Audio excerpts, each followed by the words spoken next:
Stream seems better now. Looking good. We good? Okay, cool. Yeah, okay. I think my router was just kind of fucked. Okay, let me just set up a few little things and we'll get going. Because we have a long journey today, my friends. We gotta do some bad stuff. But it's for a good cause, which means that we're allowed. Which that means it's fine. Just don't think about it too hard. It's gonna be a bad time for everyone involved. But, you know, we gotta do what we gotta do. It was, like, yesterday was a lot. It was very, like, surprising. But it was really cool. And, like, just the turnout and stuff was great. And, like, I just had fun hanging out with, like, the guests and stuff. I do feel today a little bit like my body is made of asses. I feel pretty stiff, but I don't mind too much. I still think, like, I think once we get going here, we'll be fine. Let's go into big picture mode. And let's get Undertale going. Okay, let's just leave this here. And let's go. No, this is the No Mercy run we're on. We did a pacifist run and we did a neutral run and true pacifist ending yesterday. And so now we are straight up into No Mercy and I'm excited. This should be fun. Seems as if everyone is perfectly happy. Monsters have returned to the surface. Peace and prosperity. That's a little loud for me. Give me 1 second.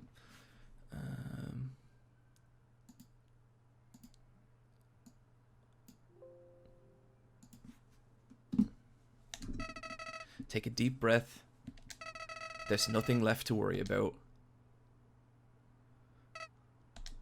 Well, there is one thing. One last threat. One being with the power to erase everything. Everything everyone's worked so hard for. You know who I'm talking about, don't you? That's right. I'm talking about you. You still have the power to reset everything. Toriel, Sans, Asgore, Alphys, Papyrus, Undyne. If you so choose, everyone will be ripped from this timeline and sent back before all this ever happened. Nobody will remember anything. You'll be able to do whatever you want. That power, I know that power. That's the power you were fighting to stop, wasn't it? The power that I wanted to use, but now, the idea of resetting everything, I don't think I could do it all again. Not after that. So please, just let them go. Let Frisk be happy. Let Frisk live their life. Oh, jeez. But if I can't change your minds, if you do end up erasing everything, you have to erase my memories too. I'm sorry. You've probably heard this 100 times already, haven't you? I have actually heard this quite a few times. Well, that's all. See you later, Rio. Oh, it's so fucked up the way the game, like, begs you not to do this, but it was a charity stretch. I have to do it. Oh, God.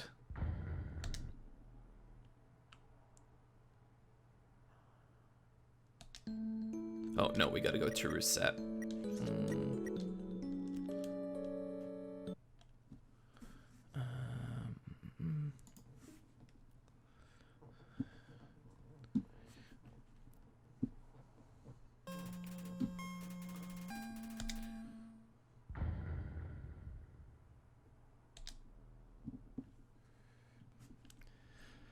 True reset. Name the fallen human. We gotta go with Rio again. The most important video game character of all time.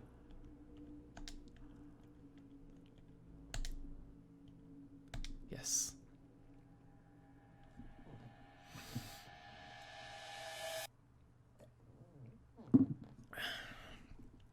Okay. Oh, this is gonna be weird because it was like 12 hours ago that we had the super cool nice ending. Howdy, I'm Flowey, Flowey the Flower. You're new to the underground, aren't you? Golly, you must be so confused. Someone ought to teach you how things work around here. I guess little old me will have to do. Ready? Here we go.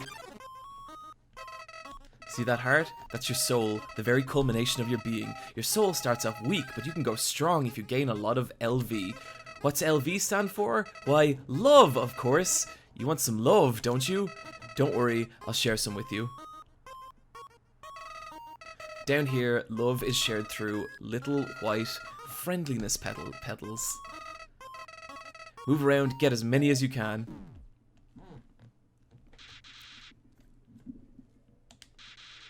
I'm in this world. In this world, it's kill or be killed. Why would anyone pass an opportunity like this?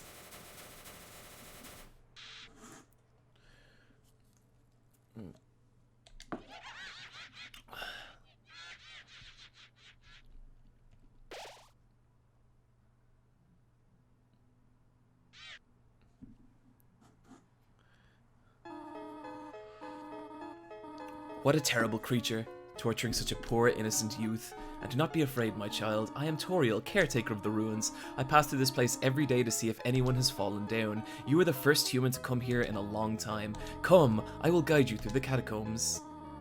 This way.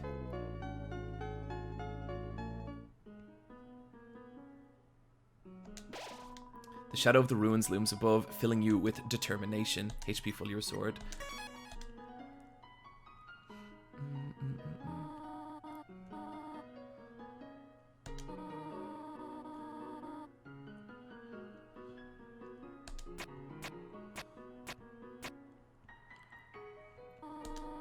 The ruins are full of puzzles, ancient fusions. We've been all this. We know the deal here.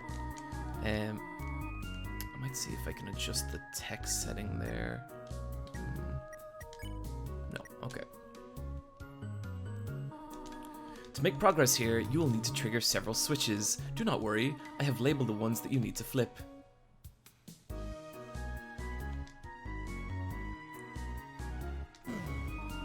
Splendid. I am proud of you, little one. Let us move to the next room. Thanks, guys. Yeah, I'm doing pretty good. Like, I don't feel as tired as I thought I would, and I'm hoping I don't just, like, crash at some point this stream. But, you know, yesterday was a lot of fun. And just to let everyone know, what we're raising money for today is the Know Your Rights camp. And this is a really cool camp, and it's basically, they go around America and they hold all these different events to kind of educate young, like, black people about the event, like, about, I guess, kind of about prejudice, but also that, you know, they have the right to be heard, they have the right to have, like, they have the right to do what they want with their lives, they have a right, basically, to have a lot of things that in a lot of small ways society tells them they don't want. It was started by Colin Kaepernick, and it's really cool. Like, it's a really good cause. So if you guys want to donate to that, I left a link on it on my Twitter. There's a link below the stream. You can hit exclamation point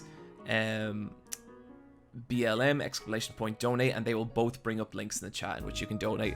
And we got a fair few donations overnight, so I will be reading them out over the course of the stream.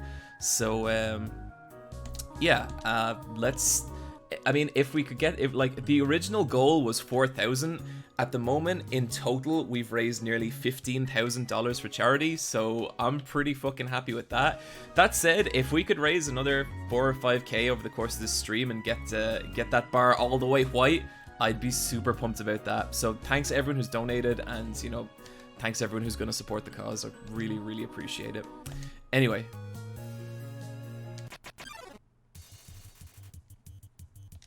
Yes, there will absolutely be guests today. I'm not sure who yet, but we will get some people on board. Ah, the dummies are not for fighting. They are for talking. We do not want to hurt anybody, do we? Come now. There is another puzzle in this room. I wonder if you can solve it.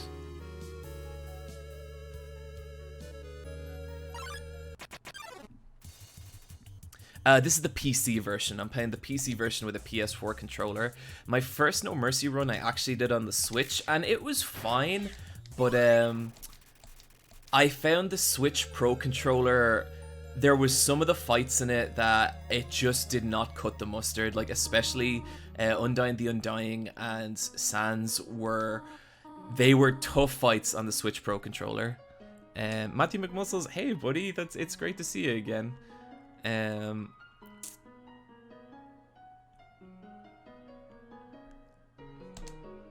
Yeah, the Switch Pro D-pad is horrendous, Fizzy Bear, like, you're right. Like, what I had to do for a lot of it is, for some sections, the analog stick was better, and for some sections, the D-pad was better, but it did not make that Sans fight any easier, and it was kind of a nightmare. I did it, though, and I'm proud of that, but, yeah, I'm hoping I have an easier time this time around. We shall see. Oh, Toriel.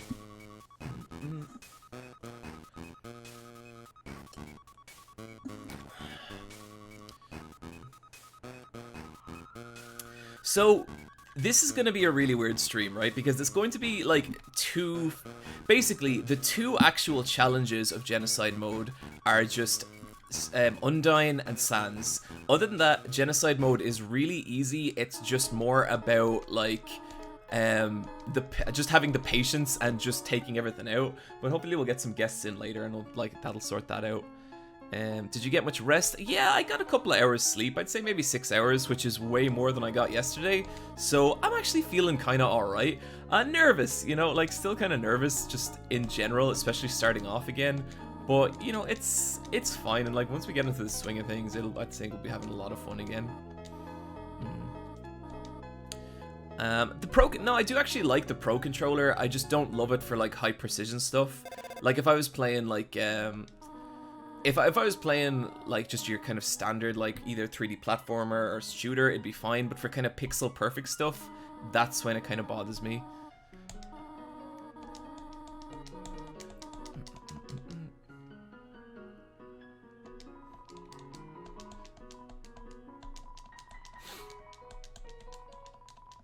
And we're just gonna take all the candy. We took all the candy yesterday, but it's more in character now. Quacko person, hey Super Eyepatch Wolf, have you watched Carol and Tuesday? Wooly is plotting his revenge for the John Romero stunts. Oh, that was so much fun. Like, I still can't believe that happened.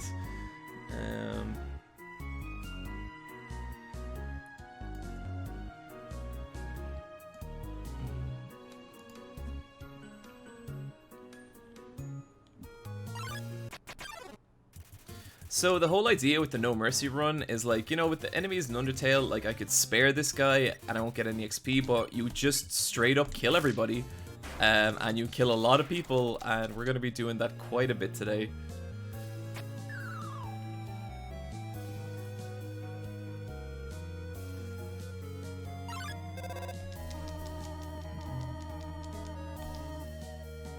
Previous room is the perfect grind spot. Okay, cool. Thanks for the tip, Ghoul Tunes. I'll come back here and do that.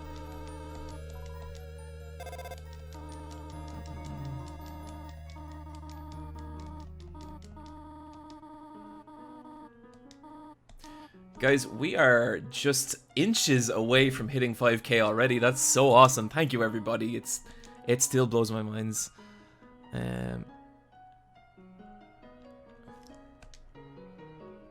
Matt Mimosas, don't worry about guessing it if you can't do it, buddy. It was already great to have you on yesterday. I mean, if you find yourself some spare time and you want to hop on, by all means, but other than that, don't worry about it. Whoops. Oh, shit. Whoops.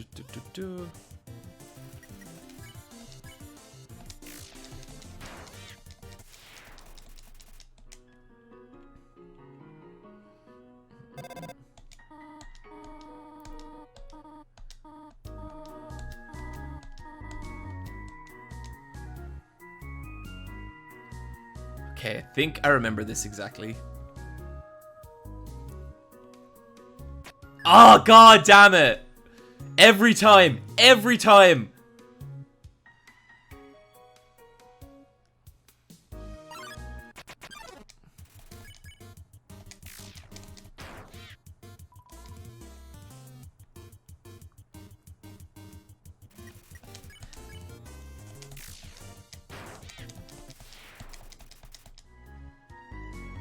Okay, so now we're going up here, across here, down here, and then...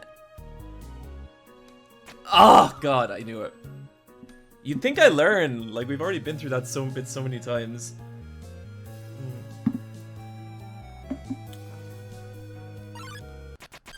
got? Who we got?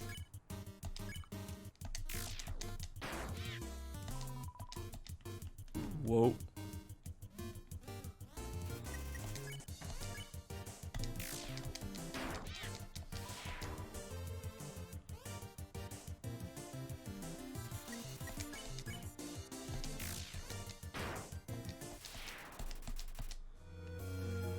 I guess it doesn't really matter in a sense, because we gotta grind these guys out anyway, so if I fuck up this maze, like, it's not,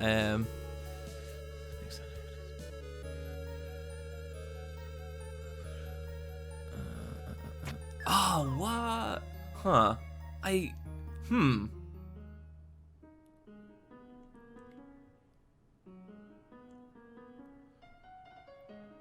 Mm-mm-mm.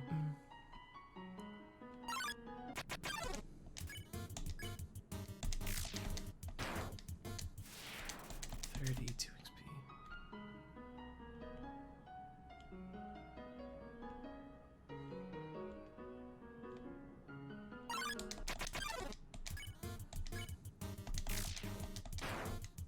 Oh man, these guys have like high defense. That's weird.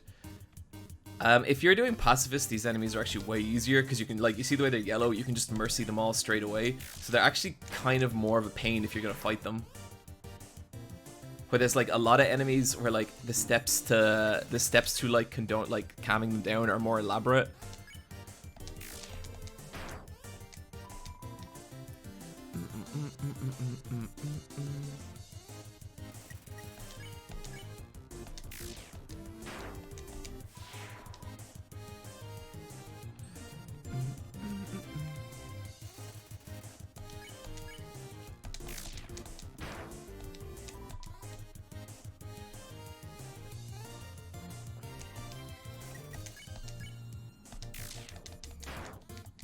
And done. You won, or 9 XP and 9 gold. Your love increased. Awesome. Whoa, I love this guy. Who said you could push me around? Hmm? So you're asking me how to make over. Okay, just for you, pumpkin. Hmm? You want me to move so... I don't know why he's a cowboy. I just like him as a cowboy. Oh...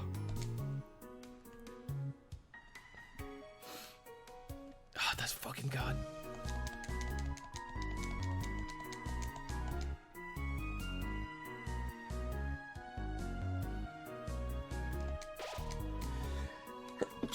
Excuse me.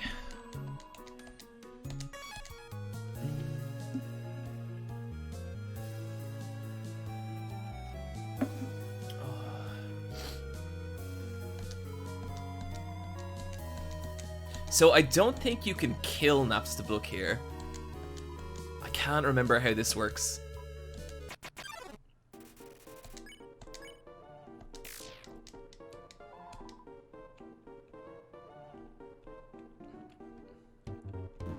Dang.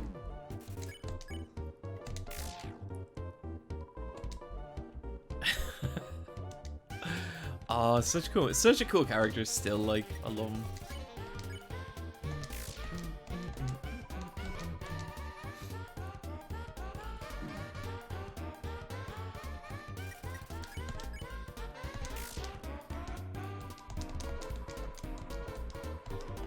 You do know you can't kill ghosts, right? We're sort of incorporeal and all. I was just lowering my HP because I didn't want to be rude.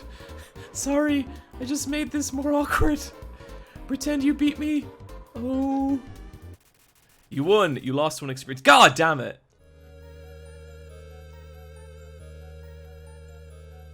Spider donut. Yeah, we'll take a spider donut. Some spiders crawled down and gave you a donut.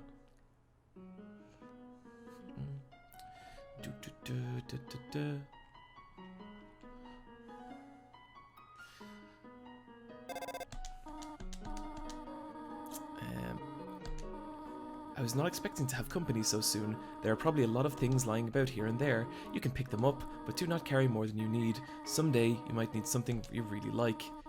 You will want to leave the room in leave room in your pockets for that. I think it's this one. Duh, I did the exact same thing yesterday. You think I learn? Okay. So I want to kill these two veggie dudes because we want to kill everything.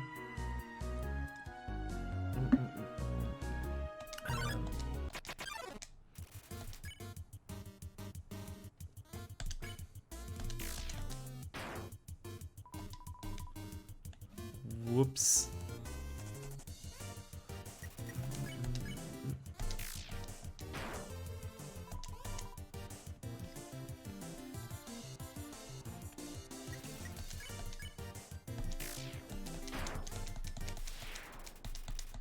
XP and gold.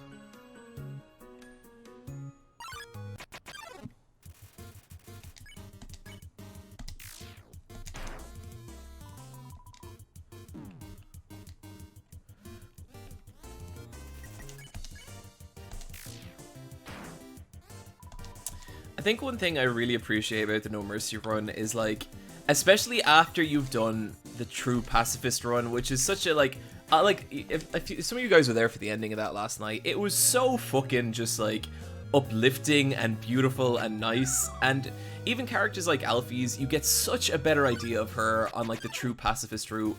And it's so cool to, like, it's so cool to establish that, like, bond with those characters, establish that feeling. And then just doing this run just feels so wrong and bad. Ah, shit. And I think, like, the way it changes the gameplay in some senses is really, like, incredible. Like, the fight with Sans, or not with Sans, with fight with Papyrus always really hits me, because, like, that's such a... It's not hard when you've played Undertale a few times, but when you first fight Papyrus, it's pretty tough. And then when you get to him, and this really fucking cool character that you've formed such an attachment to, he's, like, barely in the game this way because you just kill him and he's dead, and it sucks. Blue, green, red. Cool.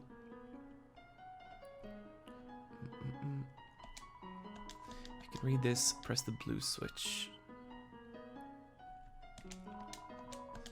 I didn't check the speed, so it took us, like, I think 14 hours to reach the true pacifist run yesterday. I don't know how much more ahead of the world record that is. I haven't checked the speed run stuff, but it's pretty cool to be on top, is all I can say. I think that's probably the biggest achievement of this entire stream. Holy shit, guys, we just broke 5K. Thank you so much, everybody. That is fucking great. I really happy to see that. We'll do some readouts in a little bit.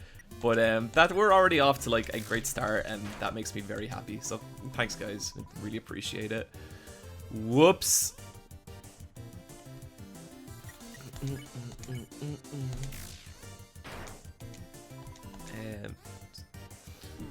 Eek.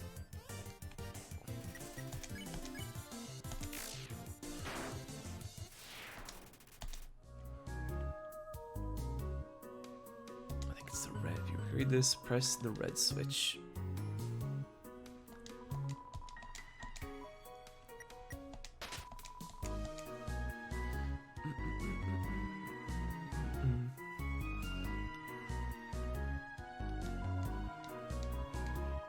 The green switch is here. My mic slightly cuts off some of the screen in front of me. It's the way I have it, but that's fine. Now, I know there's a certain point we can't go past, because basically we just have to kill everything. But yeah, we'll pick, and I think that's coming up soon. You found the toy knife.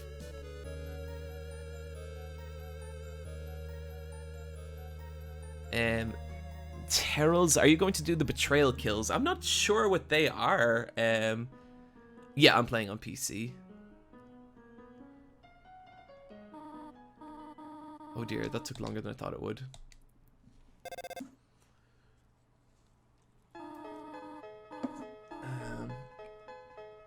Here, my child, are you hurt? I was so responsible. Well, I suppose I cannot hide it any longer. Come, small one. Okay, so now I just want to go up here a little bit, but I think what we want to do now,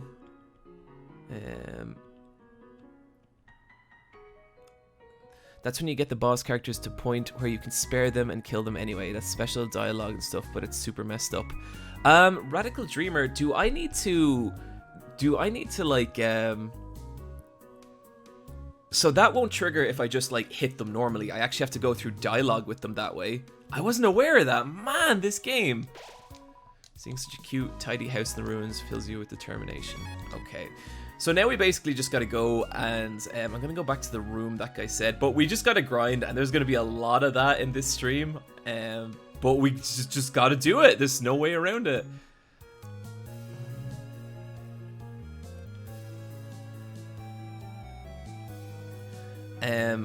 And one thing I love, and you guys will start to see it in a sec, but basically the music and the tone of the game start to change so dramatically when you start to like grind it all out, and it's really good.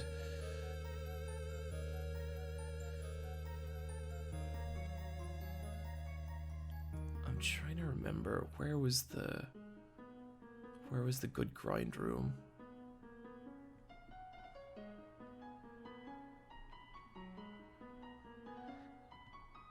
It's like stabbing them when they lower guard, like if you keep talking to Goat Mom. So if we take Goat Mom to the points tutorial, okay, I'll try the betrayal kill. I'm not gonna feel good about it. This is gonna suck, but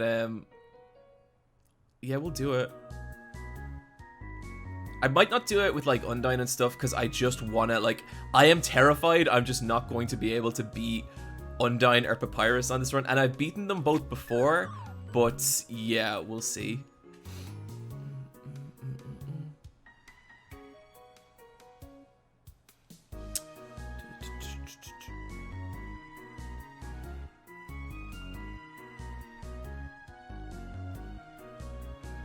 I think, is this the grind room?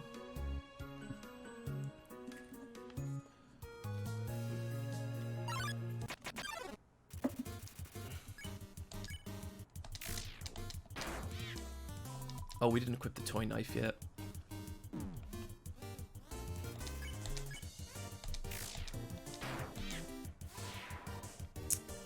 Ollie Tendo, dude, you rule, love your videos so much. Thank you so much, dude. That's cool. I always say it, but like when someone is like, I really like your videos, it does always mean a lot, because like the way YouTube kind of programs you to work is you're always watching numbers. You know, you're watching numbers go up and down, and kind of like you start to really like determine your self-worth off that. And I think that's why a lot of YouTubers, I think that's where a lot of YouTuber burnout comes from, because all channels, like, it's just how the algorithm's built. Everything goes in like, it's always like ups and downs, you know. Like my channel's been on a huge up since the start of this year, but I could very easily see that like tapering off for a little bit and then maybe coming back. But it's always nice, like when I'm doing a stream, or even like my favorite is like when I'm at a con and someone comes up to me and like just does say that stuff, because you do forget, you know, you do forget that you're making videos for actual people, and that like, you know, it means something to them. And I think I said this on stream yesterday, but like what I like, the way I like to make my videos is I just like to, like, I'm genuinely not trying to be smart, and a lot of times I'm not even trying to like make a big point. They are just designed in a way that I like making them, and that if someone has a shitty day at work, they can come home and relax with one of my videos. And that's all I'm going for. And it means a lot to me when like it kind of does mean that much to people.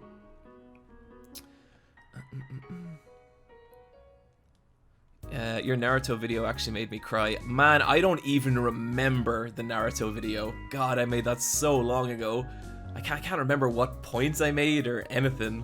I've done like nearly 90 videos at this point. Sometimes people will bring up a video and I'll be like, I don't think I made that. And then I'll be like, oh my god, I made a video about Phantom World? Okay, sure. But yeah.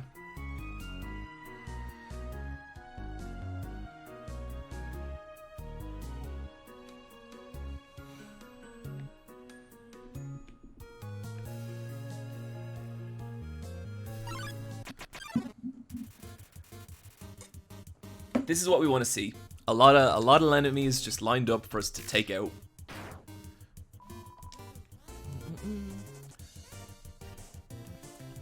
I gotta start polishing up my shoot 'em up skills, because we are gonna need them later.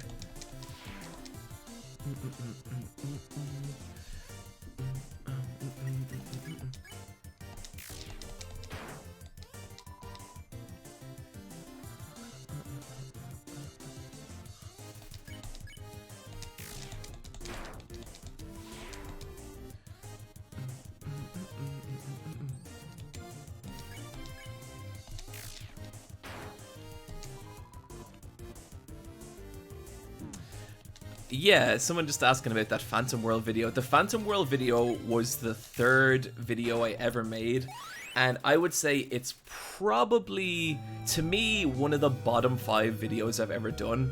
And I think, but I'm okay with it because at that point, I think I was still trying to like, I don't think easier when just that. At that point, I was still trying to like figure out what I was even doing on YouTube, and so I made this basically video about a show I didn't care about, just trying to make these like points about it, and I don't know, that's just not something I'd ever do now. I'd never just take this like mid-tier anime and just be like, let's analyze it. Like, and like other people do that, and other people are fucking good at that, but I have since realized that that is not me, and it's so weird to think back to that video. I also did like anime you should be watching this season video. I think that was my 4th video, and I'd feel the exact same way about that.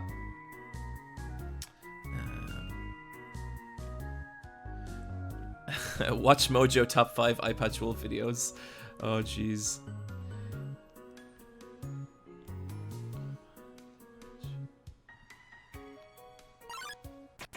I like the videos you make about shows you like. I feel bad when you make the bad show videos. I know, I have a really weird relationship with like negative content in general, but I think it's something that's still important to make, because to me, like what my videos run on is like my feelings on something, and if I don't have any feelings on something, I should not be making that video. But if I do have emotion about it, then that's like that's the fuel that will make that video, and then like I have to make it. Like not the next video I'm putting out, but the one after, that is going to be a negative video, and it breaks my heart to make it. Like, I'm planning out the intro at the moment, and I think the intro might be me pointing a gun at this piece of media and crying and being like, it didn't need to be like this. It sounds crazy. It'll be better than it sounds, but it didn't. And I would love this thing. Like, I would love. It's Shenmue 3. It's Shenmue 3. I would love to. If I got to make a video called Shenmue 3 is fucking amazing and it's a complete step forward for video games and for Shenmue, I would be delighted to make that video. I would much rather make that video than the video I'm gonna make. But guys, the fuck is Shenmue 3? It's so bad! It's so bad! And I just... Okay, I want to tell a story. I told a story on the Boss Cast, but I didn't even get to tell the full story on the Boss Cast. So I'm going to tell like the full story about how Shenmue 3 just broke me, okay? I was kind of going back and forth on it, right? It's goofy. Like, it is goofy. The dialogue's awkward. It's a weird... It's like, the dialogue's more awkward than Shenmue 1 and 2. Somehow it's like more awkward. And but you know, there was other stuff I liked about it, and this is going to be a huge segment in the video, so this is going to be a preview, right? At some point, Ryo is like working his way through this mystery of like what happened to these stonemasons in a village, okay? And you have to figure it all out, but then eventually you realize that this big, strong, bad man has planted himself in the middle of the village and taken one of the stonemasons hostage. And so you have to go fight him. That's okay. That's Shenmue as fuck, you know, that's really normal. But you fight him and he kicks your butt, and it's like, okay, so Ryo has to go off and learn a move from this Grandmaster. But the thing is, time is still passing as all this happens, right? Oh shit! It begins! It begins! Okay, listen to that. The music has changed. Things are getting creepy as fuck. We have started our route to No Mercy. Sans, we're coming from you, you bony motherfucker! Just gotta kill them all. It's quiet, and I like that. I like that no one's here. This is peaceful. This is the right thing to do. These monsters are not... They're not happy, you know, and we're just releasing them from that unhappiness. That's all that's happening here. That's there's There's nothing to worry about. It's yeah, I will kill them all, chat. Thank you. I will kill them all. Shenmue 3. So anyway, this martial arts dude is sitting in this Zach-chan, not 25. I think I can hear Megalovania in the distance. Guys, oh my god, I don't know how this is gonna go. Anyway, so this big strong guy is just sitting in a corner of this village holding a man hostage, and the entire village is just cool with it. They're all just letting it happen, and it's up to Ryo to get stronger. And that's shitty, okay? That's no good. It just breaks the fiction of that universe, you know? Oh dear. So anyway, you need to learn a special kung fu move to beat this guy. And so you go to the only other kung fu master in the village, and he's like, I will never teach you the move because you're going to use it for violence. And it's like, okay, not sure why you introduced this character then. And then he's like, and then Ryo's like, okay, well, is there anyone else who can teach it to me? And you know that joke in The Simpsons where, Dr. Hibbert is like, I could never perform this procedure. And they're like, well, can you recommend it someone who can? And he's like, yes, I can. It's that exact thing. The Kung Fu Master sends you off to another Kung Fu Master. But this guy is hiding in a temple. And the only way to bring him out is to leave him alcohol and buns and wait for him to emerge like a squirrel. And he comes out, right? And it's like this slapstick sequence where he's like a weird animal, but then he's normal. And you can ask him about this stupid fucking bridge, or you can ask him to teach you the move. And so I asked him about the bridge first because I just wanted to get that out of the way. And then he told me absolutely nothing. And then he was like, okay, what else do you want? And I was like, okay, teach me this move. And then he was like, I'm gonna need more buns. And it was just like, okay. And so I had to run back to village and get him more buns. And then I had to come back, and then he was like, okay, I'll train you. And so he starts training you. And then finally he's like, okay, so do you want to learn this move? And you're like, yeah. And he's like, I'm gonna need some really special wine for that. And then it's like, okay, I'll go buy you the wine. So you ask everyone around town where you can get this special sake. And it points you to this shop. Everyone points you to this alcohol stall right up the like very end of the village. And it's like, okay, and you go there, and the old lady is like, I might have that wine. Why don't you take a look around? And it's like, okay. And you spend like 5 minutes exploring this shop. And then, actually, I want to save first because this could go pear-shaped. You spend like 5 minutes exploring this shop. And then eventually Ryo is just like, I guess it's not here. And it's like, well, why did you fucking point me here? So then you have to like go and find another shop, and you have to spend like another 10 minutes exploring that. And then you find this wine, and it's 500 Shenmue dollars. And it takes like, at that point, I had maybe $80 after playing through the game for 4 hours.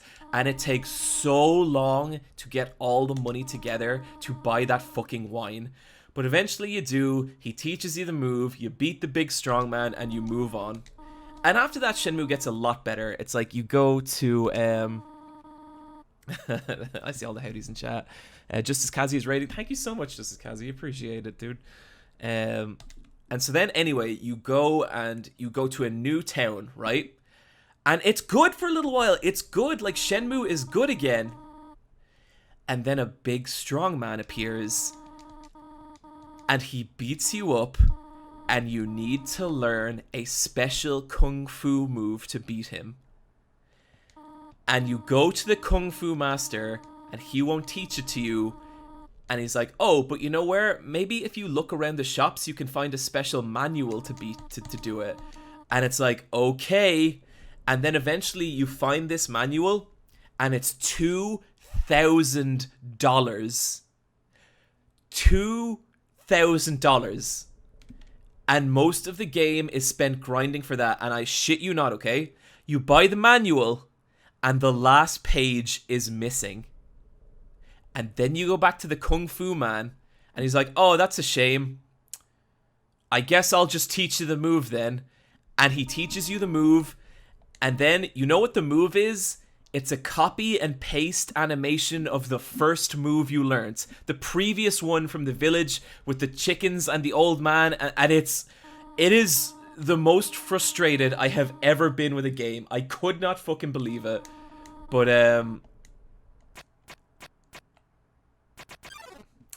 okay, so if I'm not mistaken, the betrayal kill will be if I bring Toriel to Mercy Point and then kill her. Do I have that right, chat?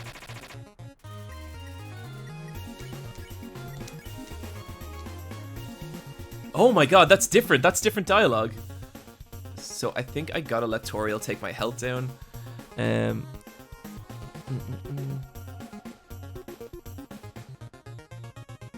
Yeah. Okay, so to do that, I gotta let Toriel take all my health and then kill her. This is sick though, look at this. If I talk to her, not worth talking to, because I've already started myself on the No Mercy run. I'm already a psychotic killer and the dialogue has already changed. That's dope as shit. That's so cool.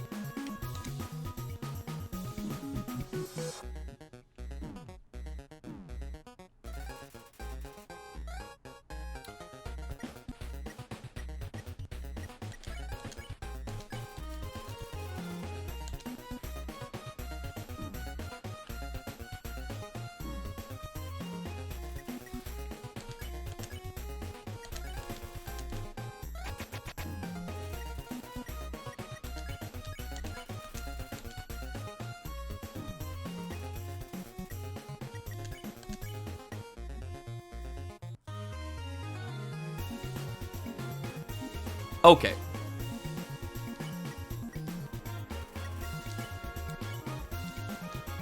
Oh, wait. Actually, I think I might have gone in too soon. I'll have a monster candy.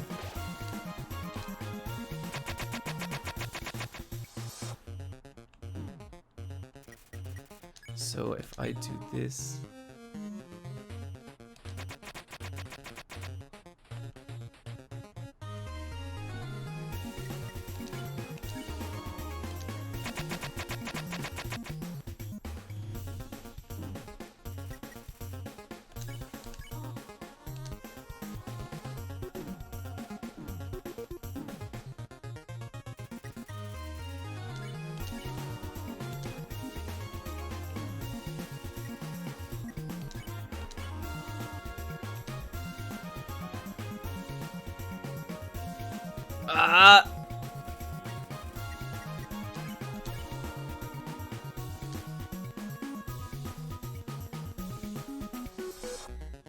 God damn it.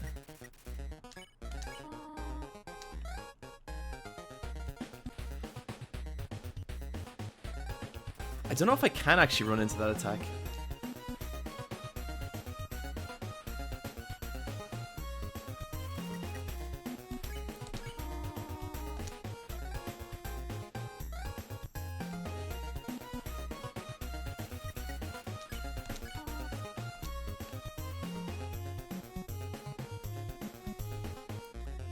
It's tough. Maybe you can, I'm not sure. I don't know.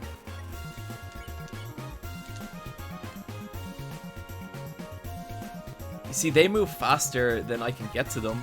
Maybe I can, but I know you want to go home, but... So is this the point that I bring? Is this the point that I do it, guys?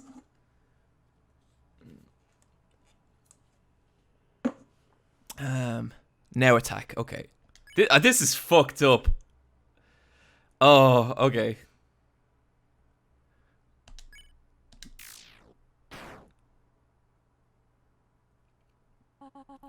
You... At my most vulnerable... Oh, God. No, I don't like this. To think I was worried you wouldn't fit in out there. You really are no different than them. Ha. Ha.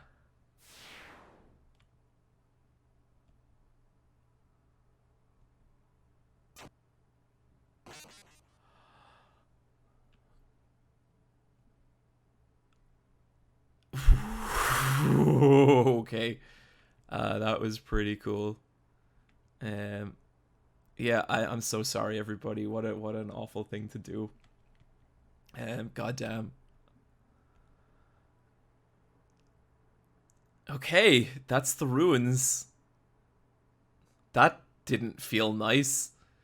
I would say that even felt kind of bad. I'm so sorry, chat. I'm so sorry I've disappointed everyone. You're not really human, are you? No. You're empty inside, just like me. In fact, you're Rio, right? We're still inseparable after all these years. All the shit between those two makes me so sad. It's so cool.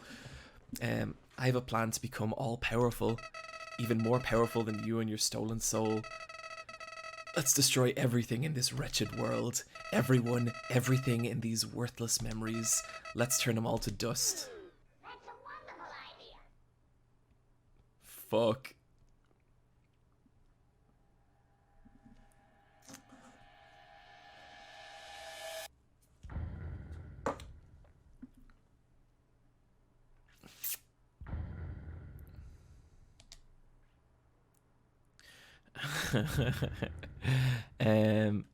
XXX Gamax, would you say you're having a bad time? I would say the bad time has started.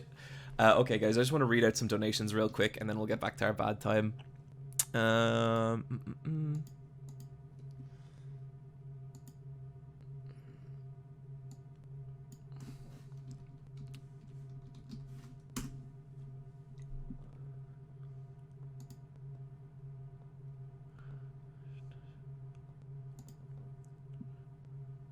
Okay, we are so close to breaking 15k total, which is absolutely incredible. Thanks so much, everyone. I just want to read a few donations that came in for the Trevor project last night as well. Anonymous donated $20. Get Squid donated $5. Black Lives Matter, LGBTQ plus Lives Matter, ACBA Anonymous donated $20. Tyler Reed donated $10. Fuck Trump and ACAB. Pretty Peter Smith $10. Joel Flynn. I need to look up what ACAB is because I don't know. All cops are bastards. Okay. Peter Smith $10. Joel Felinsky $50. Ross B $10. My cat's name is Mittens. I'm really happy about that, Ross, and thank you for your donation. Brandon, Black Lives Matter, trans rights, right on, dude. Anonymous $20. Liam $50. Great stream today. I think that might be. Cholin Cholin donated $5. Black Lives, thank you so much. Morgan donated $20. Lightspeed Boy $20. Black and Trans Lives Matter. Mystical Ninja sucks. Hunter Hunter is the best. Love you, Jam. Thanks for everything. I agree with like 80% of that comment. As in Mystical Ninja's great. Ian $20. Pickle Fox $10. Falcorn 3000 $50. Thank you for the stream. My pleasure. Mean Bean $50. Hey Peanut Butter and Jam. Hope the stream's going well. I know it's not much, but hey, the world's on fire. Might as well give something to pay for the cause to help out. Atomic VR $20. Chris $5. Paul Chiosi $10. Miranda H $20. Keiko Cat $50. Okay, I think we're caught up there. Guys, thank you so much. I've been getting a couple of messages from people being like, I know this isn't much, but it helps out. Dude, it all helps out. You know, like everything helps out, and like if you give anything at all, that's genuinely fucking incredible. So like, don't feel like it's tough times all around, you know, like it's a hard time for people to be donating. And I think the fact that we've even, like, I swear to God, I'd love to make more money, but if we didn't make another dollar for the entire rest of the stream, I still think this went fucking incredible. And like, I'm just really, you know, really happy to be a part of it. Okay, let's take a look at the donations for the Know Your Rights camp.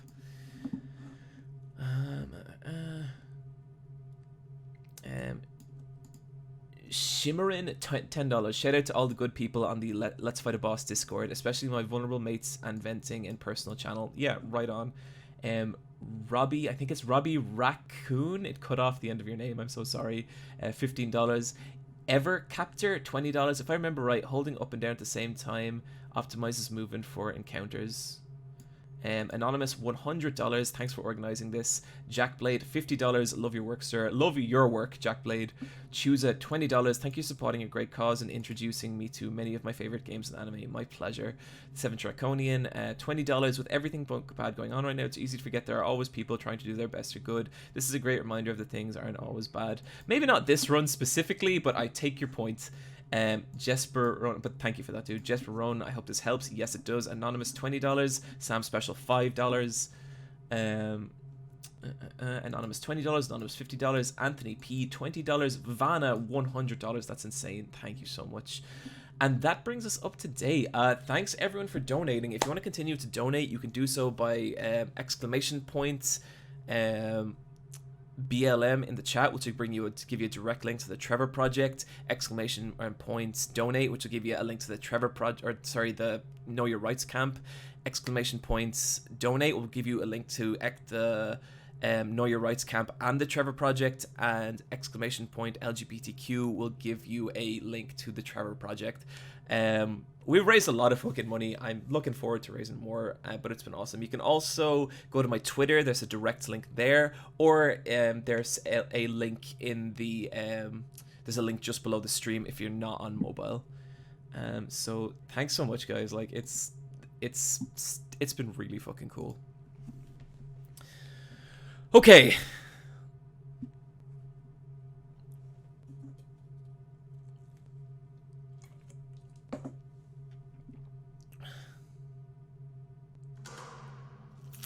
I feel like this bit has such a different vibe after killing Toriel, and it's so weird and uncomfortable. Because like, whereas before it feels like you're walking through a spooky forest, I kind of feel like now the noise is like Frisk's internal barometer, you know?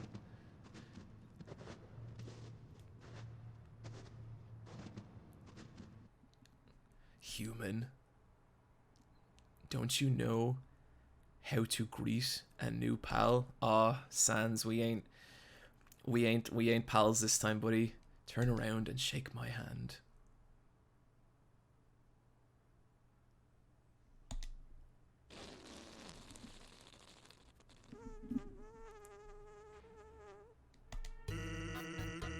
The old whoopee cushion in the hand trick. It's always fun. That's your cue to laugh or to emote at all. I fucking love that shit. Like the dialogue's already like so cool and different. Let me just check something here.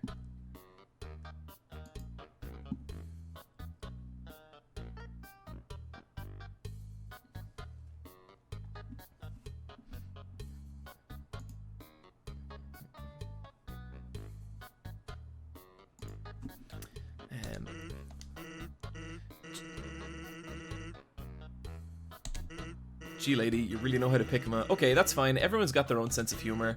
I'm Sans. Sans the skeleton. I'm actually supposed to be on the watch for humans right now, but, you know, I don't really care about capturing anybody. Now, my brother, Papyrus, he's a human hunting fanatic. Hey, actually, I think that's him over there. I have an idea. Go through this gate thingy. Yeah, go right through. My bro made the bars too wide, and it won't stop anyone. Quick, behind that conveniently shaped lamp. Okay. I guess you don't have to. Sans! Have you found a human yet? Yeah. Really? Wowie! Guess that's settled. That's such a fucking long drawn out sequence on neutral, and it's so funny that that's all it is now. Are you just gonna stare at me, or... But yeah, like, the way the dialogue... Because, like, if it was a shitter game, they didn't need to they didn't need to rewrite that whole section. Like, they could have just gone with the same thing, but they didn't, and, like, it's such a different feeling. Well, I'll be straightforward with you. I love Sans's, like, I know what you are dialogue here. It's fucking incredible. My brother would really like to see a human, so, you know, it really helped me out. This line, like, really fucking got to me the first time I played No Mercy. If you keep pretending to be one. Oh, shit! Oh my god, I think that's so good. And listen, we get a distorted, slowed down version of the, like, forest theme. How fucking great is that? 16 left. So we don't get any cute message about save points anymore. We don't get anything like that. What we get now is the number of monsters we have to murder before progressing to the next section.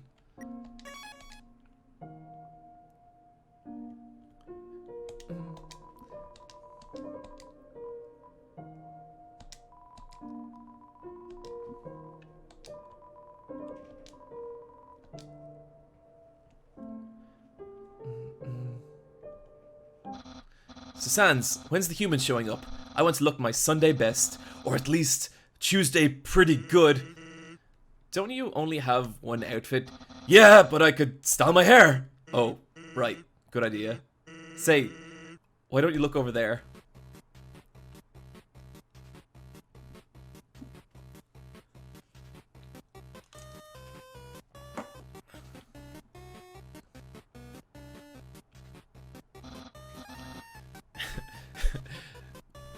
Sans! Oh my god! I'm dizzy! What am I looking at?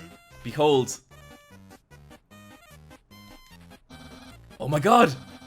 Why are you telling me to look at that rock? Hey, what's that in front of the rock? Oh my god! I have no idea what that is. Well, it's not a rock. Not a rock? Oh no! By process of elimination, that means it's a human!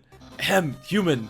Prepare yourself for hijinks, for low jinks, dangers, puzzles, capers, japers, being captured, and other sorts of fun activities. Refreshments will be provided if you dare. And you don't even bat an eye, huh?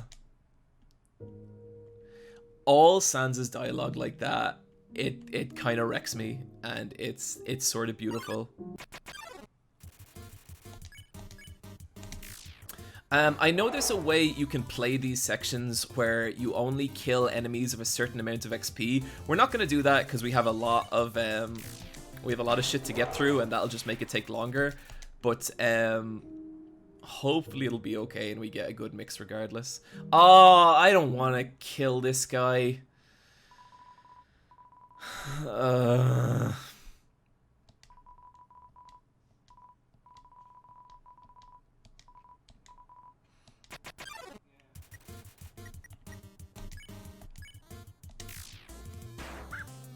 Oh, he has a little dog yelp.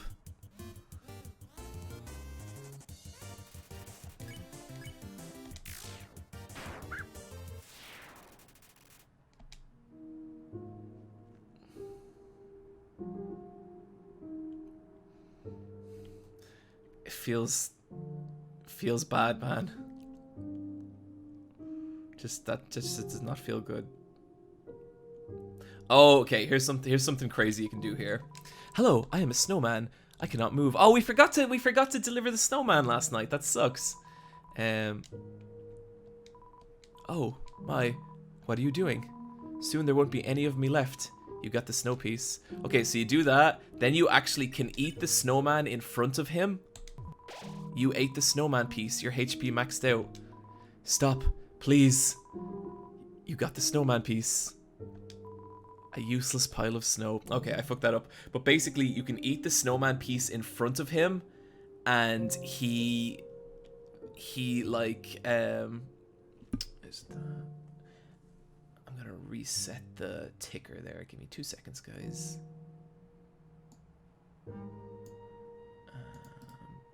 And it's like he's horrified that you ate a piece of him, and he's like, "What are you doing?" It's really fun.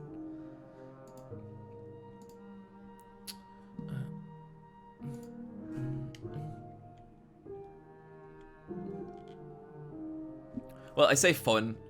Kinda awful. You're so lazy. You were napping all night. I think that's called sleeping. Excuses, excuses. Oh, the human arrives. In order to stop you, my brother and I have created some puzzles. I think you'll find this one quite shocking. For, you see, this is the invisible, you must be having culture shock. You see, where I come from, it's a loving tradition to suffer through horrible puzzles for no reason. So, just walk back there and... Why couldn't we get a human like Puzzles? It would make my brother happy if you played along.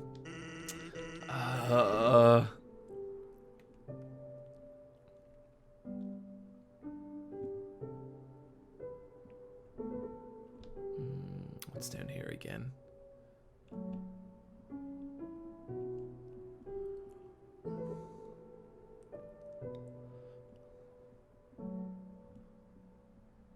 Wait, so what's up the other side?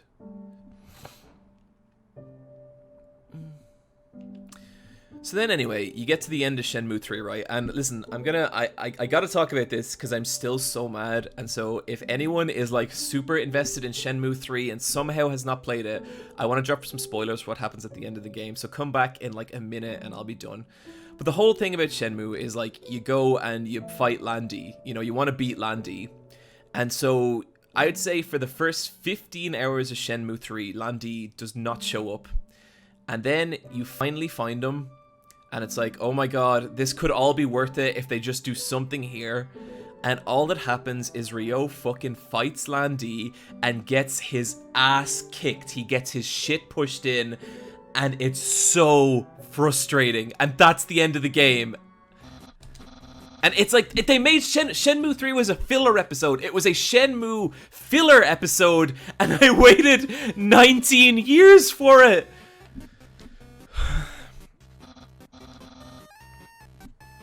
Shenmue 3 is just like a default No Mercy run. That's all it is. It wastes your time, it feels bad, and it's not fun to do. Trust me, there's no way I'll skip this one. And I'm gonna skip it. Sans, that did nothing. Whoops. Knew I should have put down Junior Jumble instead. What? Junior Jumble? Finally! Something we can both agree on. And that, I think, is your first hint that, like, Sans kind of knows something about the other timelines, because I think he said the opposite in the original. Guess you don't like word searches, huh? Me neither. I'm more of a funny pages kind of guy. Those little, even just those little dots at the end of his dialogue box, so fucking cool. 15 left. Okay, we still got a lot of monsters to kill. So as far as I'm aware, the way this works is that you just have to kill that many monsters before the next boss fight. Just switch here. It's been depressed with vines. Oh shit. Yeah, that's the other thing. There's various parts of the world now that are different because Flowey is like fucking with them. And I think the route through the world. Oh no.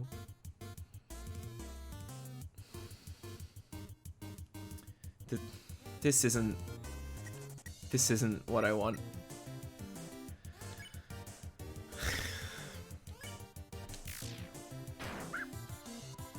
I wish they didn't, like... I wish they didn't... why did he program them to feel pain? Oh, the way his little... okay.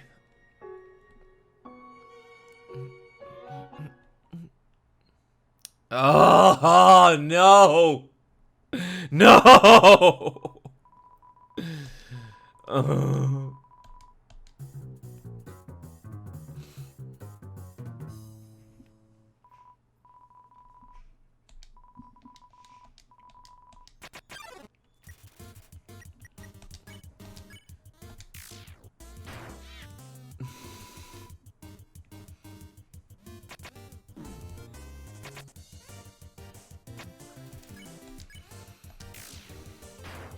Oh, poor doggos. I don't want... No one wants this.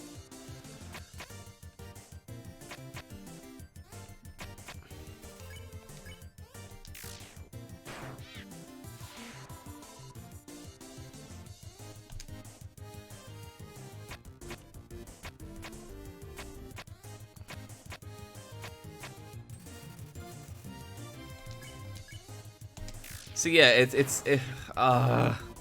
misery awaits. Yeah, so their character like totally changes when you kill like their partner, and how fucking sad is they're just two dogs in love. Like, what a cool idea for a boss, but what an awful thing to do. Yeah, we are currently doing the No Mercy run. Just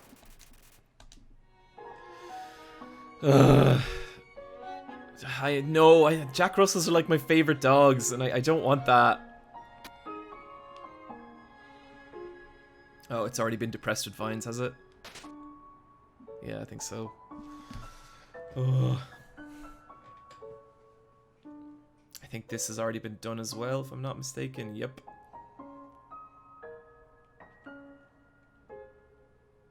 Is Deltarune on the schedule today? No, I've actually streamed Deltarune before, and I like it, but we have a lot of murdering to do, and I don't know if that'll leave time for Deltarune. You're gonna love this puzzle. It was made by the great. Are you serious? Sans, help! They keep walking through my puzzles. They're supposed to let me explain them, then threaten and baffle them with dangerous japes. Well, maybe they don't like japes. Everyone likes japes, Sans. What about Undyne? Doesn't she hate puzzles? She hates puzzles, but she loves japes. That makes sense. Human! What do you think? Puzzles or japes?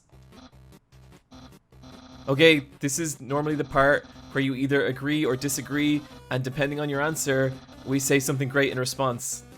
Here, why don't you do this puzzle yourself?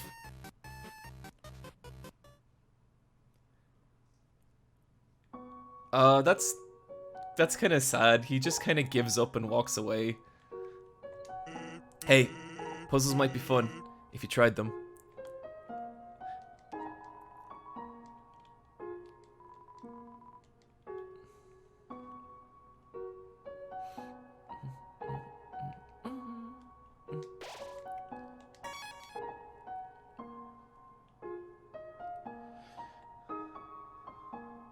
I love this bit.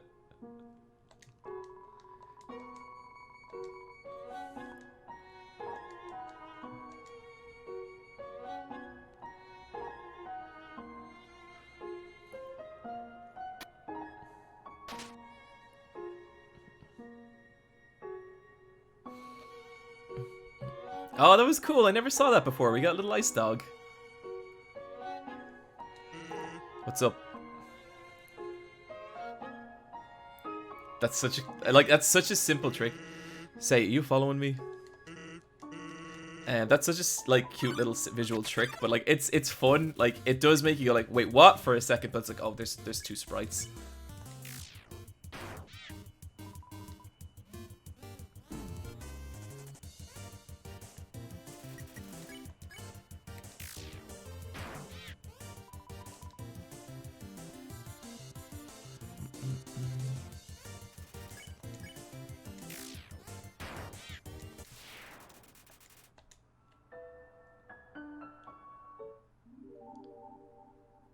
I've never actually gone in here. I've never been in here through all my playthroughs. I think welcome, Fox. Alright, chat. Mods are back. Time to stop having fun. I'm very against people having fun in the chat in general, so I'm glad that the mods are here.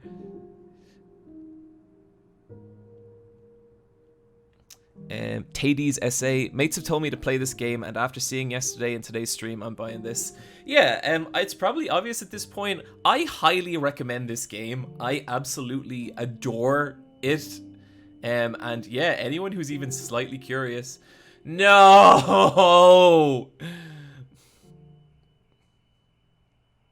Chat, is there a betrayal kill for this guy?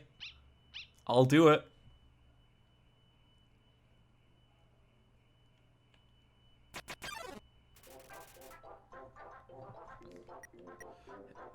It's the greater dog.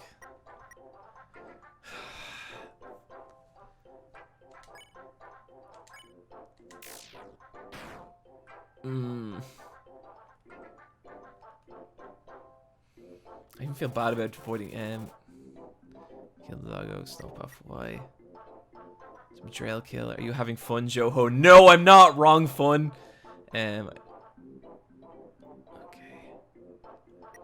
Okay, let's try a betrayal kill on this guy. Beckon, you call the greater dog. It bounced towards you, flicking slobber into your face.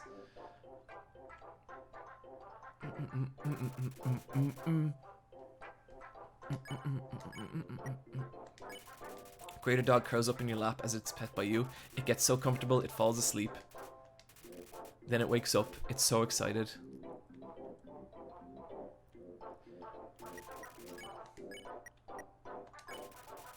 Make a snowball and throw it for the dog to fetch. It splats on the ground. Greater dog picks up all the snow in this area and brings it to you. Now dog is very tired. It rests its head on you.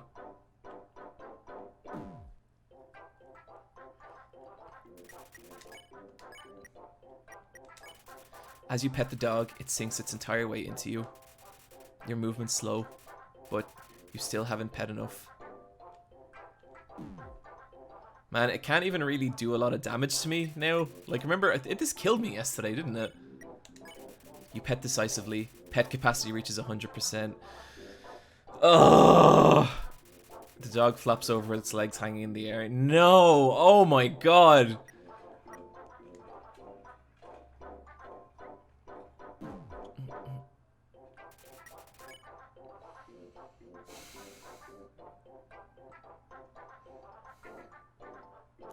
This was such an awful idea for a stream.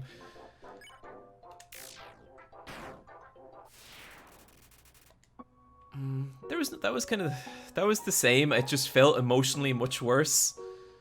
Ugh.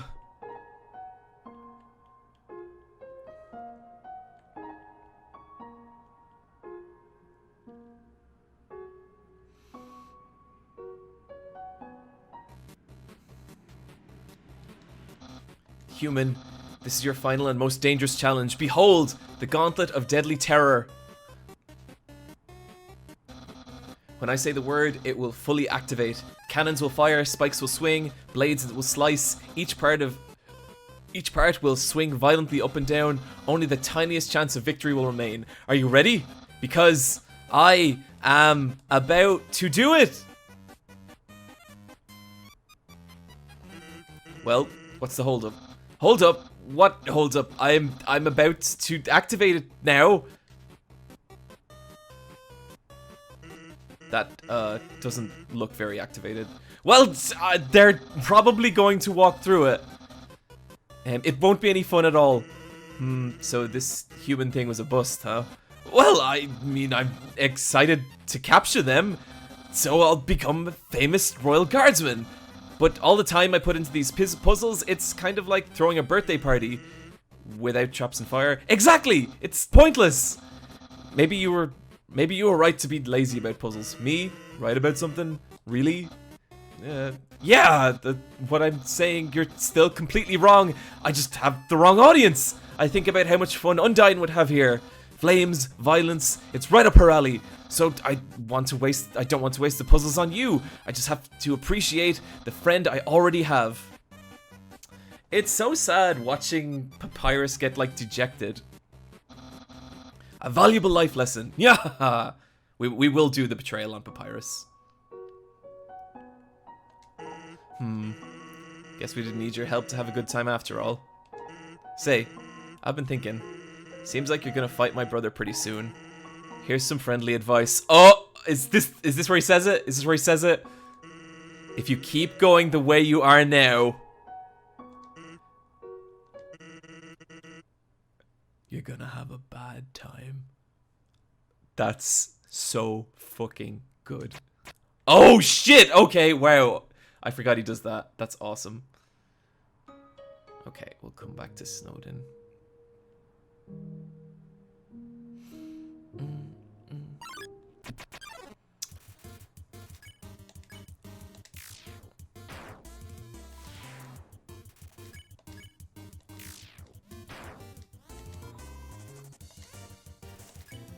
I don't think we encountered any Jerrys. Jerrys are so annoying because they take so long to kill. And I don't think... Do they even attack? So, like, what?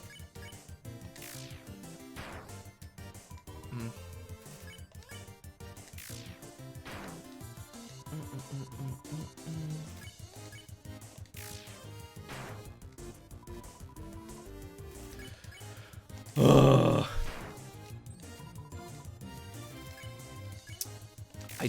Maybe Jerry's only appear on this bridge because it takes ages to kill these fucking things. And so I might... But then I know this is a good grind spot as well, so let's see.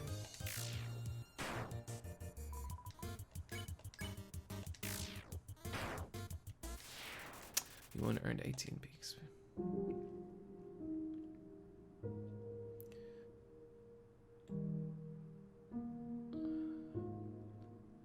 Jerry's meant to be a friend everyone finds annoying who never takes social cues and always stacks around. Yeah, he's really, really good.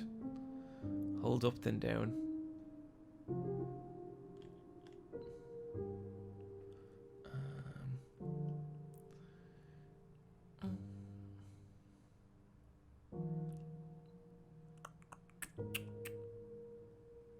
I relate to Jerry.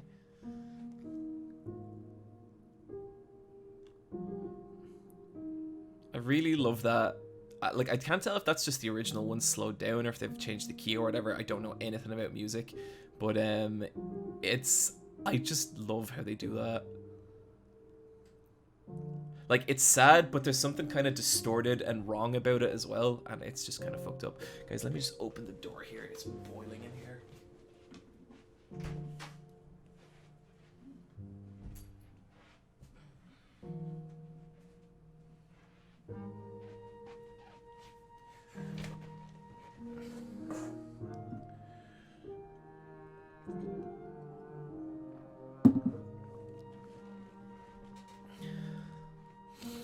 Okay. Oh, not another Jerry.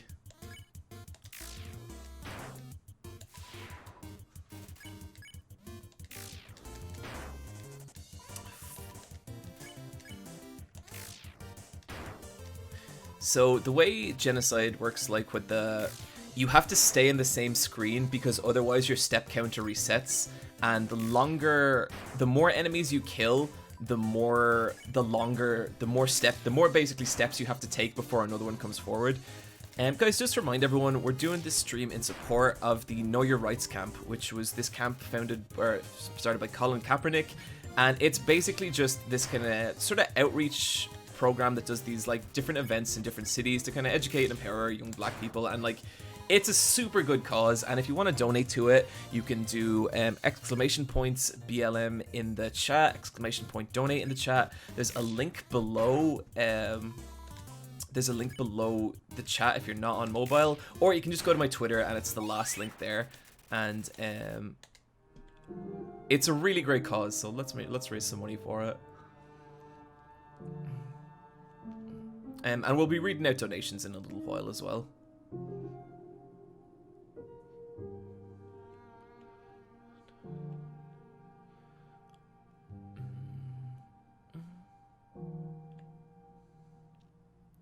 Grady, old Duke of York, you're a good man, John. Thank you. No problem. Like, I like doing this, you know, this is fun for me.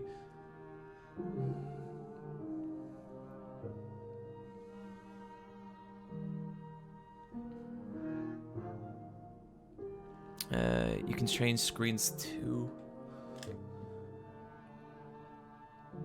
If you spare one enemy, does the run reset? I don't think it does, but I'm not gonna risk it. Don't pants mean a different thing across the ponds? I think that's starting to get less, but when I grew up, if I said, where's my pants? To like my parents, that would mean where is my underwear. But to me, because I watch so much American television, pants and trousers were always interchangeable. There's other shit that I just don't get as well. Like, one thing after like so many years of watching American television, the first time I went over to an American deli and I asked for sausage in my bagel, and they gave me some fucking monstrosity that was some like just like circle of ground meat that was not a sausage.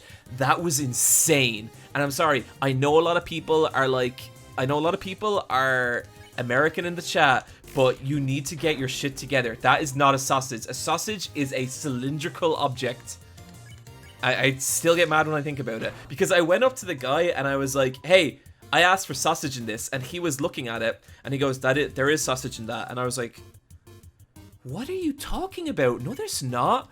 And he was like, yeah, there is sausage in that. And I was like, what? And I was like looking at it, and he was looking at it, and I had it off, and we were both looking at this fucking bagel, and I was like, there's no sausage in this. And he was like, there is, that's sausage.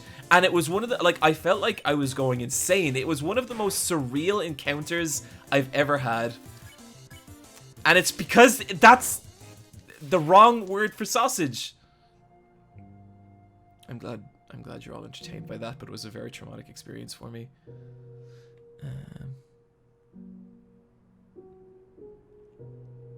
You understand that sausage is just ground pork, right? I understand that it is ground pork wrapped in a wrapping that when you bite into it, there is a snap and a pop. And that is important because without that, it is just an amorphous mass of nothing. Okay? No. Wrong fun. It's amazing. Neither of you were wrong. He was wrong! He was wrong. I was right. That's all there is to it. Like, there's no arguing. It's just that, like, if I wanted ground pork in my sausage, I'd just be like, hey buddy, can I have some ground pork in this bagel? I wouldn't be like, give me a sausage. It's crazy to me because they've cut out several steps of production. They're cheating us. They're cheating us. Where's the wrapping? Okay, I'll stop. But it was very upsetting. It was very, very upsetting. I'm still not like quite over it.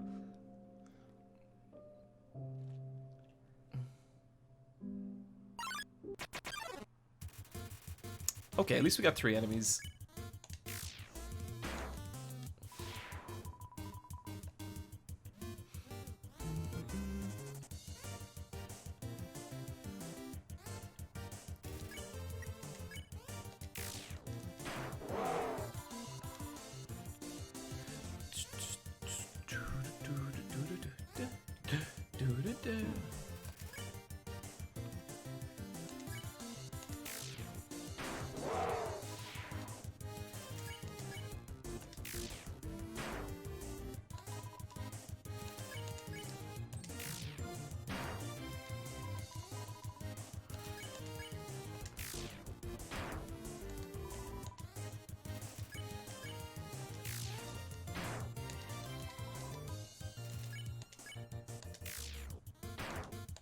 Okay. We're doing more damage to him at least.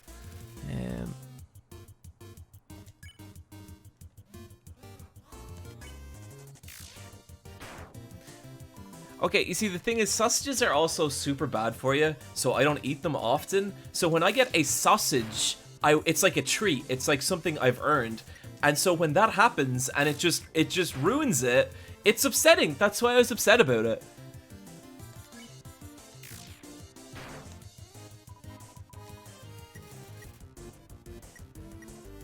Jerry is wounded. That's sad.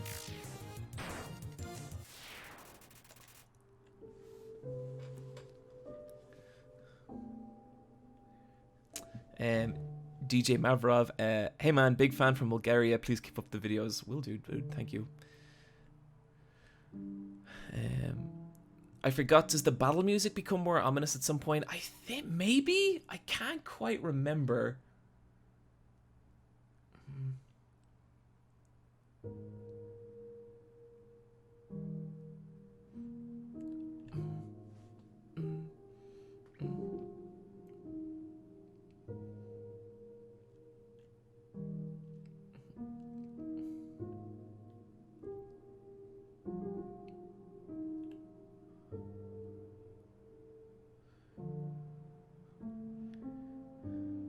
No, I don't accept that. If you say give me some pudding in America, you would get a dessert? Oh, no, that's true. No, I get you. I get that though. Yeah, like in Ireland and the UK, pudding is like it's actually kind of gross. I'm not a big fan of it, but it's basically like herb pork shit, and it's weird, but it's not bad. It can be okay, but I'm not a huge fan. But then yeah, in America you have like the dessert pudding, and I think in my mind it's shifted from like pork pudding to dessert pudding, just because like you get pudding here all the time now. Biscuit is another fucking weird one. I don't understand. And like Americans don't have like battered sausages as well. This came up on a stream before. Battered sausages are so good, and I mentioned one on a stream once, and all the Americans were like, what are you talking about? And they're so good. And everyone was like, that's a corn dog, and it's not a fucking corn dog.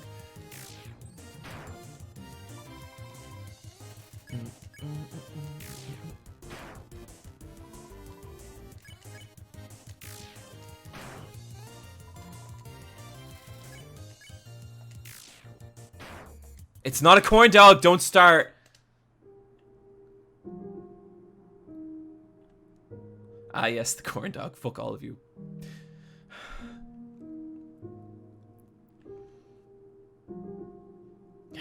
Like, everyone's arguing now over what it is and is not. Oh, man. So I recently got the streaming service Shudder, if you guys know that. It's basically like Netflix for horror, but I've been really enjoying it because all it really is like, and I described it on the podcast like this, I'm sorry. It's like when you went to like Extravision or like a video rental shop when you were younger and it had a weird horror section and it was basically just all the movies from that. And it's cool, and I've seen some really fucking weird shit. Like, some stuff I've been meaning to watch forever, like Hellraiser, and goddamn, that movie rules. I did not know Hellraiser was a love story about a woman and an inside-out man, and had I known that, I might have watched it a lot sooner. But then there's all this weird shit as well. Like, I watched this movie, I talked about all this on the Let's Fight a Boss cast. There's this movie called The Baby, and all it is a movie about a man who has the mind of a baby being kept by this really weird family of women. And I swear to God, you guys should watch the trailer for this movie. It's one of the fucking weirdest things I've ever seen. But yeah, it's a laugh. It's really good. John, please do not remind us of the baby. Someone has to. It's important.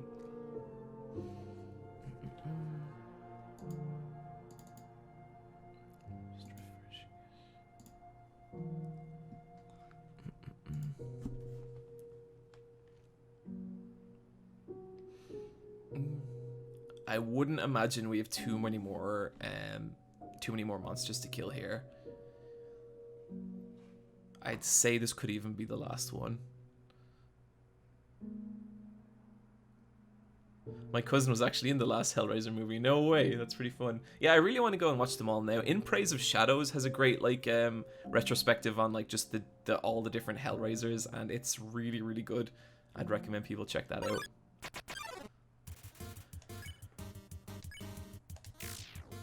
Down you go.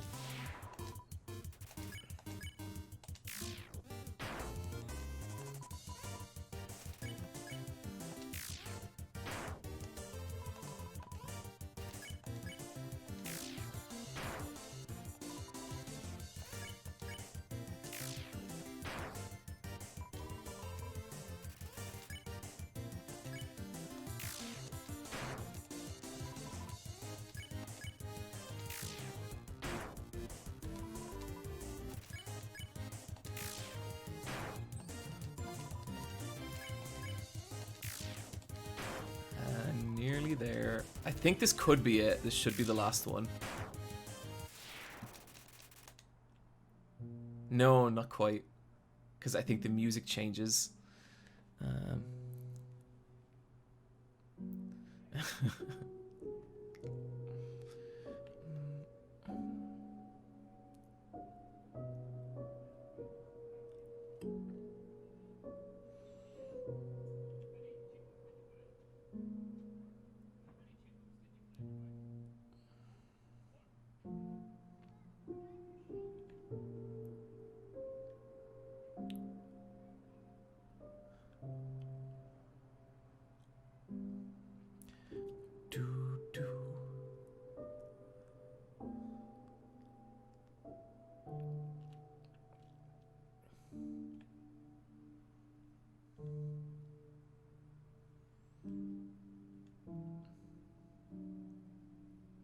Come on. Come on, Jerry. I know you're out there.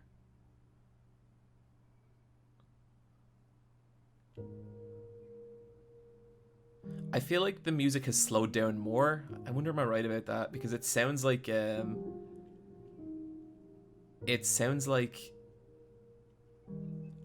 this sounds slower than when we first came into the forest, or maybe time is just dilating for me because we've been at this so long.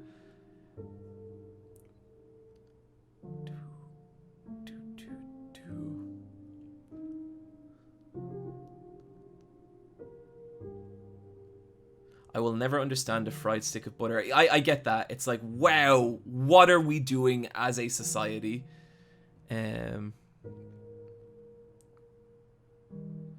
on, Jerry. Come on. Like, some of them just take obscenely long to show up, but, like, you just gotta do it.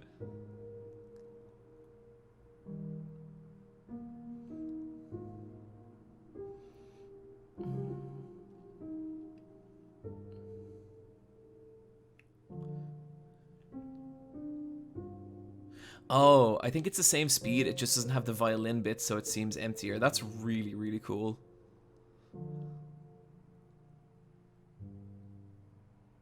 And the chat is talking about Pete Sketty. I don't even fucking want to know. Genuinely.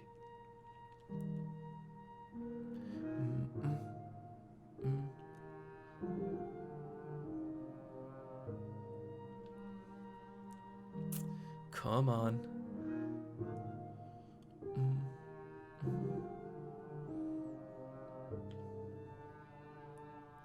Oh, this bit takes so long.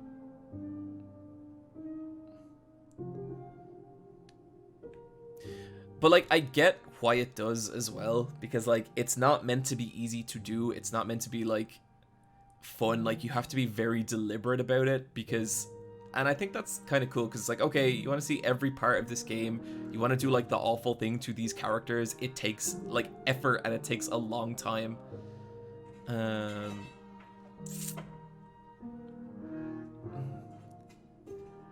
Come on.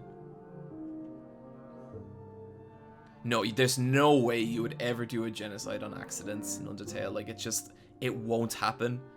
And I think that's very much by design. Come on.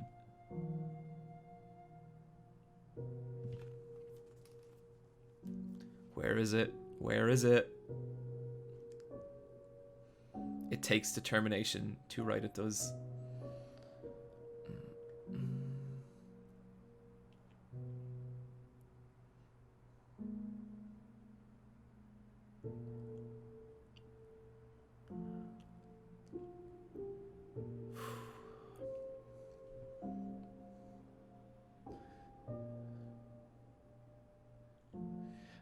Foxcade, I like the idea that everyone is progressively hiding from you and you have to find them. Yeah, totally. That's definitely how it, like, comes across to me. And I love one of the next bits, which we'll get to in, like, just a second, is when you actually enter Snowdon and it's just empty.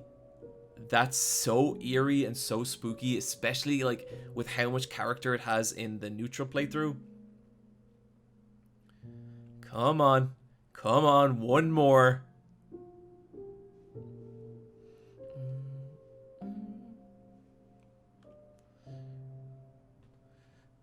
Pacifist run is a heck of a word.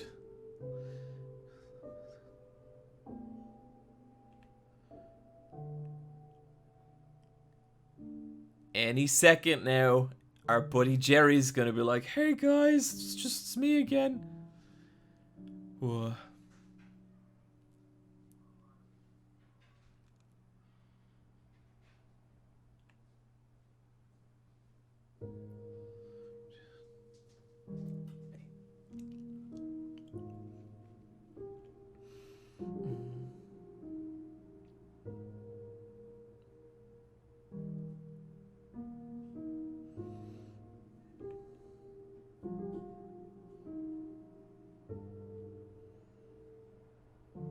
Come on. Come on, Jerry.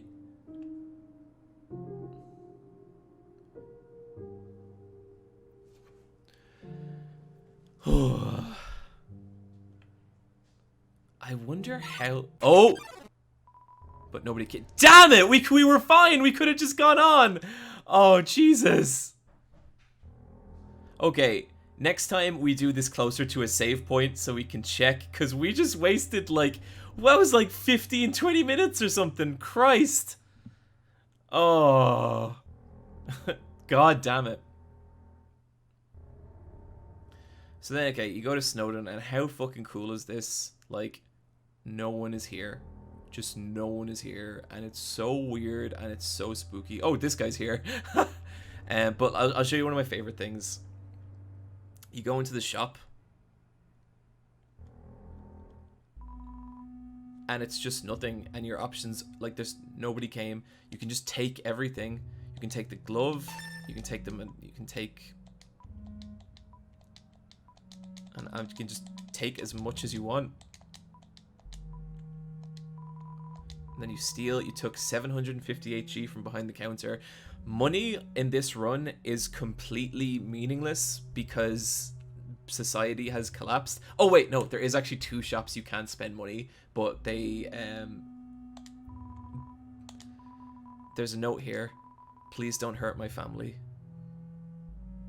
That's so good. That's so good. Use the box. Yes. So butterscotch pie, we won't be using that. Why is there 2 tough? Oh, maybe I took 2 tough gloves.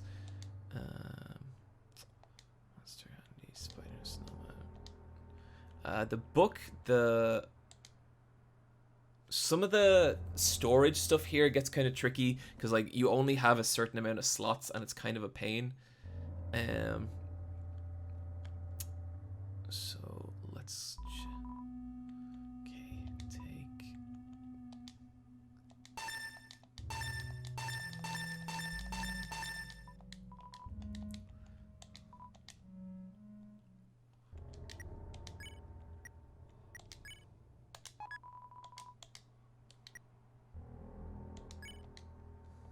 and I think it has this weird thing as well where, like, you can't switch items between the boxes. Like, if you're maxed, you have to discard something and then bring the other item in rather than just switching them, which is kind of frustrating, but what are you gonna do? Monster candy, butterscotch pie, stick. One, did I miss something? Doesn't really matter that much, but I just want to make sure. Manly bandana. Okay.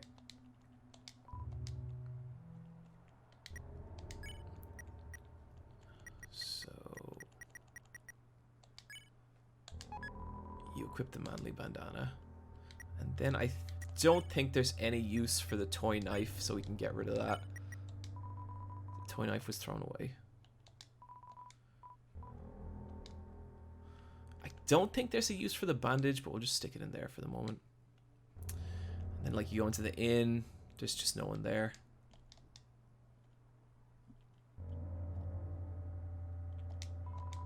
It's merely a decoy. It's so fucked up to me that, like, just this idea that just all these creatures are just, like, fleeing from you. Like, you're the end of the world in this game, and it's kind of sad. Let's go back and talk to that little guy.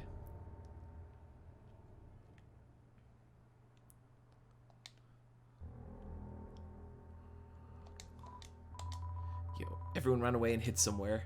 Man, adults could be so dumb sometimes. Haha. Don't they know we got Undyne to protect us?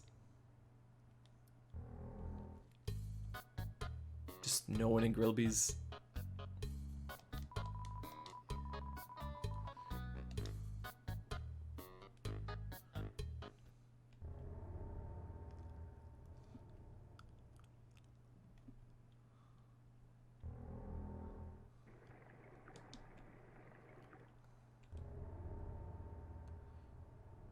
Our ice wolf is gone.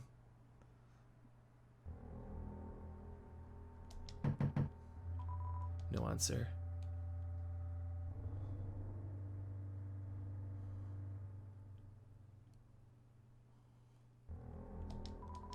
It's locked. It's locked from the inside. Okay, let's just save here.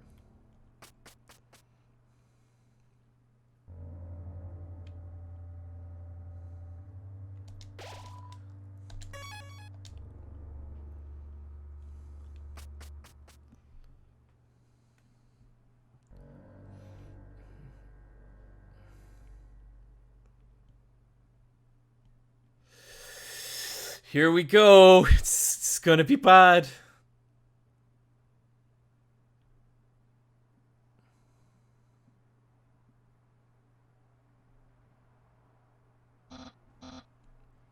Halt, human.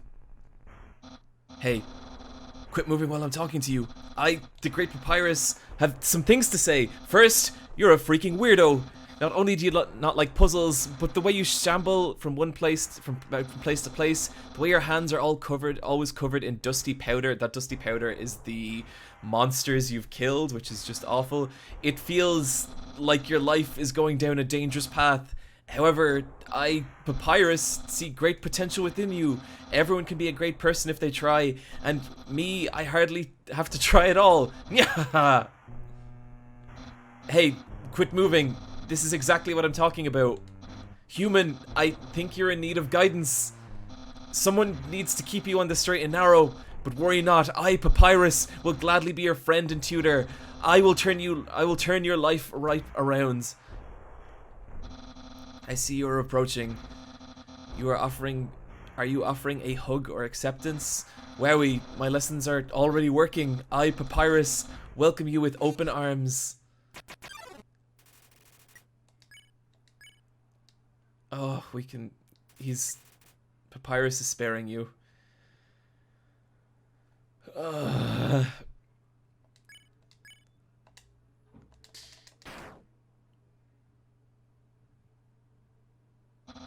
Well, that's not what I expected. But still, I believe in you. Oh, for fuck's sake. You can do a little better, even if you don't think so. I promise.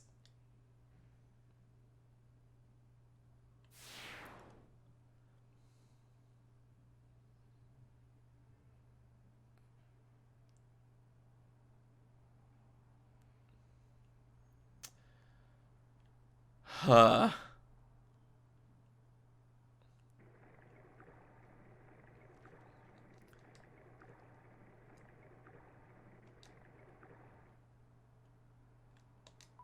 Yo, are you sneaking out to see her too? Awesome. She's the coolest, right?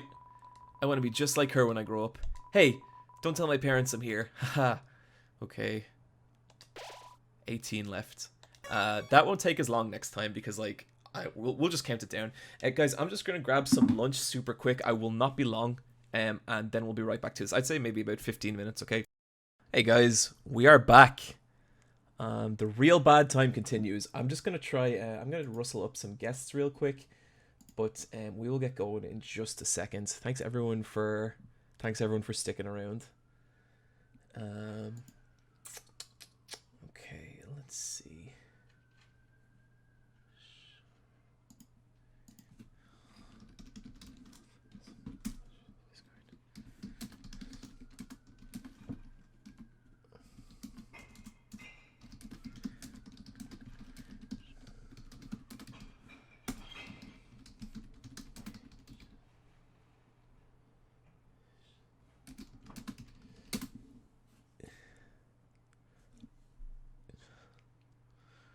What's your favorite cheese, John? I like a good fresh mozzarella. I don't think you can really beat that. Big fan of that. But like mozzarella, I don't want mozzarella every day. Cheddar, I'll eat cheddar every fucking day of the week. Brie, maybe like every second day. Cornish, blue, get the fuck out. You're not even human. Let me just link some stuff here.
Okay, guys, a reminder that the cause we are supporting today is the Know Your Rights camp. Sorry if you're getting sick of me saying this, but like I do think it's important, and like it's why we're here. You know, this is a camp basically set up to support young Black people, and I'd encourage people to go and look at the actual website because it is really cool to see. Basically, it's these camps set up to like just like educate young Black people on kind of the way the world is and the best way to navigate it. And they have stuff like if you're approached by a cop, the best way to kind of handle that. And especially, you know, if you've been keeping up with the events in America, which I'm sure you have, you understand why that something like that is so important. And this is something I felt really strongly about supporting, and I think it's a really great cause. So if you want to donate, it's !BLM in the chat, !donate in the chat. That'll both give you links. You can see them in the chat right now. As well, there should be a link below this stream, and also there the last thing I tweeted on Twitter will also be it. So yeah.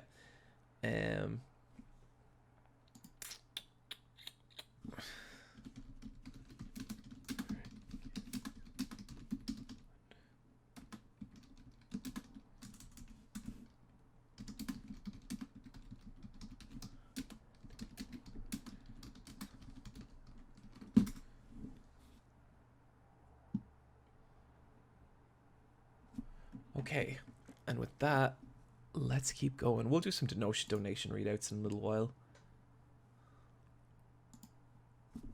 Okay.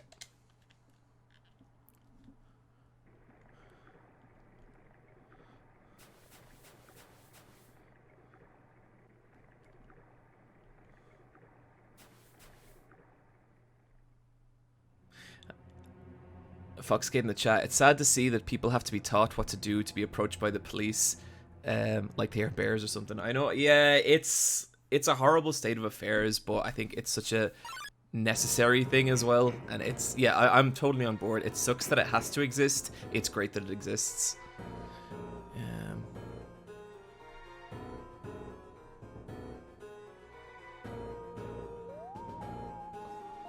Oh, Undyne. We're fucking going, Undyne. I love that, how like the eye disappears a couple of seconds later. It's such a nice little touch, but it's genuinely so cool. Oh, actually, no, one thing I wanted to do is see if we could get an alert box going. Give me 2 seconds, guys.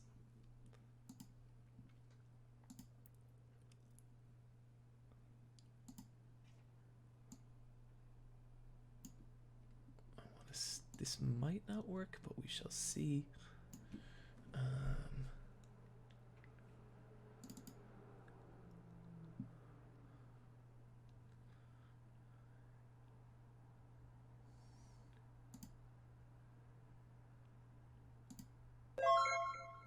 Okay, that was just a test, don't mind that. That might work, because I know the ticker is like, it can be kind of slow behind, but we'll see.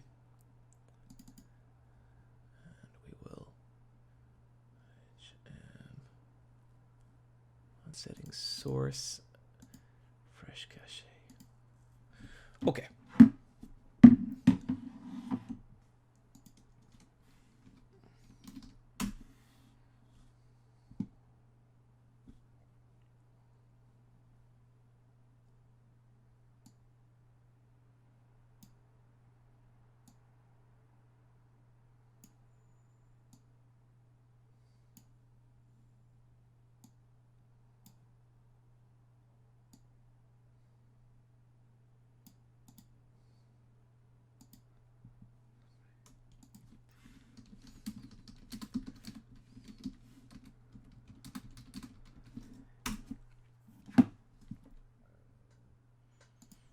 Okay, let's go. You did see the way she was staring at you? That was awesome! I'm so jealous! She was just standing there waiting forever, and then she just... Come on, let's go watch her beat up some bad guys. Now, at what point is the point of no return with this bit? So 18 left. Okay, we're gonna count down this time because I don't want to repeat a last time where we're just searching for like nothing.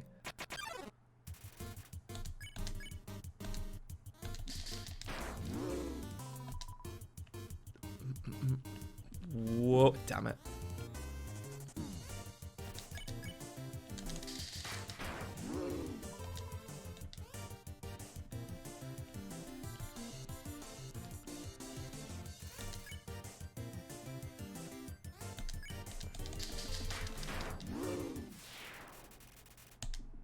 Okay, so that's 17. Oh, shit, actually, we can get the quiche here, I think. I wonder, does the quiche restore more HP? Because that would be a big boon against Sans later if it does. Because I think the two best health items you can get are the instant noodles and the pie, and we will need both them against Sans.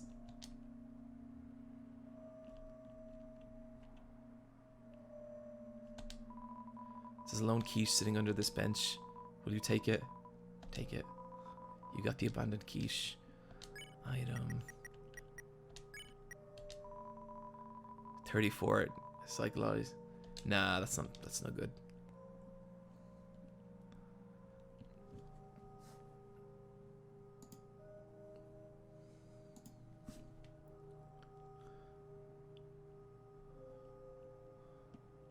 The waterfall music is so peaceful and nice, but the slowed down version of it is just horrifying.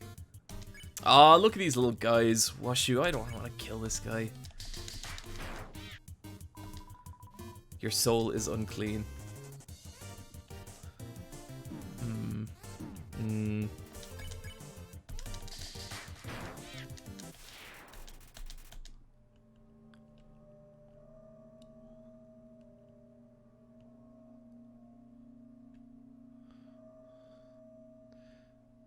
16.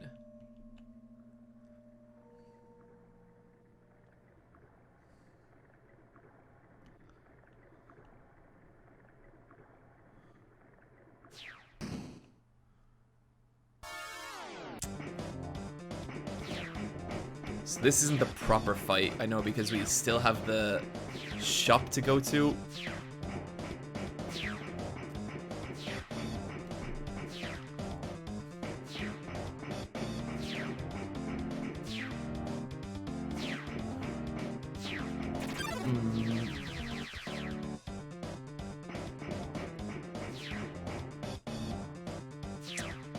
Dr. Slowbro, big fan here, listen to the podcast and watch all your videos from time to time, all the time. Big source of comfort in these times. Thanks so much for everything you do. No problem. Thank you so much.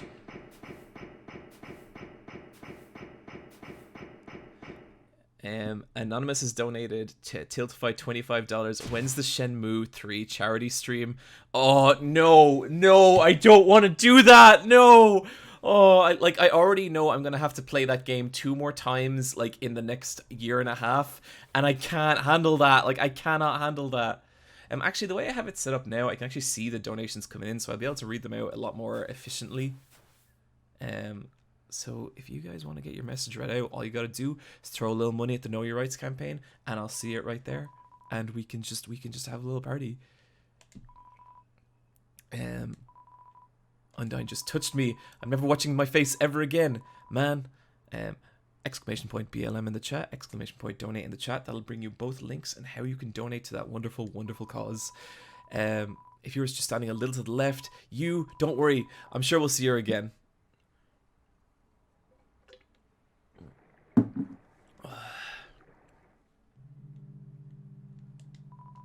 This cheese has been here so long, a magical crystal has grown around it. It's stuck in the table. 16 left.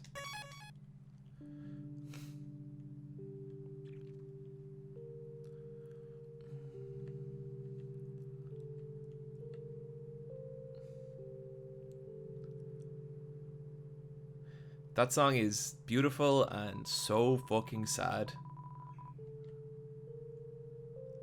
I think one of the things that I find saddest about the Genocide run is all the rooms with, like, a setup for a little joke.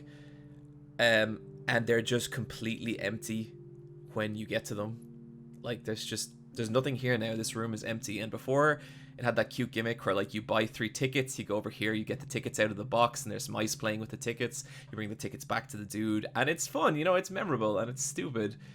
And it's really sad to me that, like, it's just empty now. Like, it feels, yeah, Yeah, Flare 350. The joke now is they're dead. Yeah, they're either dead or they're running away, and they're both really sad. I don't think this bird will help you on this. Okay. Okay, Fox. Yeah, I am in that room now. If people do want to drop by.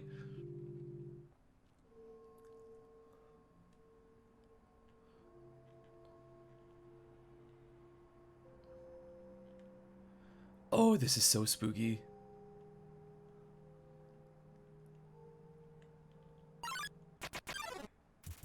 Hola, ¿cómo estás? Hey, Magma, how's it going? Good to have you here, buddy. Good, doing good. Just got up a little bit ago.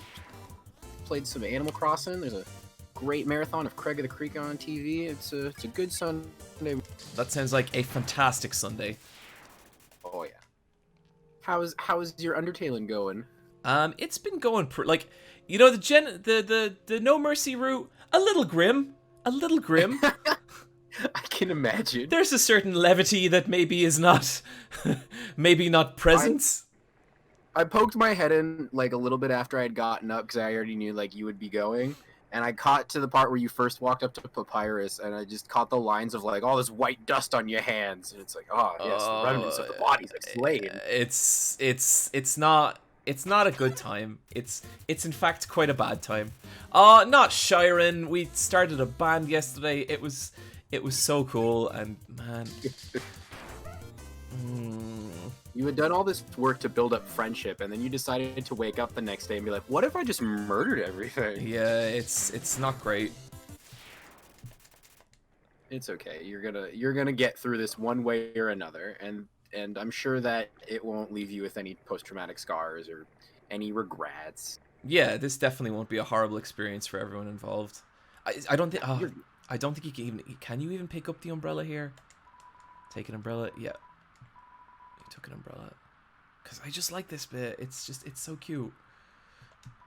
Put the umbrella on the statue. This is cute. I like this. Everything's gonna be alright.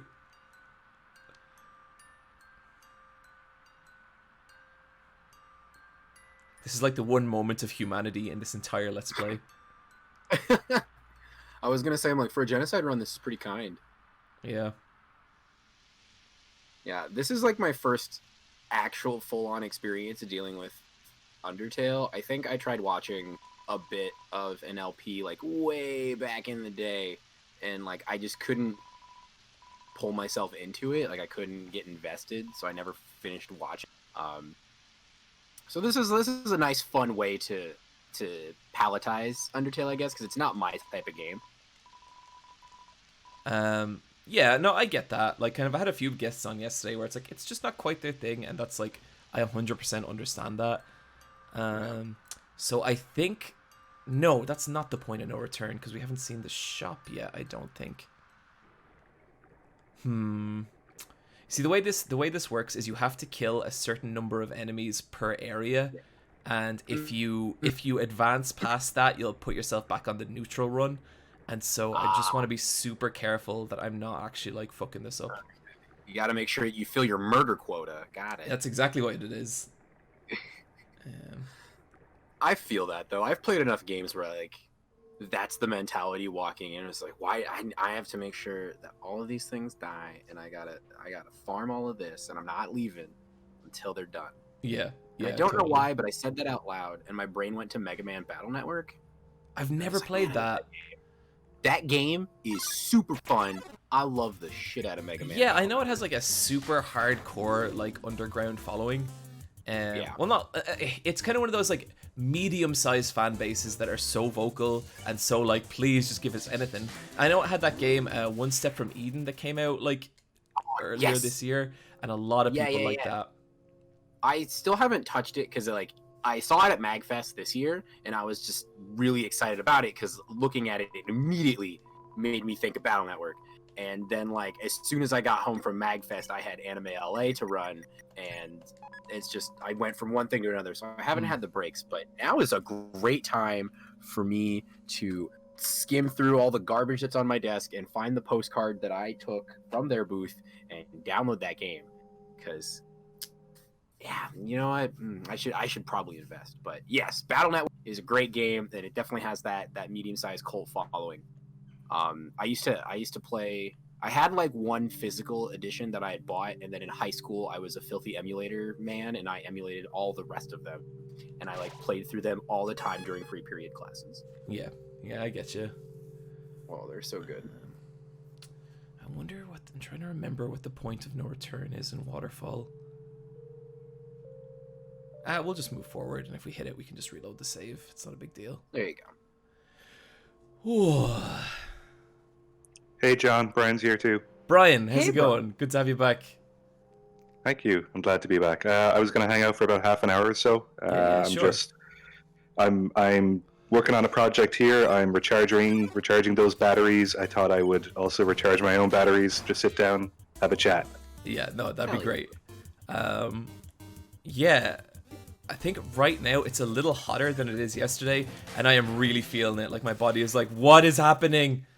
Yeah. What temperature is it here? Okay, it's like 18 degrees, 19 degrees. That's pretty hot for Ireland. For Ireland's, that is so much hotter than we're used to. Yeah.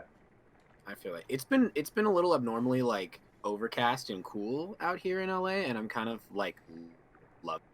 I need that atmosphere sometimes. I need a little bit of the humidity, get the fog going, and it just. Oh man, I love fog so much. It's twice It's now I've been nice. to Magfest, and I'll wake up early one morning, and it will be like just the town. That town is just covered in fog, and it is like Silent Hill. And every time I make a Silent Hill tweet, and I'm like, haha, I'm a comedy genius.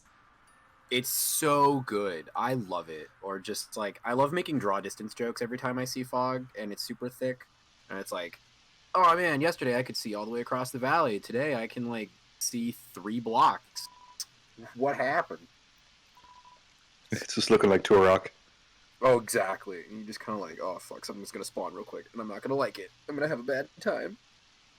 All right. Do you guys want to have a chat about collecting video games, that kind of thing? That's always a fun thing to talk about. Yeah, let's do it. You've been actually. Do I want to? You've told me about a project you are working on, Bryan. I don't know if you want to say too much about that here. I could say a little bit, because I think if I talk about it out loud, it means I'll have to do it. Yeah. Okay. For the podcast YouTube channel, I'm going to make a cute little video about my video game collection, and I'm just I've got a lot of like physical carts, and I have a lot of game guides as well, and it's going to be a mishmash of kind of video game stuff and animation stuff as well, just because I work in animation. But I've just been collecting things that are in my interest sphere for about 15, 20 years now, and I have a very unusual Bryan. collection of stuff. Sorry, Bryan. I just want to say this is one of my favorite screens in the whole game. This is so fucking cool. That's nice. Whoa, look at that. And I love like the parallax scrolling on the stars. Like that is just Yes. It's absolutely beautiful. I was just about to comment, and I was like, that's a really nice touch where it's because everything else, you kind of know it's doing the parallax, but it's so minimal, and then you look at the stars and the dynamics of that really makes this shot strong. I think it's probably one of the best things that I love about looking at Undertale content is that it's so as simple a look of a game, but there's so much that goes into it to make it special. Yeah, Bryan, you were saying about your project. Yeah, so it's gotten to the point now where we have 3 bookshelves that are overflowing with too much stuff. And so I still like collecting, but it's definitely got to the point where I'm like, I need to kind of like show it off a bit, because I find when people come to the apartment who've never been are like, what the fuck? Just got stacks on stacks on boxes. It's like, my collection, ladies and gentlemen. Yeah. And it's very cluttered at the moment, so I do kind of just want to reorganize it at some point, but this is kind of making me kind of go through it and archiving it a little bit. But yeah, I'm particularly fond of Japanese guidebooks because they will have a lot of high-res artwork that would have been done by the studio that then would have been handed over to the publishers that were making the guidebooks. So you get really, really like detailed stuff that you'd only really see in magazines that eventually just get chucked out just because magazines don't last that long. Yeah. Whoops. Uh-oh. This is cool. This is a nice. This set piece looks fun. I like this. Is this this bit the actual Undyne fight? Oh like no. No? You Okay. will know the actual Undyne fight because I will just be screaming constantly. And I'll hear your screaming from your apartment. Yep. In my okay. I'll know what's going The down. whole complex will hear it. Yep. It'll be a double. It's gonna be a very bad time for everyone involved, especially me. I'm sure they'll call an ambulance because they'll think someone like died.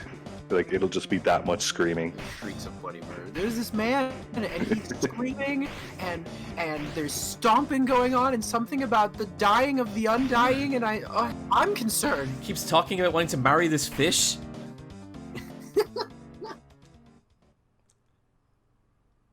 I never knew what Episcopalian was, but I guess this is what it is now. One of my favorite like weird in jokes in The Simpsons is Troy McClure's fish fetish. Oh god. Oh yeah, he sleeps with the fishes. That guy's still alive. I thought you said he was sleeping with the fishes. No, what I meant was. Like, no, I just had a big bowl of gabagoo. Oh man.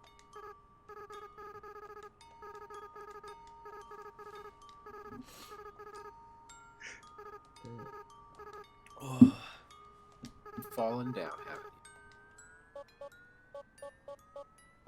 you?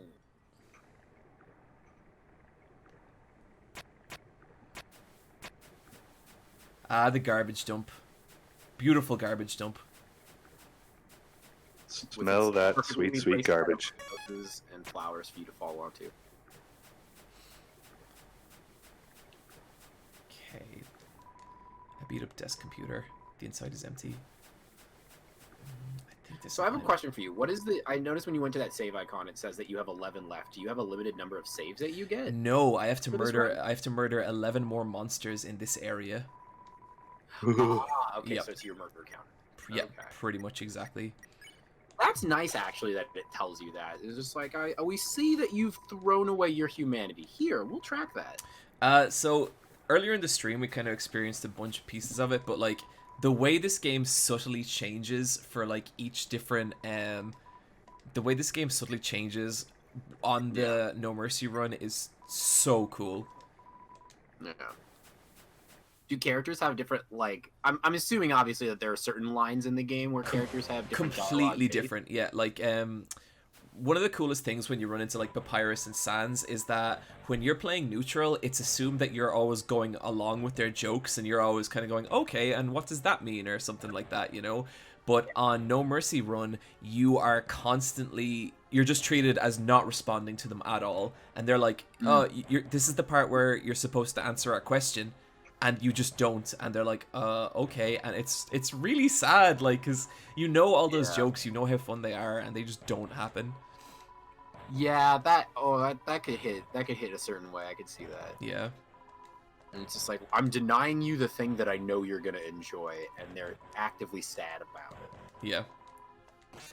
Bryan, one of my favorite things of your collection is your bootleg Mario figures. Oh yeah, I'm a real big fan of bootleg Mario. I think it's to do with Mario Galaxy because that was like a big resurgence in the popularity of Mario.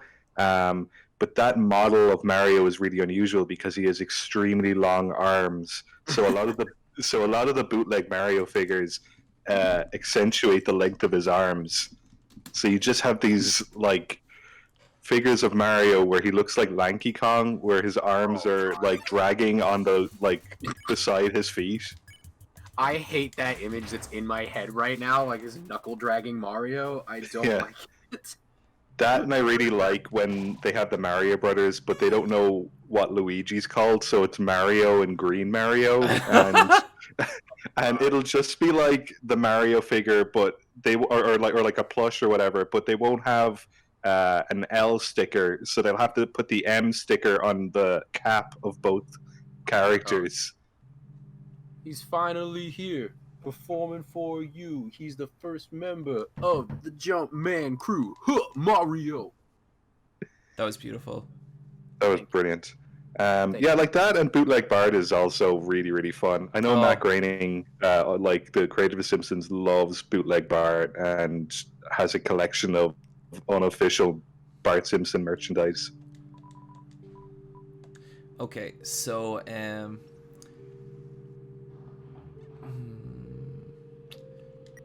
I don't think we need the tough glove. Sorry, I'm gonna do some inventory sorting. You guys just talk amongst yourselves. Sure. Bryan, one of my favorites bootleg Bart things I ever see is the Homer Simpson head, and it's Homer Simpson's head with like a bone coming out the bottom, and it's called Yellow Moron Father. Oh my god. Yeah, like poor Homer's been through a lot. That like that and like Stoner Simpson, where he's got like a big joint in his mouth, or like Chronic the Hemp Hog is another one. I just That's for some a real reason good there's one. like yeah, for All some these reason there's like a weird overlap between like 90s cartoon characters and marijuana smoking. Oh god. All these bootlegs just remind me, one of my favorite things that I love seeing whenever I go downtown in LA is like finding stores that sell bootleg toys, because there's like no limit as to what gets to be a crossover with something else, right? Oh yeah, for sure. Like, one of We went to Skid Row before back in 2017, and yeah. we all outside along the bong shops and stuff, and there was so Yeah. many like murals and kind of just commissioned art on the walls, and just these really unusual artifacts in the windows. Oh So dude, they're great. this bit's really interesting because this shopkeeper kind of has knowledge that this is a video game, and he knows that you can't kill him in the shop. He knows there's not a mechanic that exists for that, and so he kind of just uses that opportunity to like really tell you like it is. So he's talking about how once him and Asgore talked about it, and they agreed there'd be no point in escaping, since once they left, humans would just kill us. I felt a little betrayed when he eventually changed his mind, but now I think maybe he was right too, because after all, even though we never escaped, a human's killing us anyway, ain't that right? I've lived too long to be afraid of something like you. Try it, kiddo. I know you can't hear. Wow, knowledge like that is the Wow. only reason I've survived so long. Eh? Fight you? Nah. I'm not a hero, never was. And besides, these old bones aren't fit for fighting anywho. One attack from you, and then I'd, well... At least by talking to you, I've bought enough time for some of them to escape. I'm not a hero, but I know there's someone out there, someone who'll never give up trying to do the right thing, no matter what. There's no prophecy or legend about anyone like that. It's just something I know is true, that someone like that will strike you down. I think that all that stuff's really cool. He'll still sell you stuff. That's even better. Yeah. Well, yeah, he's got to make a living. He's got to get that money. He's constantly taunting you with his invincibility and invulnerability, and it's just like, by the way, And then I love that little touch at the end where you leave and it just said good riddance. So okay. So these items are cool that you can buy from them, because what they do is get hurt. After you get hurt by an attack, you stay invulnerable for longer, and that means that you can basically, it's nearly vital that you have this against Undyne, because her attacks are so fast. I Nice. couldn't imagine beating her without it.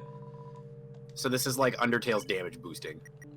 Yeah, pretty much. It's like some enemies hit very hard and some enemies hit very fast, and Undyne just hits very, very fast. Yeah. We'll be getting to her in a little bit, and you'll see what I mean. That's a manly bandana. So let me just check a few more things here. Cinnamon Bun heals 22. Okay, Cinnamon Buns are better. So Brian, I have a question for you. Have you ever Yeah. played this fantastic puzzle game inspired by JRPGs and hack and slashes called Battle Chef Brigade? Neov on our podcast played it a bit. The artwork's amazing for it. Hell yes, it's a great game.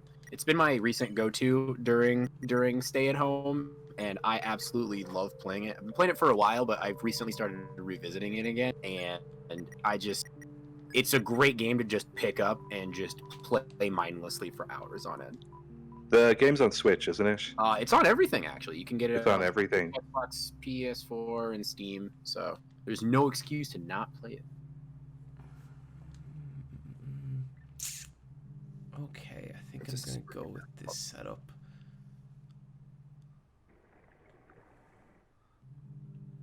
Oh, and it's free on Game Pass right now? Oh, snap. Whoa. There you go. You've no excuse. Yeah, there's none. It's such a fun... No! Oh, this is gonna suck. Oh, let's just do it. sometimes. Let's just do it. Fuck it. Oh. Uh-oh. Oh, that's not good. That's not good. Timmy! Yep, chat just losing it. Aw. Murder the Timmy. I had no choice. Or I had very little choice. There's a count quota, dog. You have to keep and commit. I gotta do it. It was the goal. That's rough. Like, poor Tammy's like the Mogwai of this game. You don't want to do that. Yeah. You're right.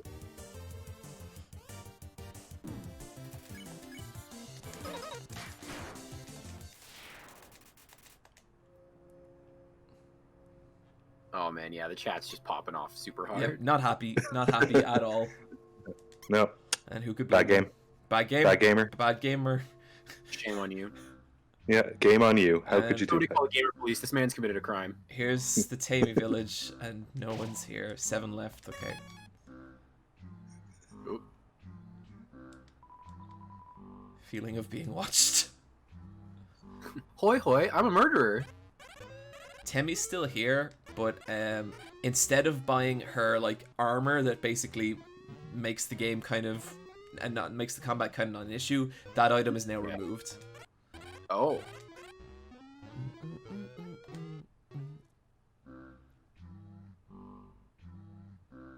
I just love the movement of the face and just like nothing else shifts. Like Yeah. that's so great. Yeah, I really love a character design where they have like a tiny face on a large head.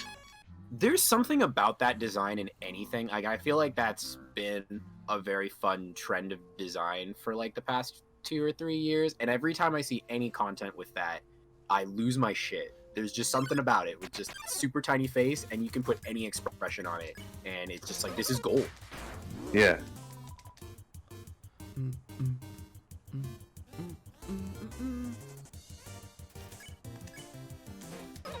So we had 6. This is gonna bring us down to 4.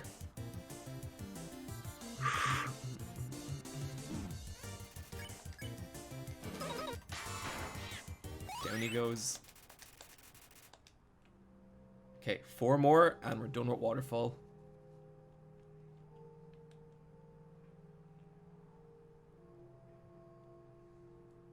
I'm seeing a lot of Mega Eyepatch Wolf in the chat. Oh yeah, I just noticed that. I was like, what is this? Like a Eyepatch Wolf. Give me the warp, Mega Eyepatch Wolf. Hey, hey, Kazzy, how's it going? Hey. Things are going okay here. I mean, there's a certain merriment that's not really possible to have on this run, you know? But we're getting on pretty good. Okay, that's good to hear. Also, wow, $5,215. Yeah, it's awesome. I'm so pleased with how this stuff has gone. Just a reminder, if people want to donate, you can hit !BLM in the chat. That'll often bring up a link, !donate. Or you can just go to my Twitter where the link's there, or it should be just below the stream as well.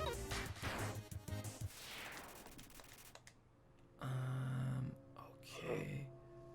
How you doing today, Kazzy? Not bad. It's finally nice to hear your voice. We've Same. known each other for like how many years now? Like It's 5 or been 6 like years? 5. Oh, that's Yeah. wild. I had no idea Yeah. you two knew each other. Yeah, we know each Yeah. other. That's crazy. This is a very nice variant of formal meeting. So I'm very pleased to meet you finally. Yeah, I'm pleased to meet you too. It's nice to finally get to hear your voice. Heck yeah. Oh man, this is a good way to start the day. I'm not gonna lie. I'm having a great morning. Good. That's one here. I think Yeah, I'm sorry, chat. I am going numb to the murder. I can't help it. 2 left. Okay. John, come on now. Bryan, I have to do it. There are 2 wolves inside you. Tell the story. I love that story. I don't know this story. There's 2 wolves inside you, that are constantly Oh, just a battling. meme? Oh, okay. One is love. Meme. This is like a beautiful story someone told me once, and I was like, oh, wow. I mean, okay, so like there is that whole like actual story of the lore of like there are 2 wolves inside you, one of love and one of anger. Like I know that that's like a cultural thing, Yeah. but then it just got turned into a meme because the internet has no respect for anything sacred. Oh no, I thought that was actually like someone being like, my grandmother, who's like 1/16th Cherokee, told me this. And everyone was like, yeah, sure, buddy. Honestly, I wouldn't be shocked about that. Like, it wouldn't surprise me at the whole point, but I've always felt like that has been like a real legitimate proverb that someone's came up with. I think I heard it a very long time ago, and then it became a meme later. Exactly, and I that's how I feel about it too. Where it's just this used to be something cool to think about and get metaphysical on, and then we all were just like, there are 2 wolves inside me, and one of them loves espresso, and the other one said, shut up and drink it. Okay, so the original version of this, there's 2 wolves inside of you. One is like happiness and love, and the other is fear and hate, and they are always fighting. And it's like, I think it's like a grandparent is telling this to a grandkid, and they're like, but which will win? And the grandparent is like, the one you feed the most. And it's like, whoa! Wow. Some deep. We get deep on these streams. That's grandma knowledge, yo. That's pretty edgy. Yeah. It is. But nobody came. Anytime we're good. Wolf thing on there, it's always a meme. Like I had a friend of mine. She recently found like this really awesome like beer stein at like a house sale, and it's got like 2 wolves pointing at a moon in the center, shouting at it. And the very first comment that came out of my mouth was like, "There are 2 wolves in your." I was about to ask how many wolves are on that beer stein. Oh man. I've been thinking about getting a tattoo for quite a while now, and like realistically, the only thing I want How to many tattoo wolves, John? just John, the one. Okay, I was Kaz. I had a whole build up explaining the logic of it, but you just cut through all that and exposed my bullshit immediately. Oh man. I really, really want you to get that back tattoo, John. Yeah. One on each shoulder blade, dude. It's like a wolf. It's just a wolf with massive biceps flexing, and it just says it's just writing that says hot time. Yeah, put yourself into a corner like me, so if you get a tattoo of something that's like relevant to your brand or whatever, people will be like, oh my god, you're like the super Eyepatch wolf guy that has a wolf tattoo on it. Oh god. Yeah, because my name is Kazuma and I have a dragon tattoo. Everyone's like, whoa, like Kiryu, right? And it's like, no, you weirdo. Of course not. Not at all. Yeah. Never gonna happen. Yeah, Yakuza style wolf tattoo. Hell yeah, that would be sick. Yeah, I think if I had just like a little tiny bit less self-awareness, I would have a Yakuza back tattoo. Oh dear. I know. I mean, I know. if you came here, we have a tattoo artist that does traditional Japanese tattoos. He's Kaz, actually the one that does my stop tattoo. it, Kaz. Yeah, come here. No, Come here. Kaz, yeah, you're he'll gonna actually draw the tattoo no, and watercolor Kaz, it you're and show taking it to me, you. you're taking me down a really bad path. Yeah. Yeah. This- Pretty convincing stuff, John. I don't know. This sounds way too good to pass this up. I think you gotta finish killing and then go get that tat Yeah. as a reward for all your murder. Okay, what about a Yakuza? Okay, but what if it's okay? Maybe if I do it like real classy, like what if it's like a Yakuza back tattoo of Sans? Why? I'm glad we both had the same reaction to that. No, but Yeah, like ooh.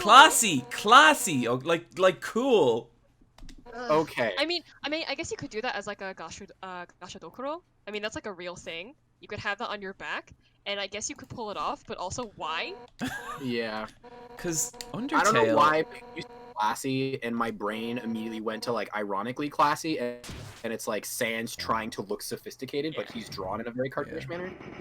I always like a remember I was cycling down Dublin one time, and I passed by a girl, and she was wearing like just a top with spaghetti strings, and she was facing away from me, and covering the top side of her back was a tattoo of troll face. Uh, Oh no! I just took psychic damage from that. And like I Oh my!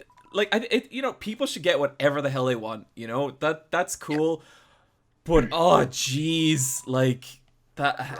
And then I remember another time, it was actually when I had just started hanging out with Neves Rebecca, and we were at a con, and it was like our first proper time hanging out, and then this girl walked in front of us, and on her back was a full back tattoo of the Harry Potter puppet pals. I mean, sometimes you like what you like, right? I mean, Sometimes yeah. you don't like it. Part of me can't judge it, because it's like, yeah, fucking you do you. Like, fuck the world, what you like is important. I knew a guy growing up who had Gur from Invader Zim tattooed on his arm. And this was in the mid-2000s when Invader Zim had kind of had that resurgence on the internet. And I was like, oh, you like Invader Zim? And he was like, what's that? What? Ooh. And I was like, yeah, Gur from Invader Zim, the funny robot. And he was like, I don't know I just thought it was a cool robot. Oh! Okay. So I'll let that slide just a little bit because those moments happen, and like, yeah, it kind of sucks when you're like, oh, the thing, and then they're like, what do you mean the thing? Like, I'll sometimes get sad, but I feel that I thought it looked cool, and it's just a cute character. I could let that run. I think it's just I think it's just proof of that point regarding said character, how ingrained they are into certain parts of pop culture. Yeah, totally. Like you could not escape Gur in like the early mid 2000s. Like even if you didn't know what Invader Zim was, that robot was everywhere. Yeah, especially with the LOL random humor and the I am the Penguin of Doom kind of stuff. Yeah. So guys, here we go. We are at the first great gate of this game. We're about to fight Undyne the Undying, and this boss fight is an absolute nightmare. All right, here we go. First try, you're gonna do it. He's got First try, slam dunk, no problem, guaranteed. Hurt, easy it's stuff. nothing. Everyone Next please time, clap. listen when I tell you to leave, okay? Yeah, if everyone could just get their clap emojis like loaded up, because this is gonna be over in seconds. This is gonna be brutal. Okay, let's Get out of here. search emoji clap. No results found. Yeah. It's a shame because this boss fight is actually very difficult, but I'm gonna stomp it so hard it's gonna look so easy.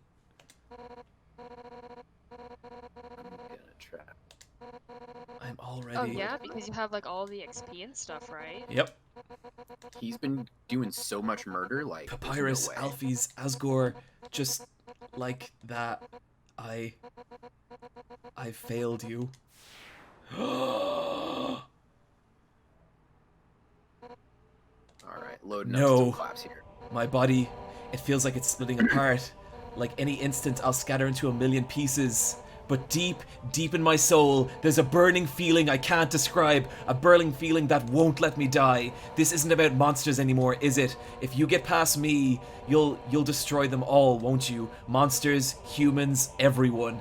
Everyone's hopes, everyone's dreams, vanquished in an instant. But I won't let you do that. Right now, everyone in the world, I can feel their hearts beating as one.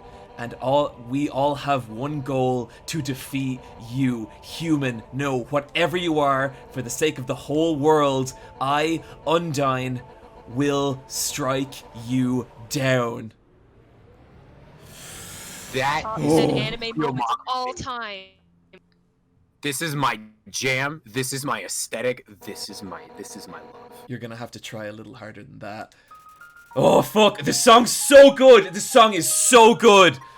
Okay, here we go. That's such a good fit. Undyne the I'm clapping Undying. preempt. Oh, I got timed out. Yeah, don't get too excited, everybody. You'll get a timeout. I put way too many clap emojis. We're doing it. We're doing it.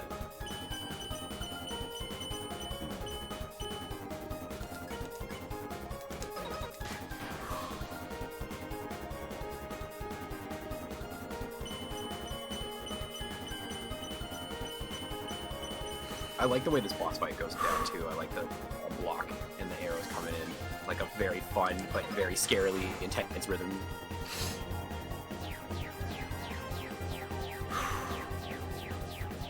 got this, buddy. Whew. One shot. Oh, shit. Damn it. Okay, I can probably survive. Oh god, this is where the arrows start lying to you. Okay.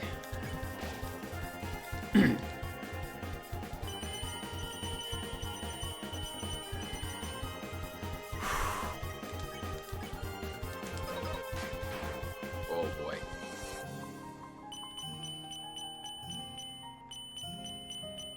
Damn.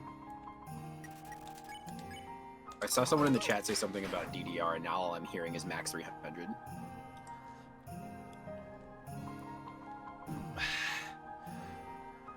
Whew. That arrow thing is real scummy. Oh, Yeah, dude. it's a nightmare. This is one of my least favorite of our attack patterns. It's so hard to dodge right. Okay. I gotta heal up again. Oh, this one always fucks me up. I don't know about this. This is tough. This is tough.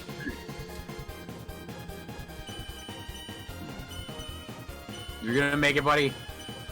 Hey, you got this. Put your hands in the air. Give John your energy.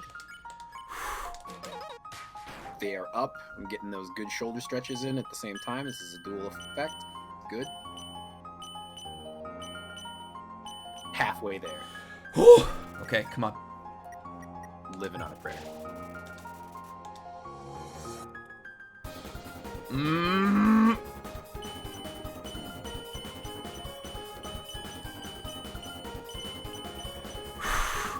Oh god. There's something really intimidating about the slower arrows. Oh, Yeah, it's always. actually the slower arrows fuck me up. This one's real weird. You have to like look through a path through the spears, and it's very hard to describe, but it's the only way to do it. I We're see what we're you're actually pushing her. I'm shocked we've gotten this far. saying. You're doing pretty Great, doing good. great. Oh fuck. Still good damage. There was still good. There was still good numbers. Okay, Big let's number. eat the quiche. Okay, that's good. That's good.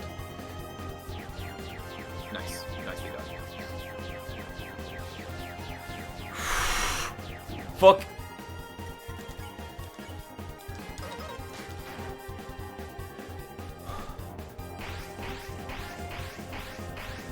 All right. Fuck. Nice. Okay, gonna go for some damage. Oop. Whoa.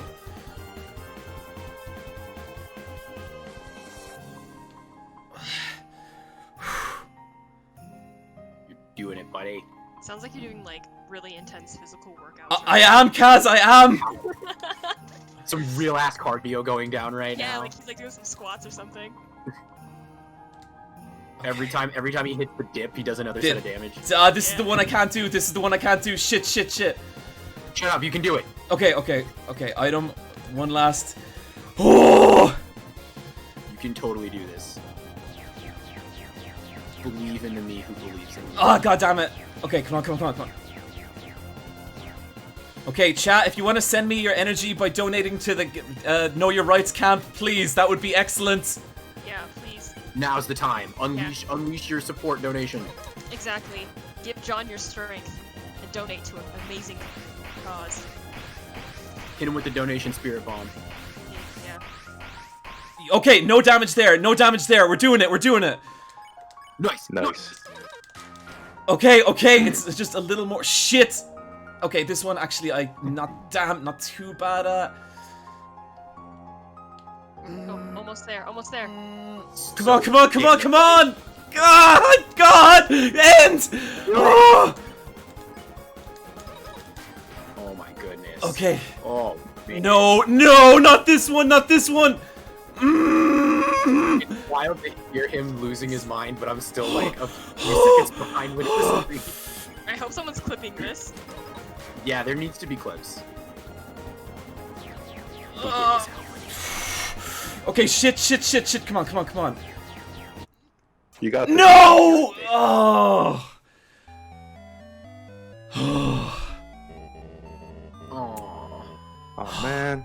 that was That a was really so good close. run, That dude. was so close, man. I That have was to a really say. good first run. Okay. So I need to go to the bathroom because I got myself all worked up. I did not piss myself, but it was also not far away. So I just want to empty things out and let's get right back in here. Guys, I'll be back in 1 Very second, okay? A good preemptive bladder release. Just you never know. And for those of you hanging out, make sure to get some water, stretch your legs, feed yourself if you've been here since the beginning. Don't let your Thank you knees for that atrophy. I'm gonna go get some water myself, and then I'm gonna have a breakfast bar. Breakfast bar. Hell yeah. Hell yeah.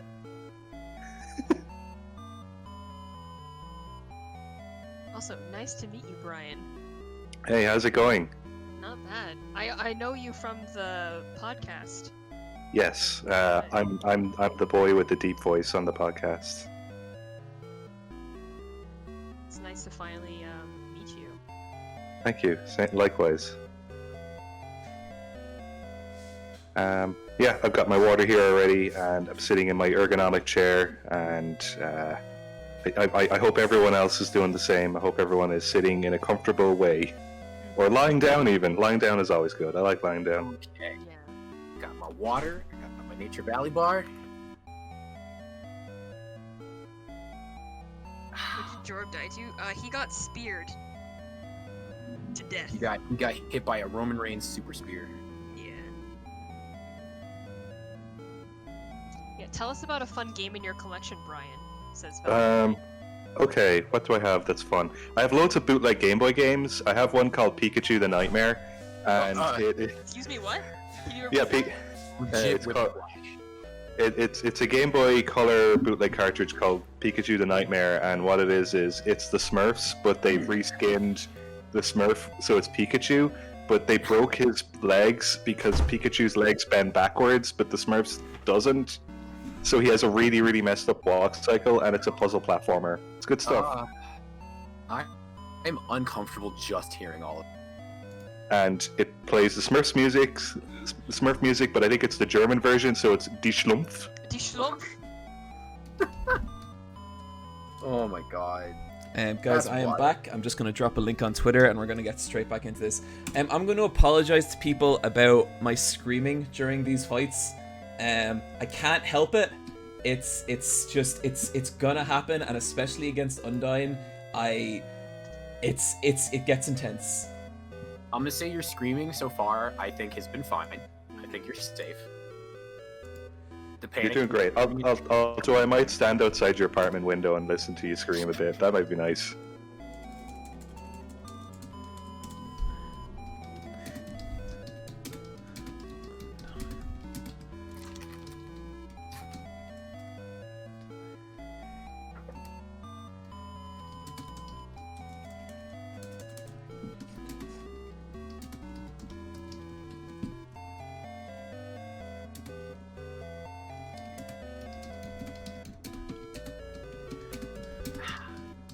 Oh man, good old cup of water in the morning. Very refreshing. Everybody needs to be hydrated. Yeah.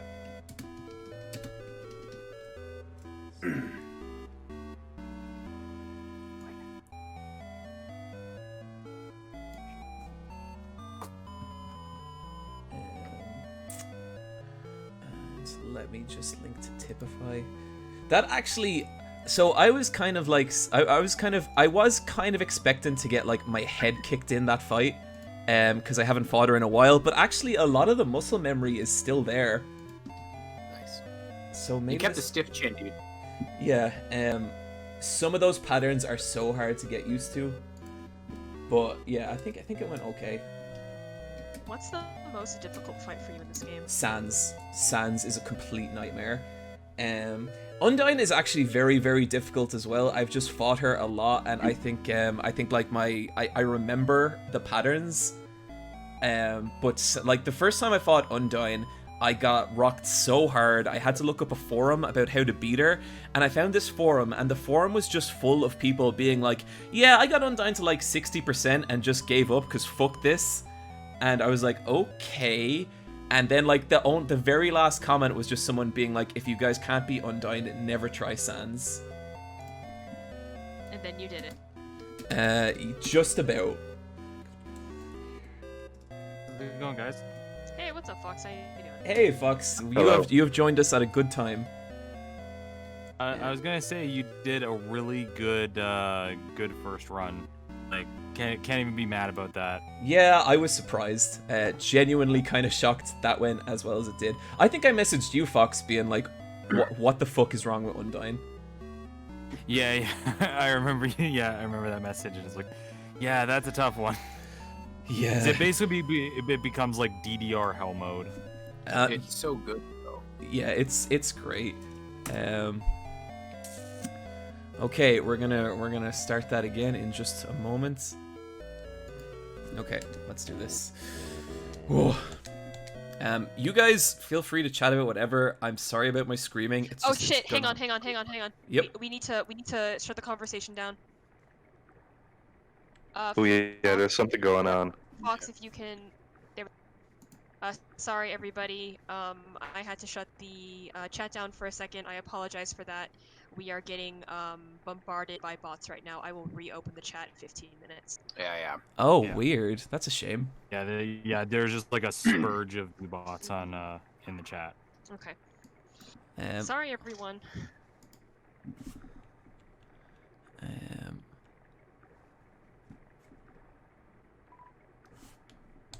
Okay, here we go. That's wild.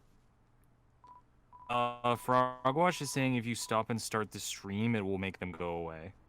They'll also go away on their like own. You just have to like keep it as like a little bit. Yeah. Close down. You gotta close the chat for a little bit. Thanks so much for that, Kaz. You have been such a hero over the course of this thing. It's no problem. Seriously. Yeah, I've heard of this before, but if you weren't here, I would have been like, what do I do? Yeah. It's like, save us, Kaz! But that's awesome. I appreciate all the donations coming in, guys. We will get to them as soon as I beat Undyne. Okay, here we go. Alright, round 2, buddy. You got The heroine roasted to appears. shore. Okay, I'm gonna fight Undyne, but I think we should take a moment and just appreciate how dope this design is. It's so good. Dude, it's fresh, and the eye laser is probably like my favorite element of it. Yep, totally. It's just an intimidating aura that's coming off of this design, and it's so fresh.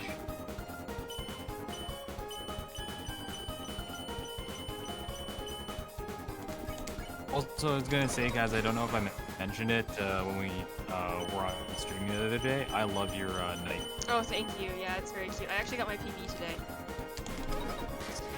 Oh yeah, I saw that. Yeah, I saw you posted that on Twitter. Yeah, I was hoping to aim for under 2, but I think I can Shit. make it in 1 hour. Shit, damn it. You got it. You can do it.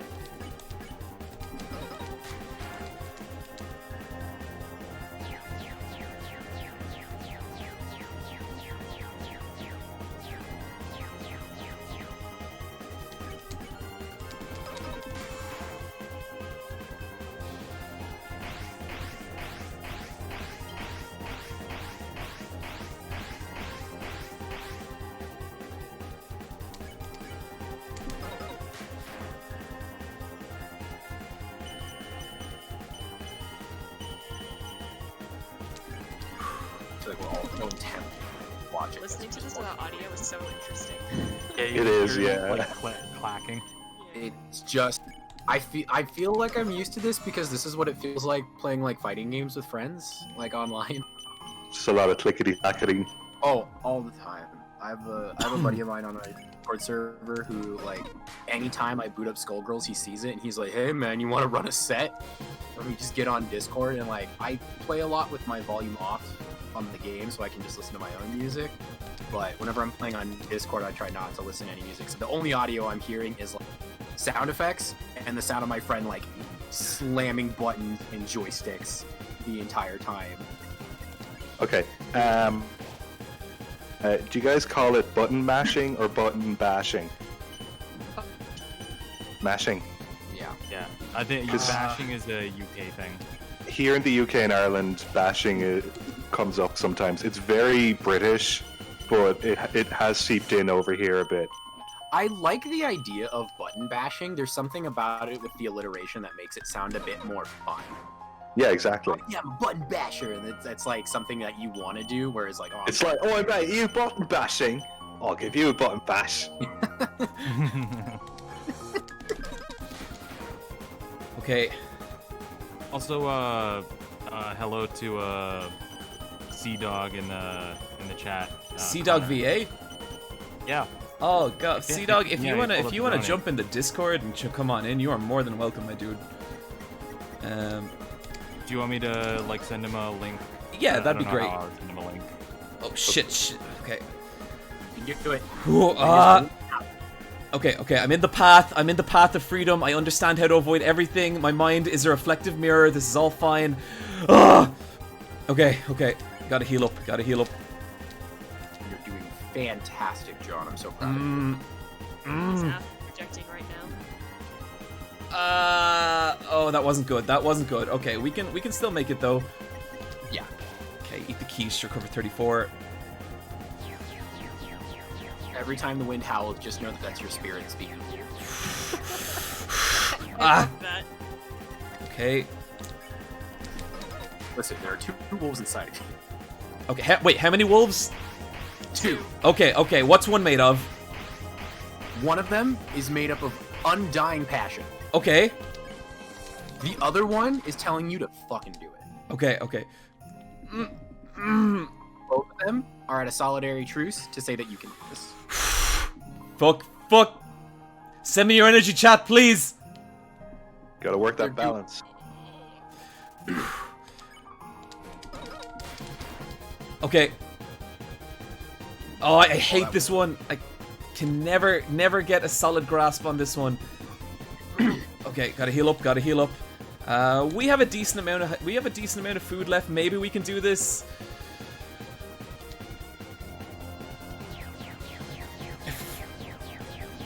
Yeah, you got a lot of. Oh shit. No! Oh, that could be it. Come on, you got this. The suspense is killing me. So Oh, I'm just God, waiting no. to see Yeah, we're out of delayed, so we just hear it, and then we're like, oh, what happened? Oh god, no! I totally I'm messed just that waiting bit up. to see what it is that gets in. Okay, Oh, here I go. I need a couple of clean runs. You got it, dude. You got this.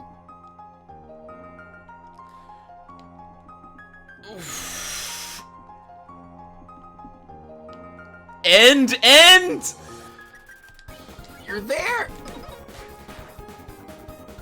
Oh shit! No! Yes, you can do it. Okay. Hit that If flow state. if I take no damage in the next hit, this could do it. This is the time, chat. This is the time to put all of your energy into every single click and button and donate. Okay, let's see. Crunch those tiny. Crunch it out. Okay. No! Too low.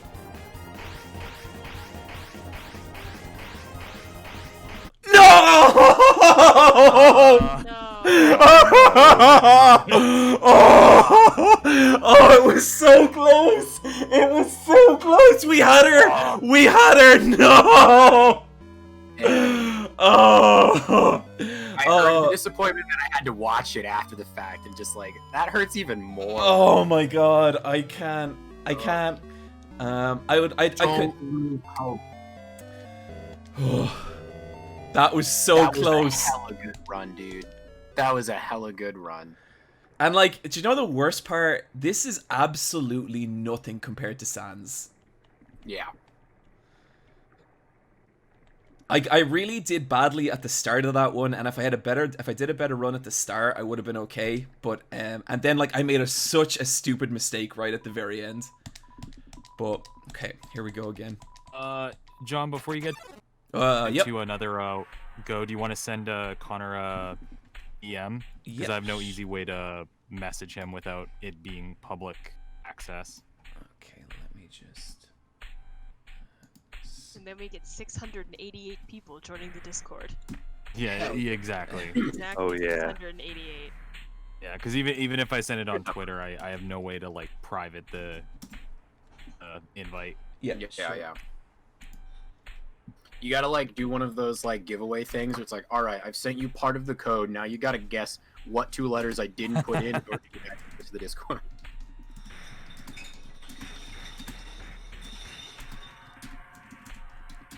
That's some nice recycling.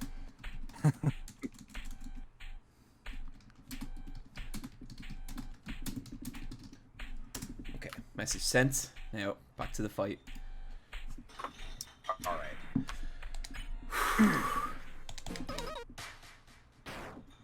This is the stance of Undyne.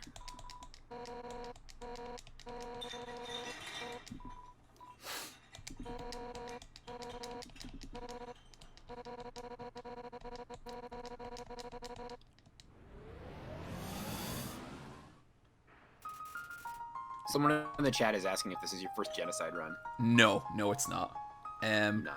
Basically take this and multiply it by like 30 tries for every 1 try here, and that's how my first attempt at Undyne went.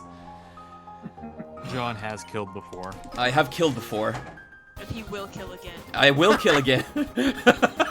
Oh dear. Ah, damn it.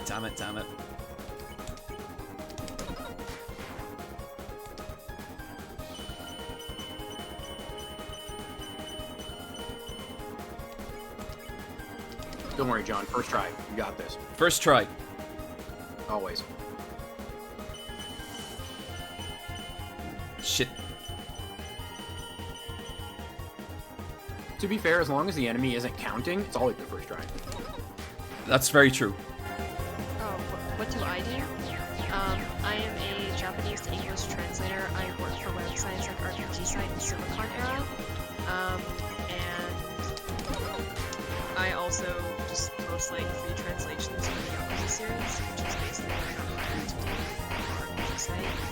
And I'm a vocal anti-imperialist, and I talk about Japanese politics and LGBTQ plus rights in Japan because I am a Japanese trans man. Okay, we're okay. Yeah, as well as a professional RE0 knife only speedrunner. Fox, don't say that. Hell yeah. Expose me, oh god. Yeah, exactly. Oh, it's a bit quiet. Sorry. You're good. Oh, geez, that was fast. Damn. This is an okay run. This is All right. Oh, wow.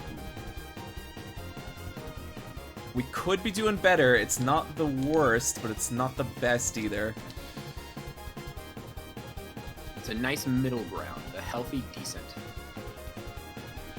Okay, I think I understand how not to get hit by that bit. You just can't be afraid. Yes, you have to go in and commit. And Oh shit, I forgot that we're... Oh my god. Oh, It's okay, that... you can do it. Can I, Kaz? Can I? Everything you do in this, it's about commitment. Yeah, you'll get it eventually. On your first run. Yep. Oh, damn it. Okay, I think this ship might be going down, guys. No. We can do this. We've got plank board. We've got some nails. At the very least, we can stall it. I'm on tilt. I'm all psyched out. Start. Two wolves. Two wolves. Oh, I finally understand how those yellow bullets work. I see. Yeah, it. they go in the opposite direction. Well, not even just that. I got that part, but I also finally noticed the detail that the arrow points in the direction that it's actually gonna hit. Like I never noticed. Oh yeah. So like, if you can see it well enough, you know that it's gonna end on this side once it does its loop-de-loop. That's a nice. Gosh, every time there's something nice. The aesthetics, clever little thought goes into these. You're doing great, buddy. Okay. I believe in you. Come Come on. I can't be afraid. Don't be afraid. Don't be afraid. The wind is howling. It's both of the wolves. Yeah, howl back. That's good. I like that. When the wind howls, what do? You howl back. Exactly. John, I really, really want you to howl at some point, please. We hit At the 10k. final. We hit 10k. All hell. Hell yeah. Also fair, I guess. I was gonna say, as soon as you land the killing blow, you got it. You gotta show this genocide run who's the alpha. Damn it. Damn it. Howl wolf.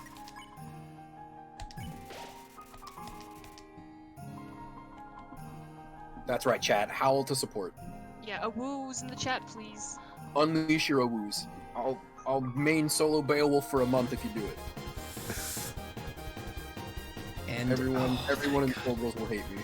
It'll be great. I was gonna say that sounds like something you would already do. It is something I would already do, but it's the one thing of Skullgirls animosity that is joking, but also like people are like, ugh, god damn, I hate this. Hey Also, everybody, after this- welcome to Skullgirls. The boys are in town. Also, after this fight, John, there's something that I'm gonna need to do with your bot. You are getting timed out for supporting. Okay. Cool. It's it's the Nightbot is oversensitive protector. about spamming. Okay. Cool. Yeah. Cool. You're getting a little wild. It seems to be how like Nightbot is by like default. Yeah, you just have to turn. It's pretty easy to turn off. Yeah. $300 a woo fines, all of you. Yeah. That's good. That's the Nightbot right now, is issuing a woo tickets. Exactly. It's like that gif with the bees. It's like, Oh, you get a ticket, and you get a ticket, and you get a ticket. Everybody gets a ticket! Exactly. You got this, buddy. You're doing it. You're crushing it. The wolves are so proud of you.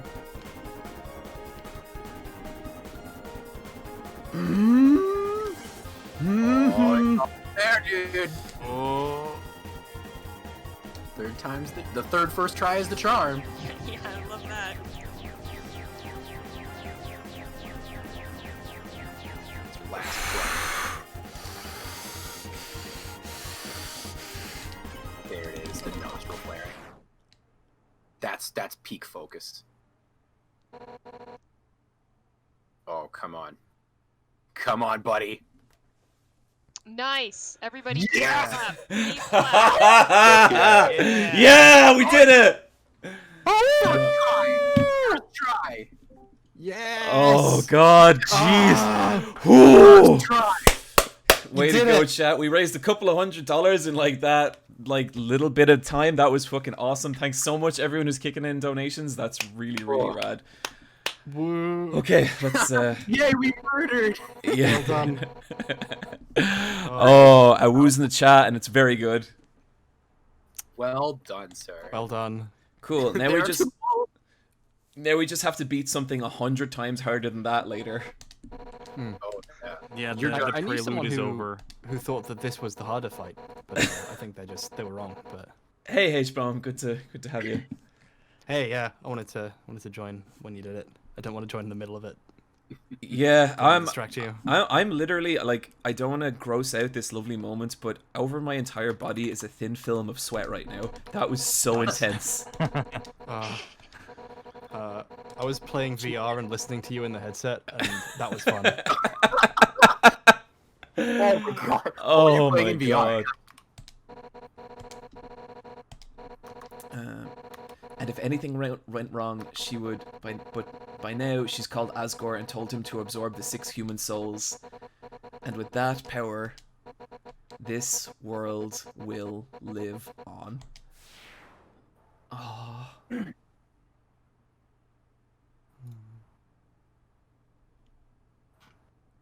Okay, let's hit a save point, and then we'll just do a little maintenance, and then we'll get back to it.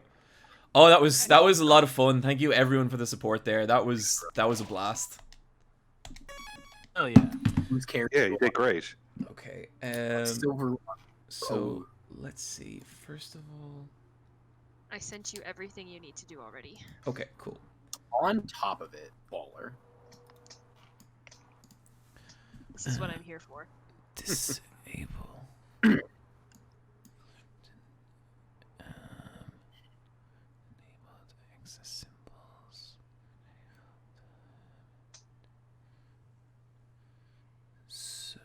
So how are you doing, H-Bomb?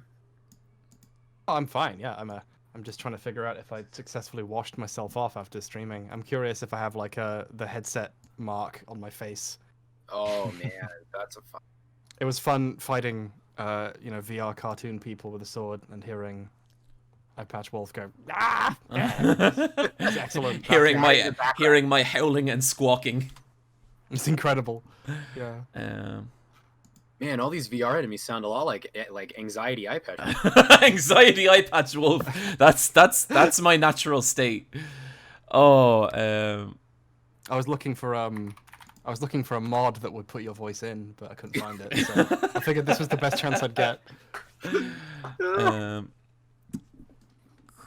Oh man.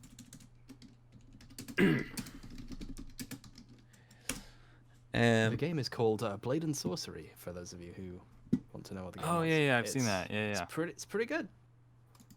Yeah, I don't have a VR setup unfortunately, but I've checked it out and it looks pretty neat. Yeah, my favorite thing to do is to find weird bugs or like weird things that just don't work about it. Like for like the first 3 years of development, hitting something with a shield would immediately ragdoll them. So you could just knock everyone over by charging forward with the shield. That sounds like.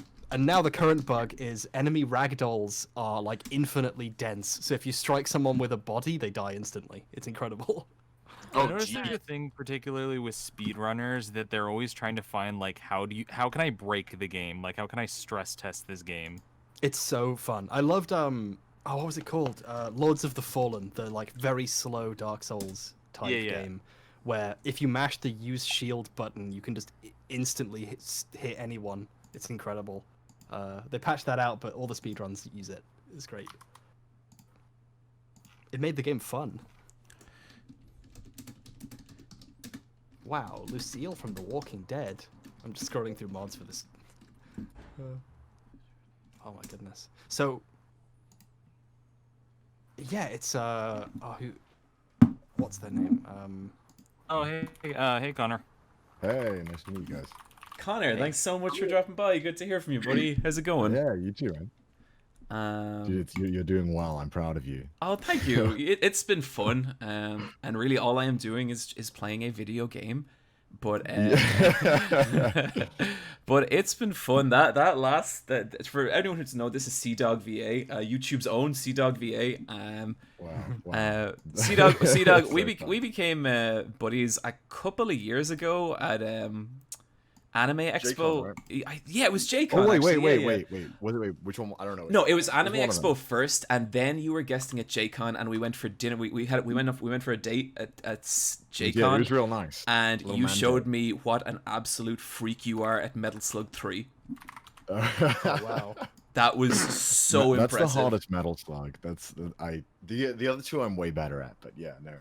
Really, because it was just like watching a savant like ballet his way through that game. It was incredible.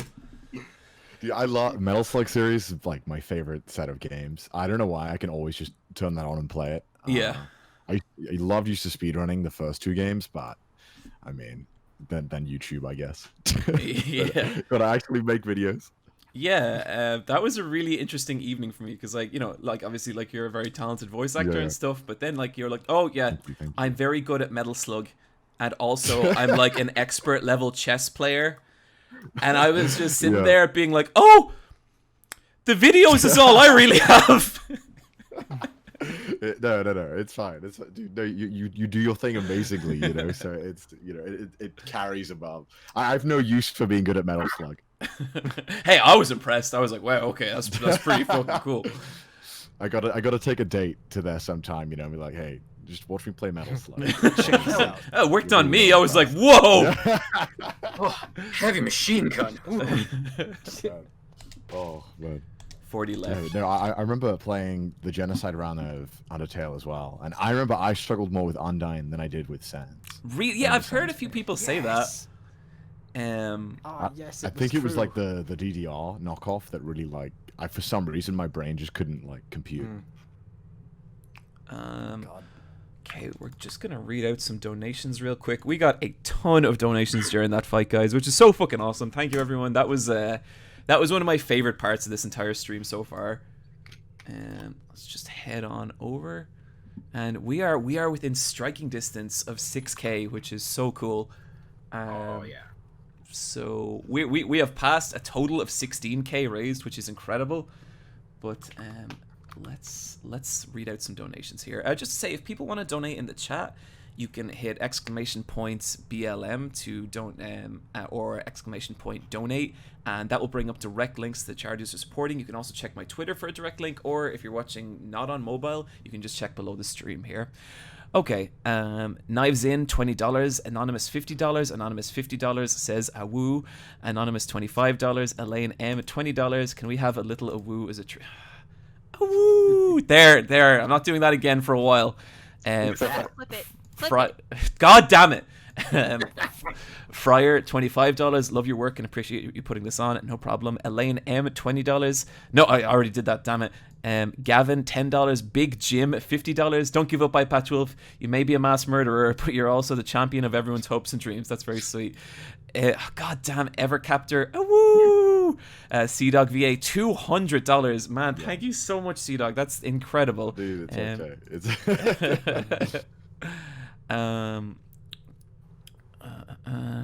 $50 or I don't know. Shami, that's $20. Anonymous $20. Shady Squid $10. You can do it, Jam. Stay determined. Beat the hero. Be the hero and be the dark prince we all know you're destined to be. But for real, I'm happy you're doing this stream. Black Lives Matter. Big love. Absolutely. Super Hershey. I think it's Super Hershey B. Sorry, they cut out the end of your name. $35. Thank you so much. Bomb. Super Hershey Bomb. I was gonna call them Super Hershey Burger because that's the first B word my mind went to. $35. Thank you so much. Zach J $20. There are two wolves inside you, one of love and one of hate. They're both fighting. They're both fighting racism. Hell yeah! Just to watch.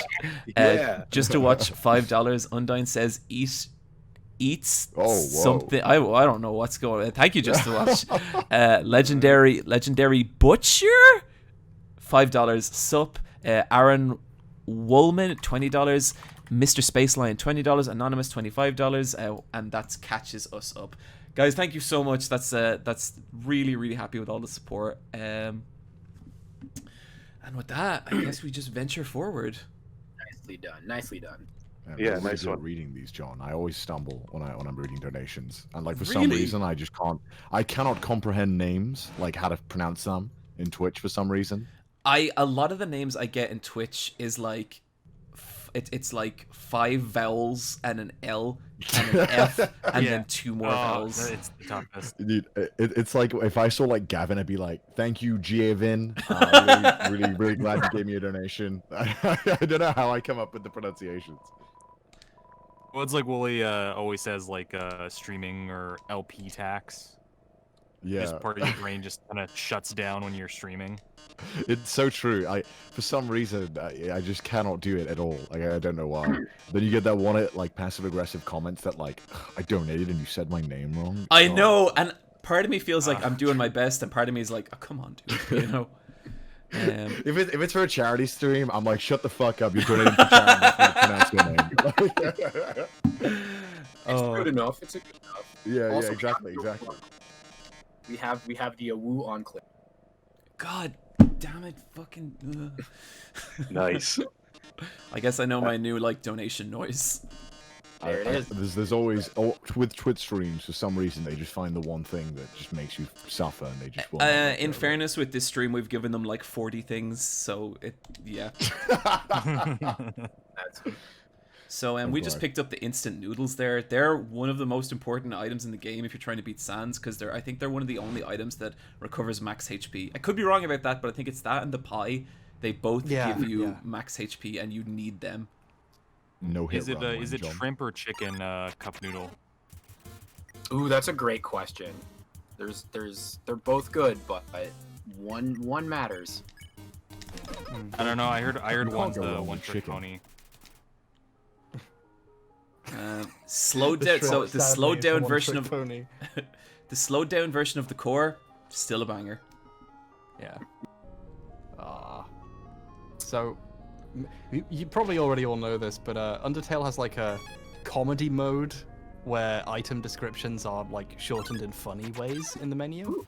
and it turns that off in serious settings. So like the butterscotch pie is called Butts Pie, but it's not called that when you're fighting your dad or whatever. It's cool. Yeah, I like that they do that a lot. Yeah. I really respect how much they do to. Oh, I'm kind of getting that hurt. That hurt. The poor Sundari plane. Oh god, the way the plane explodes always really got me. Yeah. Oh wow, that's really cool.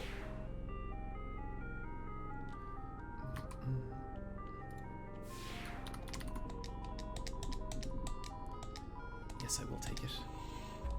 Also, John, how do you want me to give away this this thing that I have? I have no idea. I guess you could drop it in the chat and just do it like that. A first come first servey kind of deal. All right, Yep. I gotta. All right, let me. Yeah, because figure- I also have a few Steam codes that I could sprinkle in. We could on give a it to the video. next couple of donations, I guess. I'm not sure. Whatever you guys think. I think that's a good idea. I think the next donation that comes in could get this. I think that works. Okay, but it's a I mystery have- prize. It's a complete mystery prize. Donate gonna at your mystery own prize it? peril. Yeah, it could be Alright, be sounds something really cool like a game, but it could also be like 40 grand in debt. So just be careful. All right, Fox, I'm gonna send it to you, so that way you have it, and then I'll let you distribute. Oh it at jeez. it. Okay. I'll send some Alright. codes as well. I have one that's very on brand. Nice. You What are a now the move. legal owner of every Confederate statue. You gotta go through the water to get them though. Get crap away from me.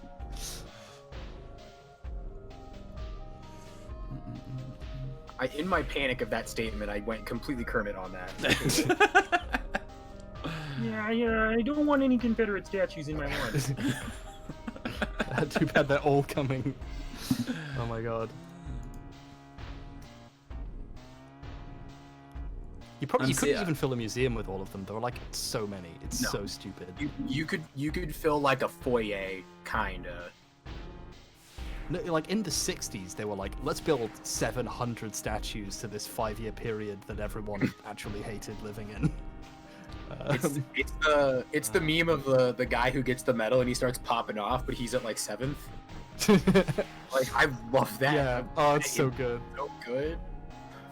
He's like, yeah, whoa, and just like at the bottom of the steps. So would I just send a whisper? I'm guessing, or Yeah, I think a whisper would probably be the best once we know who it is. So if you want to I just checked who most recently donated on the Tiltify. nice. How long have you guys been streaming for? We have been this stream hasn't been going on that long. I think we've been streaming for maybe 3.5. 3.5. about But we Oh, wow. yesterday we did 14. Maguma, can you copy and paste those codes just to make it easier for me? Yeah, no problem. Then I'll Chelsea, I'll be whispering those codes to you. All the fucking donations now are like a woo, and it's like, God, I knew this was a bad idea. We did it. We set it up. It's good now. You gave people what For a they good wanted, John. You cause. should never do that. That's my biggest mistake. A woo's for justice. That's what's happening. Undertale's Oh. back, baby. Undertale is back. Okay, this John, isn't. are you planning to come to Japan at any point in the future? Yes, I am. Hell yeah. If the world pieces itself back together next year. Yeah. Oh, okay, Hell yeah. perfect. Yeah. Yeah. I've been wanting to go back to the UK, but with all the borders situation, Japan isn't letting people back in from the UK, so I can't really leave until.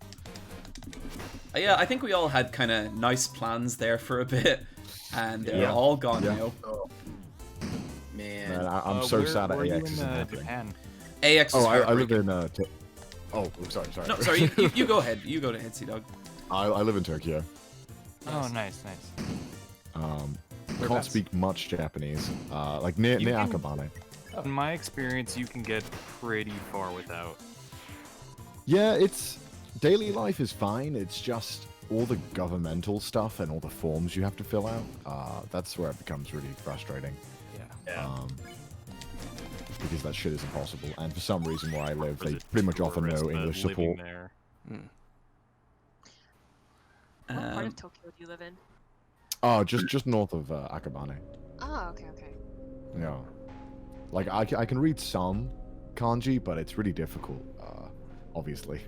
Like, I can read what you put in the chat, where it's like, is it like, Eigo dake kaite kudasai? Is that what it says? See, dog, yeah, I yeah. could listen to you speak Japanese all day. Man, I wish I can get better. It's such a slow progress. I do classes like 2 times a week, but man, it's so hard. Yeah, it's a tricky. Like, the only experience I've had with it is translating unreleased Grappler Baki chapters, and it'll be like some guy about to beat the shit out of Baki, and he'll be like, "Ah, you are the king's feast, but it has already been eaten," and I'm like, "Okay, I'm doing this right." That sounds great. I want to read that. It was That actually. sounds like He's a, amazing. like a Sold. Grappler Baki line. You know, dare I say, I think anyone who like loves JoJo's will most definitely love Baki. Like, it's the exact same aura of stupidity, but Yeah. like so great. serious. Oh, yeah. I really have to see it. I watched earlier, I finished the latest season that went on Netflix, and like I was having a field day with it, but I haven't read any of Baki. I've just been watching it. Can I tell you guys? The anime's good. Can I tell you guys one of my favorite moments of Baki? Please. Sure. So there's this point where the kind of new power level system of Baki becomes animal imitation. Yes. Are you gonna say what I think you're gonna say? I think if you're I- gonna say the Yeah, okay, go. So basically, like, they start, like, someone will imitate a mantis, and then someone else will imitate like a crane, and it's like a slow build up, and eventually the fighters start getting so good they start imitating dinosaurs. The strong, but then Baki becomes the strongest fighter by taking all the strongest parts of all the strongest dinosaurs and combining them into one monster dinosaur, right? And so he has become the strongest creature on the planet, okay? But it's Baki's destiny to fight his father, the strongest being in the entire world. And so halfway through their showdown, he's like, "Okay, Dad, check this out. I've combined the strongest parts from all the strongest dinosaurs to create the ultimate fighting style." And his dad's like, "Okay, that's pretty good. I, Yujiro Hanma," that's Baki's dad's name, "I, Yujiro Hanma, will now imitate the strongest creature to ever exist. I will imitate Yujiro Hanma!" And he imitates himself, becoming the most powerful being in existence. Wait, can I So good. ask what this is about? This I don't is know what this is. that's a Grappler Baki. So There's also my favorite scene, and possibly one of my favorite scenes in all of anything ever, is when he's about to make love for the first time. Yeah. yes. And before he does it, his dad turns up, basically calls him a wimp for not making a move sooner, and then tells him to keep having sex day and night. And then the next scene is somehow all of his opponents knows that Baki has now become a man because he's had sex, and his power level is increased dramatically. Yeah, they to all the point feel where it in the everyone's air. scared of him. Yeah. I actually really It's like, I oh think, shit, he's become a man. I think the relationship between him and his girlfriend is genuinely sweet, because he Yeah. she's the one thing where he does not care about fighting and stuff, and he treats her really well, and it's really cute. It was The weird ultimate for a Dragon moment Ball-esque with the... weighted clothing is virginity. If you can shed that. Get it off. It's unstoppable. Oh my god. So, I'm trying to remember. There is a character, because talking about the grappler Baki imitating animal styles reminded me of one of my favorite things from a tangentially similar show, Kengan Asura, and there is a character in that, and I'm trying to remember the hell his name is, but there's this character who shows up in a fight scene where everybody's stuck on this boat heading to a battle island, and it's all right, the 7 people who survive this sudden death, one for all battle royale will be the last finalists who fill the spots on our battle island. And the main character, Omo Tokita, is unstoppable protagonist, doesn't really put in any effort, and then all of a sudden this one block up, and he's got this kenpo that's based off of like military weapons, because he's talking about the whole idea of like, oh yeah, martial arts is always replicating animals, like the mantis style and the tiger and the crane. But what's the most dangerous animal on the planet? Man! And he's just running around, jumping and shooting his body out so fast that he's like treating himself like a Scud missile. And he's just like, bullets are the most unstoppable martial art in the world! And he's bouncing off of the walls of this freight ship, pretending to be a rocket. And it's the funniest thing I've ever seen in one of those fight animes. I can't believe his kung fu style is bullets.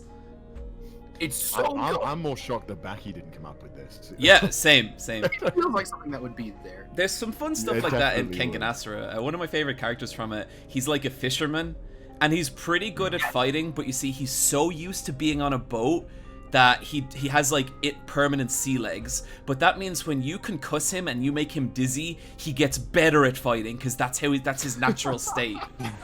Yes. Speaking of like Baki and Kengan Asura, I wanted to bring up another series that's all about intense confrontations and, you know, one-upsmanship. Kaguya-sama Love is War. Okay, for a second there, Fox, I was like, if this is fucking Devil May Cry again. Something that No, I know. I wanted to ask, because Connor's here. Are you up to date, Connor? I'm not, sadly. I'm not. Because I was gonna say, I think John's mentioned that he's not caught up, but I know you love, what's it called? Silent Voice. You need to catch up to the current season. Okay. It's been one of those shows that's like top of my priority. Have you watched any Connor? Connor? My favorite like arc of the entire show, and it's so weird. It's such a weeb thing to go, oh man, the sports festival arc is so good. I don't doubt it. From what I've been seen with it so far, I've really enjoyed it. It's just one of those things where it's like, fuck, I wanted to watch. Yeah, I watched the new season in the grapple back. What did you say, John, by the way? I don't remember. It couldn't have been that important. Okay, so I was just because I don't use Twitch very often. Like, I don't watch other people's Twitches very often because I'm a terrible person. I just noticed the icon for the menu for the chat to like messages people have sent you, and the first message is dated 20th of January 2019, 4:55 a.m. So this would have been in the middle of the stream. I want to remove the controller from your hands and do this for you so badly. Like, I just realized my DMs are full of people giving me advice on Beaver Bother the night I was doing it, and I didn't know any. I didn't see any of them. I'm sorry. Please carry on. I hate backseat gaming on Twitch, but that's like what they do. If you want a real nightmare zone, go check your DMs on YouTube. Oh no! Wait. There's DMs. There's DMs on YouTube, and there's some dark shit in there, guys. Oh Dude, yeah. Didn't they get rid of that feature? Did they? Last I checked about a year ago, and it was still there. Maybe they did. I think I don't think you can send or receive them maybe anymore the same way, but you still can check them if you have them. The last time I checked it was like at the height of Bitcoin, and I opened it up, and it was some company trying to sell me Otaku coin. Excuse me, what? I'm not joking. Nope. Oh, that's who's that by? That's by Tokyo Otaku Mode, right? I think yeah, it was them. Yeah. Oh wow. They can't all be hits, you know. Yeah, no Dogecoin. Yeah. Yeah, that was definitely one of the more like, okay, we could make that. Do you ever get sponsorship emails and are just like, well, I'm staying clear of this fucking thing?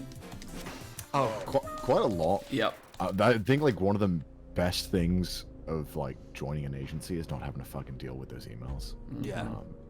Although I do delete a lot of the fan stuff that gets sent to it before they see it, because like the questionable stuff I get sent, I'm like, I do not want my agency, like this Japanese company, seeing someone be like, hey, I'm 14 and I want to date you. I'm like, whoa. You have told me some of those stories, Sea-Dog, and they are chilling. Like, I don't know if some of them are like for public consumption, but whew. The way I see it is the way I'm glad that it's me and not someone else who is more would take advantage of those fucked up situations. Yeah, exactly. Yeah. I see it. If they do something that's really, really fucked up, I'll tell them and be like, hey, this is like not good. Like one guy sent me his like birth certificate and address, like full thing, to prove his identity to me. And I was like, I didn't even email him or anything. He just sent me it. Like, How can I prove I'm not a crazy weirdo? Oh, I know. right. It's my full address, birth certificate, everything. And I emailed him back. I'm like, hey, buddy, like, Are you gonna send that back to me yet? Can I get the last 4 digits of my social again? I'm like, hey, you forgot the 3 numbers on the back of the credit card. I emailed him back and I was like, I pray to God that you are. I am the only person you sent this to. Please do never do this ever again. And for any reason, what? Who even has their birth certificate lying around? I thought, like, I don't have that. Where is that? So do you guys ever get offers to, like, someone will be like, I'll pay you $100 to talk to me for 10 minutes. Whoa. I mean, that's Never, like, never that extreme though. Yep. It's really lucrative if you ever think of. Yeah. I mean, that's how we started talking. So Yeah. That's By the way, Fox, just to say, you're up to like $800 today. Just letting you know. yeah, I know. I'm keeping tally. This is how it works with my parents. Yep. Well, that's what I call them. I don't know. Harry, this is gonna sound like the most random question that only I'm gonna get. Have you gotten your stepladder back? Oh no. Okay. My mum brought me a new, very even older stepladder than the previous one I had in my shed. So it's just this destroyed stepladder that I will never dare stand on. But yeah, she did give me a different stepladder than the one that she stole. Yeah, snuck in to steal your stepladder. I want to know the lore behind stolen stepladders from your parents. This sounds fun. Oh, like in the height of coronavirus, you know, like the peak period where people probably should tell you they're coming before they turn up. My family turned up for a surprise visit, and on their way out, I couldn't help but notice that they unlocked my shed and took my stepladder. And I like asked, like, hey, did you take my stepladder? Like later in a message? They're like, well, technically it was our stepladder, and we gave it to you, and we got it from Aunt Jemima. Oh god. When she moved into the care home, we got it from her. I was like, okay, I was just asking, it's fine, I don't really mind. And then, like, 4 hours later, I got this message: I've decided to buy you a stepladder. So good. Hey, did you take my stepladder? Well, technically, it belonged to us first. It was a very not guilty thing to say. Oh my god. Basically, my incredibly dusty, destroyed typewriter collection that I intend to refurbish at some point and then never have is just stuck in my attic. And one day, you know, I might be able to get them down. But they're really heavy, so you need like a proper thing to like stand on to get them down successfully. Yeah. I just imagine that. Before we segue into another thing, I have a Yakuza 0 code.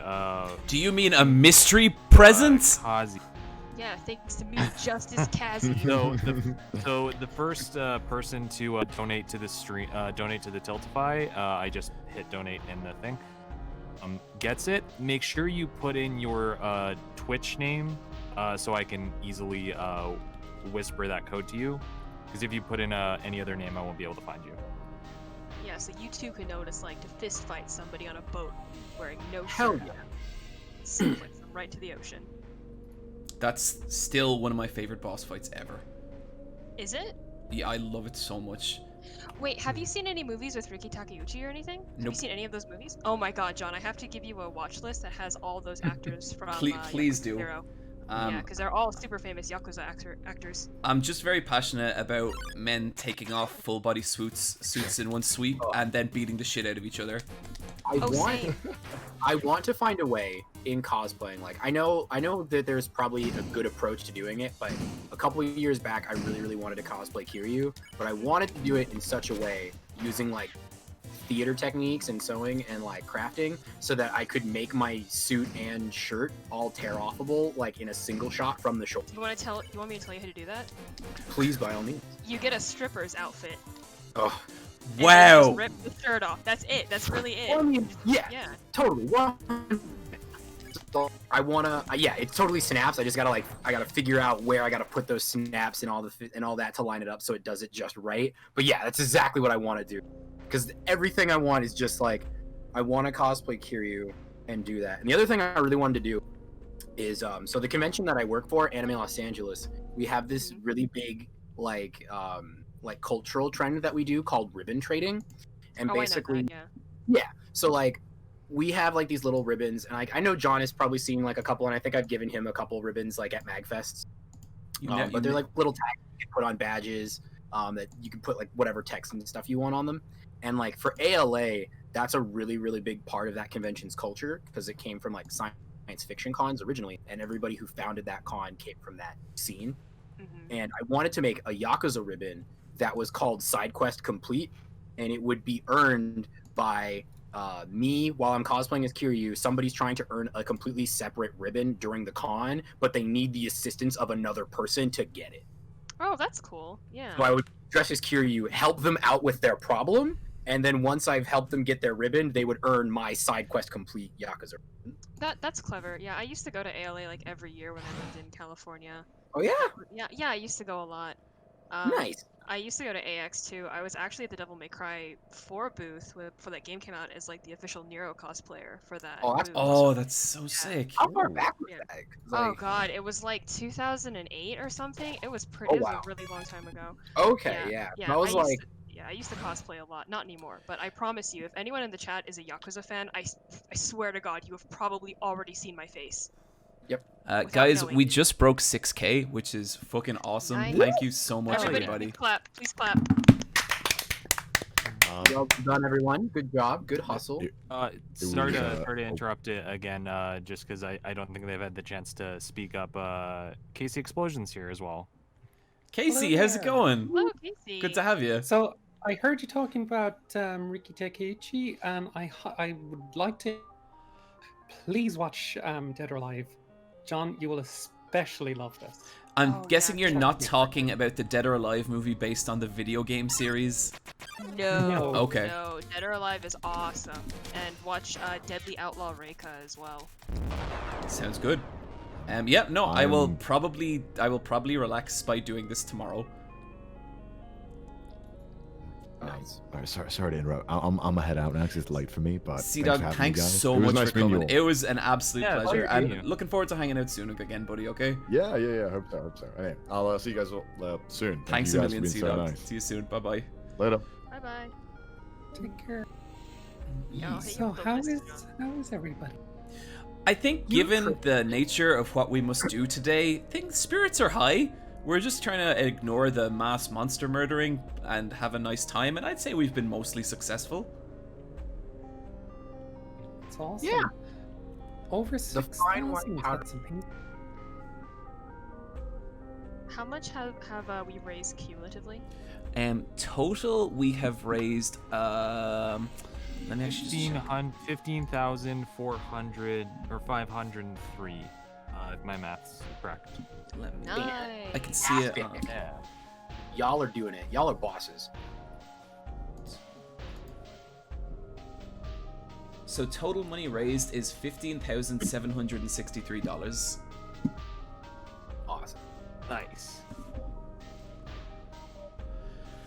Whew. So I saw you got a little visit from John Romero last night. Yes, that was incredible, and thank you so much Wow. for setting that up, Casey. My favorite part of that was Wooly was so completely just flummoxed and not expecting it, and it was just like, oh, Awesome. and I just used the entire thing to humiliate him as much as possible, and that just made me so happy.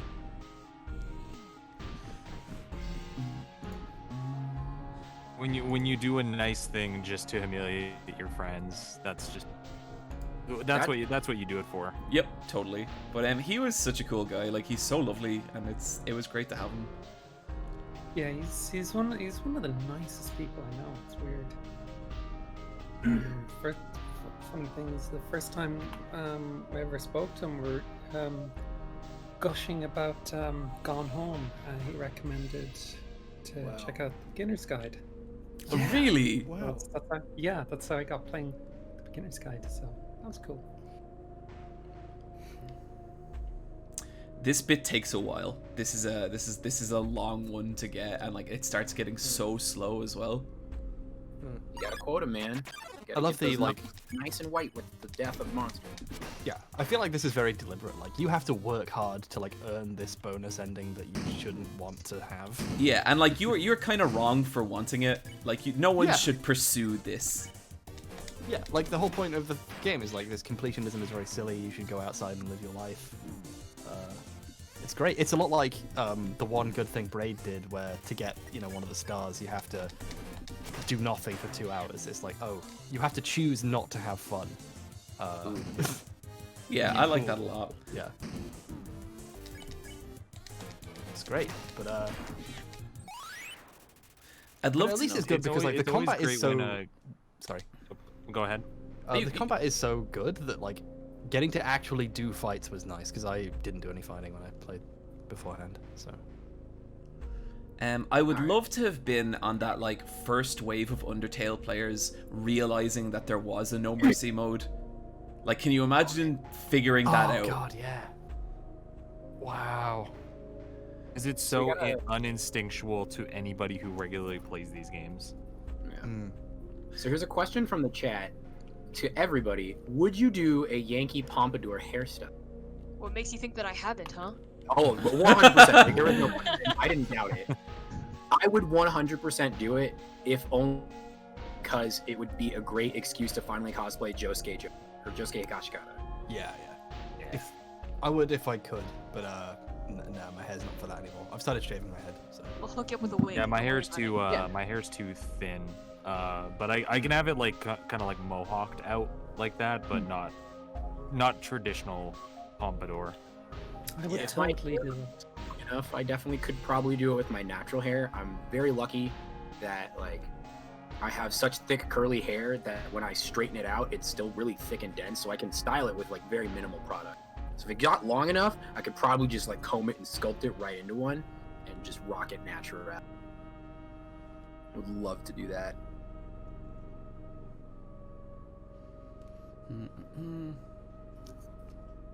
So who's gonna make us hit 69.69?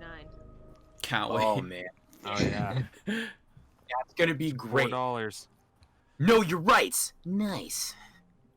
So, while we're talking about the pompadour hairdo, has anybody here seen the movie Kamikaze Girls? I love that movie. Japanese I movie. love that movie Yeah. so So much. good. Yep. I'm just thinking of the character, right? Was it Ryuji the unicorn? He's got such this exaggerated pompadour. It's like, Yeah, he's so good. Oh man. that movie is amazing. It's so special. Like it's such a it borders on surreal, but it's just such a cool movie about these two friends.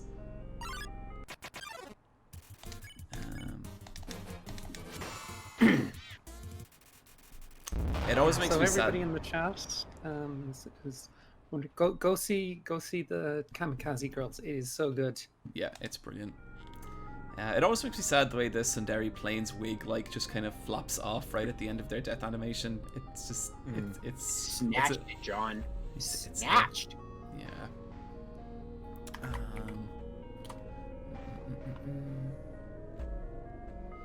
We'll probably do some donation reads in a little bit. I just want to do 1 or 2 more fights and then go back and save. But if people want to donate, you can do !BLM in the chat, !donate. That'll bring up a link directly to the Know Your Rights camp. And if you don't know, that's a charity started by Colin Kaepernick, and it's a way to. I try not to use the same words every time, but it's basically it does these camps that like let young black people. It takes them and educates them about like I guess some of the challenges they face as young black people in America and some of the things, and some of it's kind of tough. Like there's classes on like how to deal with a police if you're stopped by the police, and you know what your rights are and what they're allowed to ask and what they're not allowed to ask and all this kind of stuff. And it's a really good cause, and I think like it's it's unfortunate, but something like that is so necessary nowadays, and it's such a great cause. So really check it out. You can also find a link for it on my Twitter, and you can still find a link, but just below the Twitch stream. The Know Your Rights Foundation. It's super cool, and thanks everyone who's donated so far. Yeah, and also since we're probably gonna have another little rush donations after that, another stream surprise code coming to the first person. We got a stream surprise! It's a stream surprise!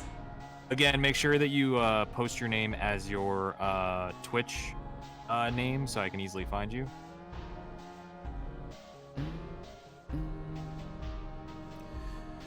So what's the ideal level to be able to do a genocide run? I've never actually done this. So the weird thing about the genocide run is you only are able to kill a set number of enemies, and so you're kind of locked into a certain level.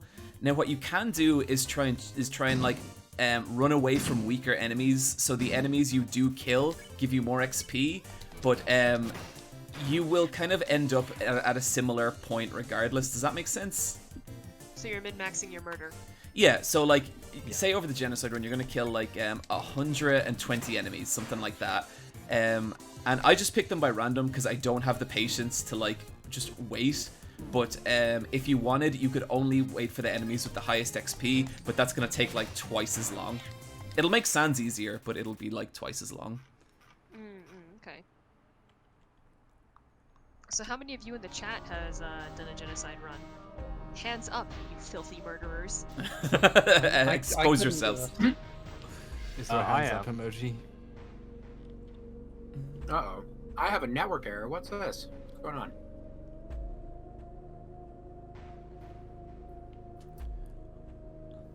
I'm actually surprised how many people I've seen just be like, I just don't want to do the genocide, I don't want to do the No Mercy run, it's too messed up. Yeah. It's hard. It I didn't is. even know it was possible. And I wouldn't even want to do it. I remember when I actually played, I killed Toriel, and I didn't know that I could spare her, and I killed Undyne, and then I found out that I could spare Metaton, I think? And I was like, what the what? I don't have to kill people? Through the adventure. I could have been giving mercy this whole time. Yeah, that was me, yeah. Like looking at your bloody hands, like, damn it! Basically.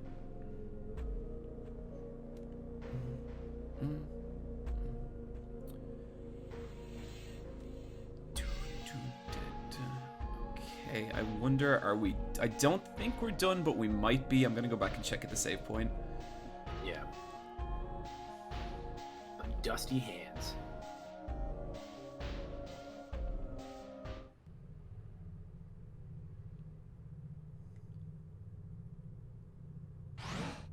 I do always love that at the end of like when you're done that but nobody came screen. It's so grim. It's so grim. Because when you get that first one, and then after that, the track changes from the like light, slower version of the theme to just that like ambient noise. 12 left. We are gonna be here a while. What does 12 left mean? 12 enemies in the area? Yep, we gotta kill 12 more enemies, but like each enemy you kill, it takes longer for the next one to show up. And I think Fox, I think it was you, Fox, saying earlier, or maybe it was Maguma, that like it's the idea that they're like hiding from you and you have to like find them. You are actively looking for them as they try to hide from you. Yep. Oh wow. Oh, that's evil. Yep. That image that it paints is absolutely saddening. It's just a bunch of these superpowered monsters with crazy abilities, and they're just like, ugh, it's so cold, soulless eyes and mop haircut. See, the kind of sad thing about Undertale is like monsters are actually much weaker than humans. Like these creatures, none of them are as strong as just a normal human, and that's why this human child is able to like fall down into their kingdom and just murder them all. And I find that so messed up. Okay, that's 10. We're at 10. Nice. There's just a bunch of monsters hiding somewhere that's like, someone's got to go out there and stop that thing. Yeah, totally. Like drawing straws to see who gets shoved out of the foxhole. Yeah. I love, like, In dialogue as well, on neutral or true pacifist, there's a bunch of points where you're asked a question and you're given a choice of what to answer. But on No Mercy Run, you are your character is just completely silent. Like, it answers everything with ... and the monsters are all like the monsters are all like not gonna say anything, huh? And it's spooky. Like, it's really weird. I forget if they patched this, but isn't the best way to like cause a monster fight to hold up and down at the same time? Really? Yeah, like, it quick position optimizes yourself in the corner. search. Yeah, something like that. Interesting. So That's what I was told, but is this what it looks like? let's see if it catches up. You just have to hold up and down at the same time, unlike a keyboard. Oh, like this maybe? Against a wall. Against the wall. There we You go. gotta. Man. Oh God. We got some That's tech what's going here. Yeah. Okay, let's see. Disco if this- Fritz. Yeah, I'm back. Sorry, I went to go to the bathroom. That's Yeah. quite all right, buddy. Honestly, that looks pretty cool. I'm not gonna lie. Yeah, just waiting for Frisk to just clip through the wall. She just trip walking in the corner, just styling. What up, everybody in the underground? And just busting beats in the corner, holding up and down at the same time. Just a visual warning for anyone that is Yeah. potentially sensitive to this kind of thing. We'll let you know once this is over if you just want to tab out and still keep the stream open. If this is harsh on your eyes, it could potentially give you a hit. We'll let you know when we're done doing that. Yeah. This must be terrifying from the perspective of the monsters, because there's this thing in the corner that is just wiggling its head all Jacob's Ladder like. That actually that seems to be working. If someone was doing that in my home, I would attack them hey. immediately. There's a really good old Scott Ransomere comic when he was doing like a Pokemon comic series, zapping like in between VG Cats. And it's just like, hey, what is that kid doing over there in the grass? And it's just the red trainer just wiggling left and right repeatedly until like a Pidgey flies into him by accident.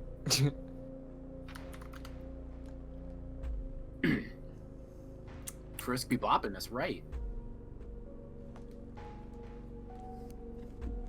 Fox and I trying to out-mod each other in the chat. Yeah. It's a mod fight. What are these swords for, alright? Like you gotta put it to work. So, Kaz would be using a knife. Yeah. No, I would meet you on the tallest tower in your city. I would stand there waiting for you to fight me.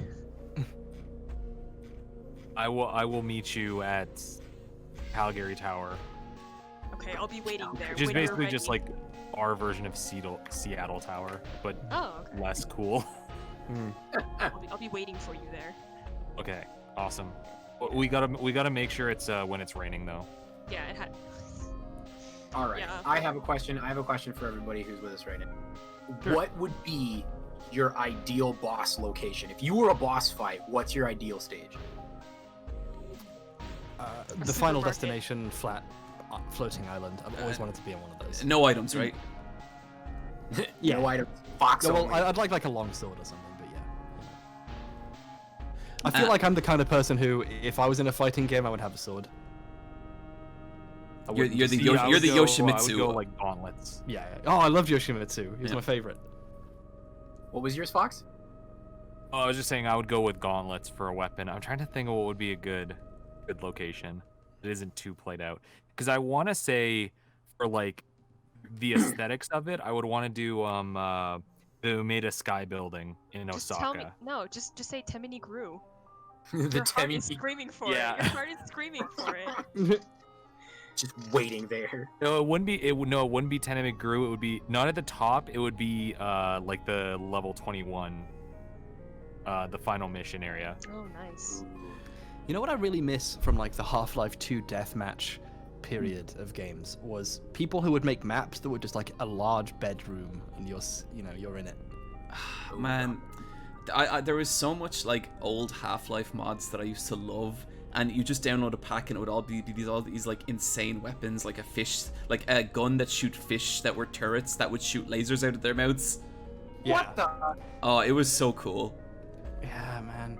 That period is excellent. Just any game that's like really conducive to being modded is fantastic. Yeah, totally. What's Kaz's and Maguma's boss locations? I was And, gonna say like a Casey's. grocery store, and I'd use milk for all those lactose intolerant people out there. Because I wanna point you to a wrestling match called Stone Cold for Steve Austin versus Booker T in a grocery store. What? Seriously, is that real? Oh, it's very real. God. Okay, someone has to link this to me. I'm gonna watch this tonight. Oh, 100%. Isn't there also who sprays down Austin Kurt with Angle. a milk hose? Kurt Angle with the milk truck. Yes. Yeah. So Kaz, there's this fight, right? It's Stone Cold Steve Austin versus Booker T in a grocery store, and they're just duking it out, no holds bar, all throughout this grocery. And there's this great shot, and it's one of my favorites in the match, where Booker T is like catching his breath, and he's near like the frozen fridge section where all the frozen foods are like stored, and he's just kind of like, where'd he go? And he's just kind of catching his breath, trying to figure out where it's at, and he looks up into one of the frozen fridge cases, and through the drip on the you can see Steve Austin standing in the back of the storage area, and you can see him mouthing, "I'm gonna get you, some bitch," and he busts through the whole thing and tackles Booker T through the glass. It's so good. Wow, this And he like sounds has the amazing. jug of milk and like pours it all over him. It's fun. Wow. It's so good. So to answer Fox, my ideal fight location would be a pier, an amusement park on a pier. Ooh, that's a good pick. Yeah. That's a good one. Guys, I I'm was just gonna gonna say I'm just gonna read out some donations real quick. Yeah. We got Anonymous $20, Space House for $50, Them Monsters Wolf is okay when the video game and for is okay for a video game and for a good cause. Want to take the spot to promote Chris Hedges' theater play Caged, a play written by 28 USA inmates. And then they leave a link. I'm gonna drop that. I'll post the link Okay, sure. in the stream. Quack Person $5. Hey again, Super Eyepatch Wolf. What would you rank Shinshiro Watanabe shows? Cowboy Bebop, Samurai Champloo, etc. Cowboy Bebop number 1, Samurai Champloo number 2. Maybe Space Dandy over Samurai Champloo actually. And then I've never watched the Kids on the Slope. And then yeah, I think oh, what was the most recent one with the two girls and the music? Someone will get it, but Tuesday and Carol. yeah, Tuesday and I Carol. really like that. It would be my least favorite of his shows, but that only really says how highly I consider all his stuff. $4.99 from Sisphil. Can't believe I'm doing this for memes. I think this is the 69 period. Liveline 169, nice. Courageous something 469. Sam Witch $50. Thanks Eyepatch Wolves, this is an awesome thing you're doing. Thank you very much, Sam Witch. K or Casey or Casmexi, I'm sorry, I definitely got that wrong. $20. Fizzy Bear $10. J Ray $5.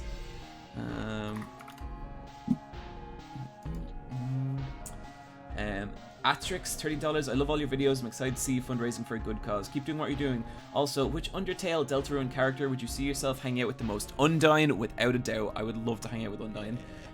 Gavin $30. Black Lives Matter and trans rights are human rights. Absolutely. Bins $20. Keep it up. Thanks for helping the cause and always abolish the police. That's from Bins. Thank you very much, Bins. Not Keith $10. Keep up the good work. 10k sing Smile Bomb. Oh my god. Jack's Blade $25. I'll take those statues. Or Jack of Blade, sorry, $25. I'll take those statues. Ryu Costa $5. Woo! Axel Tall $5. Oh boy. 40 grand in debt. Toby J Parry $20. Hey Weebs, do you know it's cool to support Black Lives? Set Series $10. Black Lives Matter. Chelfie $20. And I think we're nearly caught up.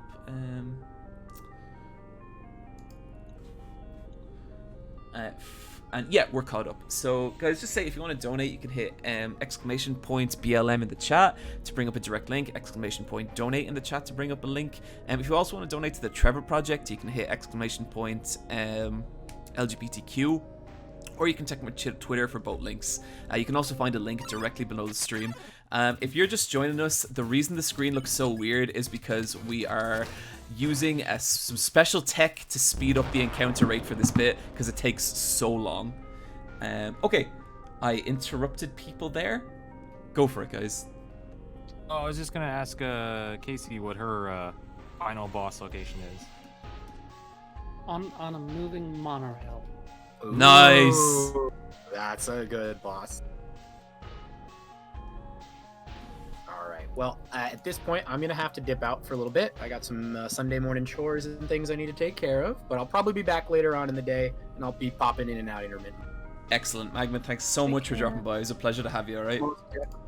Stay burning. 2 wolves. Two wolves. All right. I'll get you guys later. Have fun. Bye bye. Hey, Meg.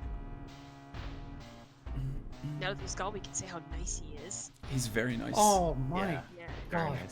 what a wonderful person. Yeah. What a sweetheart. What a good being. Yeah. Also, John, your event ticker has frozen again. That thing, I don't think that's ever working properly. I think it is constantly freezing. I also set up donation alerts, but I think whatever is going on with that stuff, I can refresh the cache and that will fix it for like a minute, but it usually freezes again like within a couple of minutes.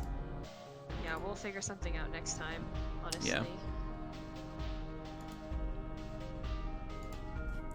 So, what's everyone excited for in terms of video game releases? I gotta be Yakuza 7 for me. I'm so pumped for that.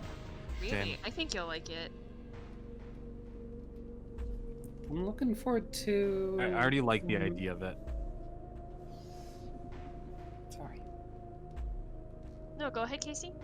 Yeah, sorry to- Empire of Sin and Vampire the Masquerade Bloodlines 2. Yeah, I'm excited those, about that those one. are my. I actually just. I'm sorry to interrupt. Go for it. Oh, I No. didn't want to interrupt Casey. I was finished. Oh, okay. I actually just started playing Bloodlines for the first time. Does it hold up? Really good. I was tempted to do another playthrough again because I bought I still have my physical copy of Bloodlines, but Wow, does that even work never on Steam? finish it. Or- I don't know. So I bought it again on Steam, but I never played it because I just terrified of that ocean house. Yeah, That- that house is that- great. oh, that is People- oh. People really hyped that up to me, and I went through it like it was nothing. Yeah, it's you need to go into it with a certain kind of mindset, but it really gets you. The scariest thing ever in video games is in Bloodlines, but it's not that. In fact, it's a still object. Fucking the dinosaur. Oh yeah, I think I know what you're talking about. Yeah. Yeah. Oh my god. I can't wait to put that in a video. It's so good. I actually love the thing with the paintings. Not in the beach house, but the gallery. Yeah. Yeah, speaking of Yakuza 7, I think you'll really like it, John, and Casey too. I think both of you will actually really like the story of that game. I've already finished it, so... I'm so excited about it. I have no doubt. Ichiban has big shoes to fill. Oh, I think he needs a series of his own games, honestly. I think he does more than fill in for Kiryu. He's such a great character. Oh, I can't wait. I really can't wait. Yeah, because unfortunately, the not that it's in the world, but it's not a Yakuza game specifically. But Yeah. Oh, what's the guy from Judge Judgment? Eyes' name? Yagami? Yagami. Yeah, Yagami wasn't enough to fill in those shoes. Man, they will never get that guy again because his face model and his actor is so famous in Japan. Like, he's like a one-shot character. He'll never come back. He's too much money.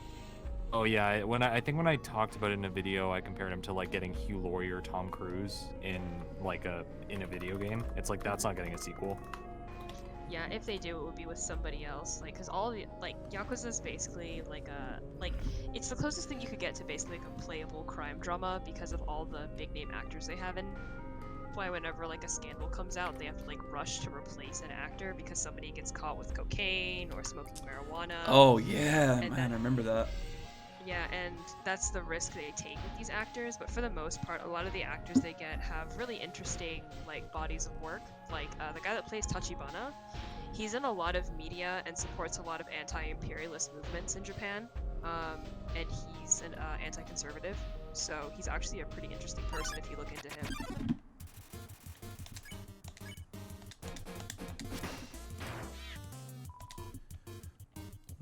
Whoops. They did, speaking of like big name actors who are inexplicably in games, Tim Curry voices Gabriel Knight for the first game, and I think the third. It's incredible. Sorry, what game was that? Gabriel Knight. Oh, Point weird. adventure game. One of the It's great. games I'm really low-key excited for this year is Deadly Premonition 2. Oh yeah. And then I'm also really, really excited for No More Heroes 3. Oh, I can't believe that's actually happening. Me neither. Like, Yeah. what? I just rewatched that goddamn superheroes trailer the other day. Mm-hmm. Did any of you guys play No More Heroes Travis Strikes Back? No, it seemed better than some people said it was, but I couldn't bring myself to in the end. It is, and like it's repetitive and boring to play in spots, but it's kind of like if you like No More Heroes, it's a No More Heroes ass game. Do you know what I mean? Yeah. Like, put it this way, one of the levels is it's Travis going into different video games, and one of the video games he goes into is the Evil Within 2. No, sorry, not the Evil Within. What was that? Shadows of the Damned. Shadow of the Damned 2. Oh, yeah. That's clever. I get it. Yeah, the 10 people that would understand that reference when they get to it. That's incredible. Yeah. Does he get the big boner? So Johnson has become a hero by himself because seriously? What's the other guy's name? Hotspur, because Garcia Hotspur has died, and it's about helping. It's about helping Johnson, this skull gun, to come to terms with the fact that Hotspur is dead. Wow. It's That's like great. It's silly, but it's also like so much more high concept than you think it would be. You know what I mean? Did anyone here play Killer is Dead? Yep. Yeah. I never finished it. Yeah, It my, was- my boyfriend pre-ordered the collector's edition of that game, turned it on, got to the segment where you have to legitimately creep on women to get upgrades, and turned it off. Are you? I think you might be thinking of the other one. Oh yeah, it's the sequel to it, right? Kinda. That's Killer is Dead. I think John's thinking of Killer 7. Yes, I am Yeah. the one who Killer was 7, mistaken. okay. Yeah, sorry. Okay. Because Yeah. Killer is They Dead. both have creep on women mechanics, if I recall. Yeah. I just remember getting really bored of it and really thinking like, there's a lot of filters over the screen. It was that era of visuals where they're like, oh, we can just add blue.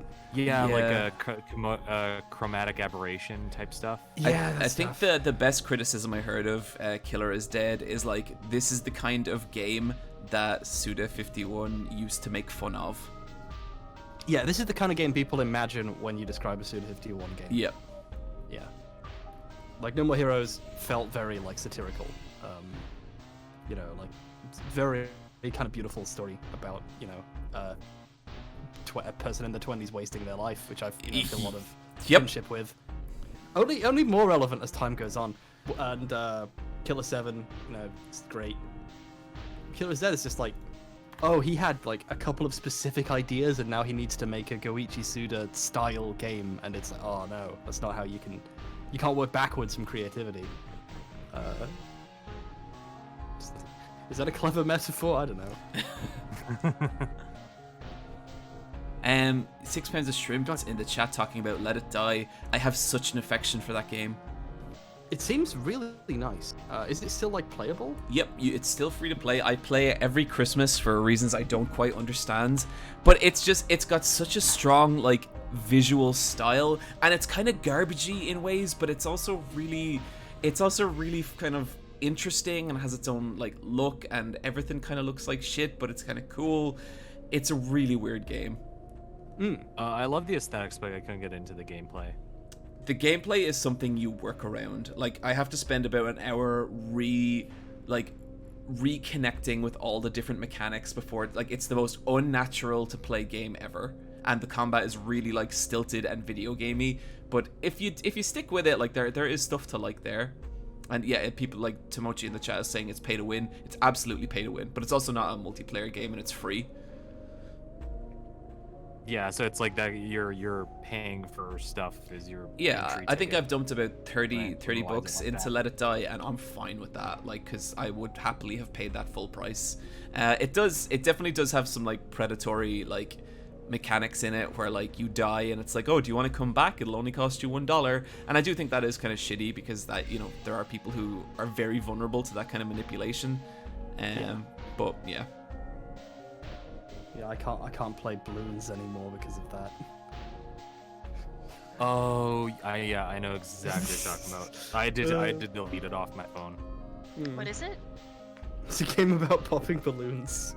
It's that old you might have played it where you play a monkey and you have darts and you just throw them at balloons. Sorry, I dove right into FGO and then opened my wallet the moment Coup Alter came out. Okay, I don't know what balloons are.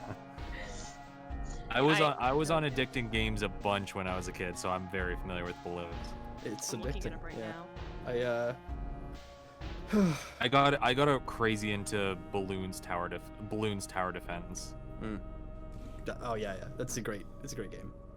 Just, you know, it's just also awfully pay to win now that the internet exists in a Okay. way where you can monetize games.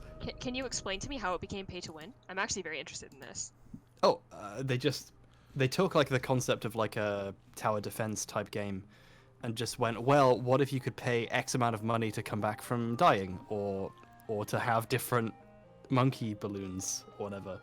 And it just slowly creeped into being this like incredibly large money hole that some people really fall into. Like there is a balloons YouTube, you know, they have their own like sphere where a lot of people, presumably children, watch people discuss strategy of this balloon game. It's like, oh no, this is dark, and I have to look away because it makes me sad. I remember do you remember it was about 2 years after Pokemon Go, or maybe a year, when Pokemon Go was big, and they had this Pokemon Go press conference, and it was hosted by a bunch of Pokemon Go YouTubers. And I was like, yes. what? I was like, that's so silly, like, surely. And then I looked at them, these were all way bigger than me. And I was like, what? There's a massive Are you community also talking still. about that community shit show? Where Yep. there was like no Wi-Fi and everyone was Yes, that one. I'm gonna try to look that up and post in the chat because it's so funny watching that. It's so sad. Ah. Gosh, yeah. I worked briefly on a game and then gave up on it. It's one of the many failed projects that people don't realize is the reason why it takes months to make anything. It's because I've given up on 4 other things first. I wanted to do a game with that had a loot box in it, and the idea was if you actually bought it, the key would break and it would actually be like a DLC where you try and get a refund for the loot box. Speaking I of don't know. Pokemon, is anybody else in the chat excited about Pokemon, the new Pokemon Snap? Jake almost started crying, Fox. Oh. Like my boyfriend was like, "Oh my god, There's a new Pokemon I Snap? didn't know." Yeah, you didn't know about What? that? Yeah. Oh! They announced it earlier last week, and we got another announcement coming 3 days from now, and it's probably it's going to so be a beautiful. remake of Johto. Oh. I think it's actually a Let's Go game. Yeah, it's a Yeah, continuation of the Let's Go. It's Yeah, going so to be it's like gonna the be Gen Let's 2. Go. I heard nothing but good Silver. things about that Let's Go game. Yeah. It's really fun. If you aren't a dedicated Pokemon player, it's a really fun just like nostalgia trip. But if you do really care about like competitive scenes, you hate it. Will your moral choices from Let's Go carry over to Pokemon Snap? Well, What? it depends. It depends. Did you genocide the Pokemon? Well, yeah, like if you use the scroll of genocide, like do those Pokemon stay gone? Yeah, they're gone for good. But I yeah. think you can get them back if you get the special item in Mewtwo's cave. Yeah. Slowbro always remembers though. Like he always knows Yeah. what you did before. Yeah, because You he's not. He picked the never catches exact up with the Pokemon. timeline. Yep. It's God damn it, it's really good. Yeah. But yeah, new Pokemon Snap is in development, and it looks so gorgeous from the trailers they showed. It's actually being developed by Bandai. Yeah, that makes me even more excited about it. Like I'm not like ecstatic. It's just gonna be like, oh, that'll be like a fun thing to like play on like a rainy Saturday or something like that. But the fact they have another company coming in to assist, is very promising. Yeah, I have exactly 2 alerts set on eBay. One is for whenever a full like arcade version of Episode 1 Racer turns up, like the kind you can sit in and like drive the pod racer. And the other is for the Pokemon Snap stations where you can print out stuff. Oh no way. Oh, the McDonald's ones? Yeah, they're like the big and like every time one of them comes up and it's like getting that here and fixing it up would be the biggest nightmare in the world, and it would just be a room in my house. But oh man, every time I have to think about it, yeah, Pokemon Snap, what a game. What a tough game to explain to family members though if they saw you playing it. I mean, I think the novelty of it is a lot easier for people to understand now that we have like camera phones and everything, and we have like, and how like, I guess how basically everybody knows about Pokemon. So it's like, oh, I'm just playing, like the Pokemon Go app where you can take pictures of your Pokemon, but it's like on my Switch now, like that. Yeah. I was gonna say now you just go, oh, you know that game that you play, Pokemon Go? Yeah, I just play it at home now. Yeah, now everyone knows who Pokemon is. But I grew up with old people in my house and they didn't understand it at all. I have one memory. Oh, sorry, you go ahead, Kaz. I'm Japanese, so it's always been like a thing in my childhood where it's like my dad would bring back like huge packs of TCG cards to me and be like, there you go, and I had like a bunch of Pokemon merch because it was just super popular. And I guess it's strange for me as someone who is Japanese and like spent time in Japan that it's like, oh, okay, like not everybody knew about this in the same way that I knew about it, where they had like Pokemon gyms and Pikachu cars and things like that. I can remember being like 13 years old and very into Pokemon, and my dad coming home, and I was just like lying on the floor watching Pokemon, and him being like, John, like, you have to stop watching this stuff. Like, you like have to grow up. Like, really kind of like, and he thought, like, I guess he thought he was like doing a good thing, and I got so annoyed at him. But him just being like, you can't like this stuff forever. I guess you could say I fucking showed him. Yeah. You 13 years old, watch me. So who's everybody? Since it sounds like we're all at least like somewhat all Pokemon fans. Who's your guys' favorite Pokemon that you go for? Bulbasaur. You too. They got it right first time. Bulbasaur, number one. Gengar every day. Okay, you stole mine, John. Okay, we are cut from the very similar cloth. Yeah, we I are. think I'm the only one here who isn't into Pokemon. No? What? Did you just Yeah. never get into it, or was it like? Never got into it. And I think I was I'm one of those vintage millennials. I'm like a couple of years older, and it's like I have so many friends who are like have been into Pokemon their entire lives, and I it's just a couple of years out of step with a lot of friends, and it's like, yeah, that just passed me by entirely. And never got into it. So you were into the Digimon. No. You're like one of those people who was like hanging around during the Siege of Troy when they invented dice, and you're like, what's wrong with animal bones? No, I wouldn't like, I don't begrudge anybody who's into Pokemon. It's just, never. You just never developed that Never- emotional no. attachment. Casey, what's your massive personal issue with Pokemon? I'm curious, like, what the next and previous generations versions of Pokemon are. But I guess the next one it still is Pokemon, and the previous one is I think Jax. it's a brand that has just cemented itself so firmly that I don't think it's going to be unseated anytime soon. It's cornered the market for so long. And whether or not people that got really mad about Pokemon Sword and Shield want to admit it, Sword and Shield has sold more than the 3DS titles already. Yeah, and I think it's a pretty good Pokemon game, honestly. Like, I didn't like the trailers of it, and then I played it, and I was like, it's pretty good. Yeah, I wasn't super into it, and I'm not like I think after Gen 2 I wasn't really into Pokemon anymore, just because it was something that I grew out of, and then I immediately fell into Resident Evil when I was like 12. Enough of these baby games. It was, I don't know, okay, it was just someone came over, they had Resident Evil on the GameCube, and I was like, oh, this is cool, I like this. God, Yeah, and when I was young, my cousin had Code Veronica, and I was like, what is this?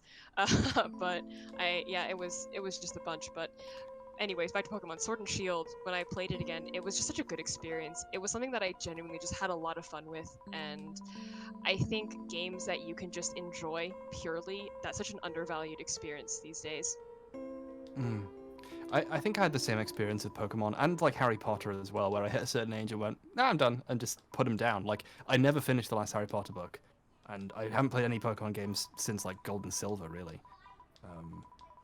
And like I don't begrudge anyone else who stuck with it or who's getting into it now, but I don't know. I just suddenly stopped so many things, and I almost regret it now. I had the teenage falling out, and then I got back into it in my like 20s when I was working in a kitchen. He's like, oh yeah, I don't know why, because everybody else was kind of similar, but they're like, oh yeah, we're gonna pick up that Pokemon Black and White game, yeah, and I was like, okay, I'll pick it up, and then I just continued playing them again. That's cool. Oh yeah, getting like into something with other people as a group is great. Oh yeah, because we're all like trading with each other, like after work, it'd be like, oh yeah, are you this far? Okay, yeah, good. Trade me this one. Okay, cool. Like, yeah, a lot more fun to go back into. Yeah, probably the only reason I ever got into like Skullgirls was because I had a couple friends who also wanted to get into it, and like that, that cemented it way more than like if you just try it on your own. I think that's the only way to get into like a lot of fighting games. Like Hbomb, if we ever can, we should get in a few games of Garo, because I love that game, but all I've ever done is beat the arcade mode like a bunch of times. I love it, and all I've ever done is be beaten by everyone I've ever played a bunch of times. I theoretically love Skullgirls, but I'm just a bad loser. So I think for me, when I know I like a fighting game, or when I'm like, oh yeah, something special is here, is when I'm getting my shit rocked by a friend who's much more experienced than me, and I'm still having a fun time. Oh yeah. What were you saying, Casey? I had a tremendous fun time fighting Sonic Fox in Skullgirls. Oh, nice. Back. So that was fun. But lately, the only fighting game I've been into is Mortal Kombat. Oh. So, John, when are we gonna play Guilty Gear together? Oh my god, can you actually play Guilty Gear? Yeah. Okay, because I have spent 20 years enjoying Guilty Gear, but I would be very hesitant to say I can play Guilty Gear. I've just never gotten my head around those mechanics, and I always feel like I'm playing it wrong. But we will play when Strive comes out. We can totally play. Yes, excellent. Can I throw my hat in that ring? Yeah, totally. Yeah, I'll have Jake draw some sick as fuck art. Nice. We'll have a 3-way stream or something.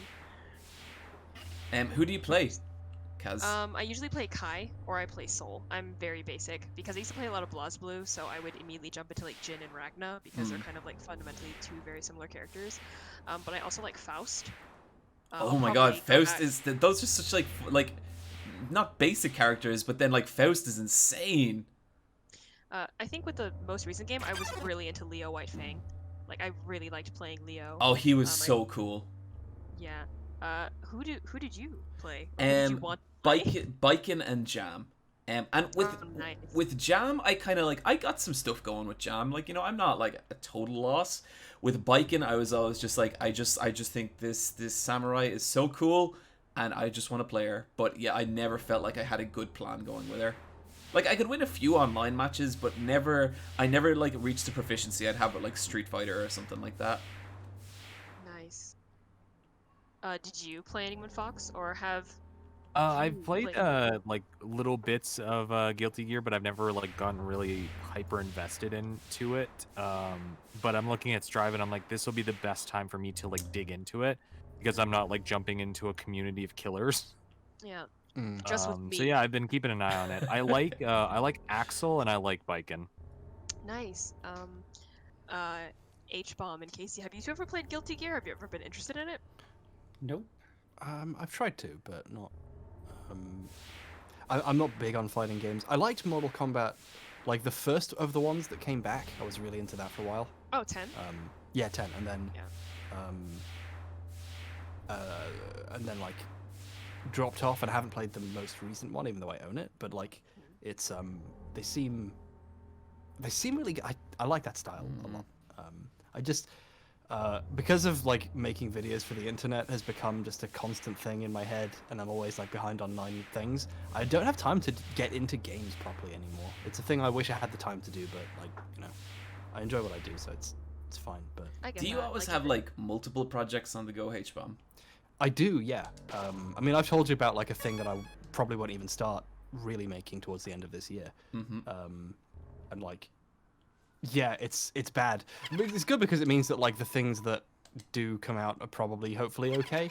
A lot of stuff got delayed because I wanted to do some like interviews.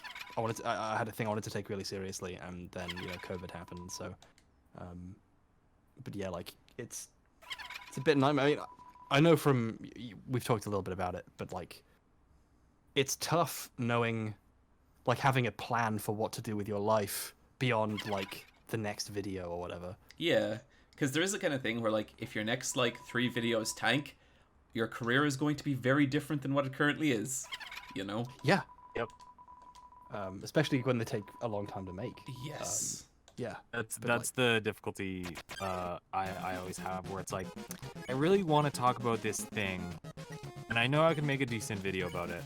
But at the same time, I know it's not going to track well, so I need to plan something for later that will. And I don't like making videos for like the sake of it doing well, but if I want to do this seriously, I kind of have to have like that order of like, for me, then this one's for the audience, and then this one's for me, and then this one's for the audience. Yeah. It's tough, but like, I guess it's hard to put into words because I have ADHD. A big problem that I have is if I have to fixate on one thing to the detriment of everything else. So like if I'm working on a video, my room is a mess, I'm not eating properly, and I'm probably not sleeping very well either, and I'm not paying attention to anything else that's happening, and it's really hard for me to get a focus on anything. So like I need to have 9 different projects to work on so that I can like switch to something and then be doing it. It's Yeah, I usually have like 3 or so going on.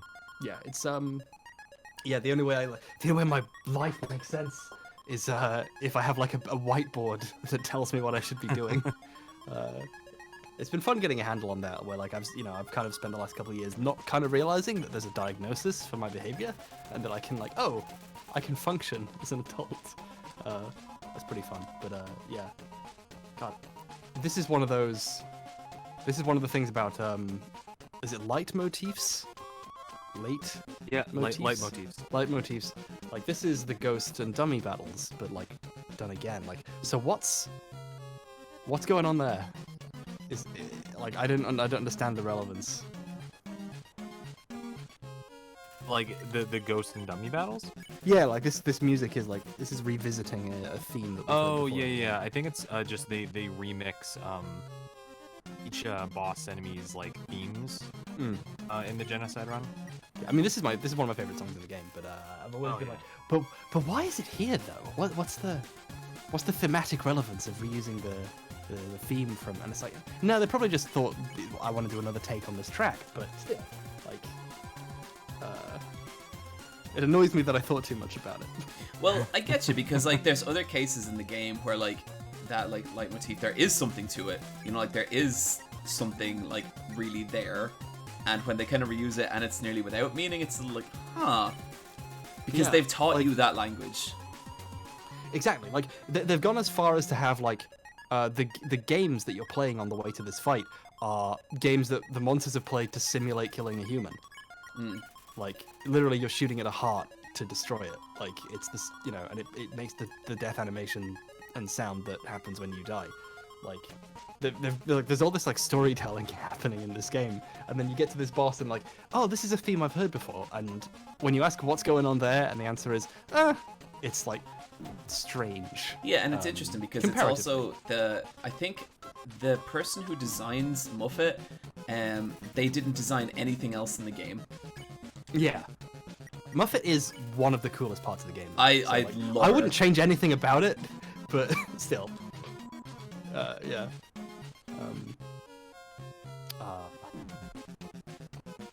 Spiders are cool. They get a bad rap. You know what? I'm not a fan, but Muffet's okay by me. Yeah. I'm more of a fan of spiders. I have to buy them. They're cute, so. Yeah. As long as they don't start beef with me, I'm okay with them. Someone asked if I played the Gloomwood demo. I actually got given it early because, like, for some reason Dave Oshry likes me, but I didn't. I still haven't played it because every time I want to do anything I enjoy, my brain goes, but you could be working with that time. So I barely get anything done.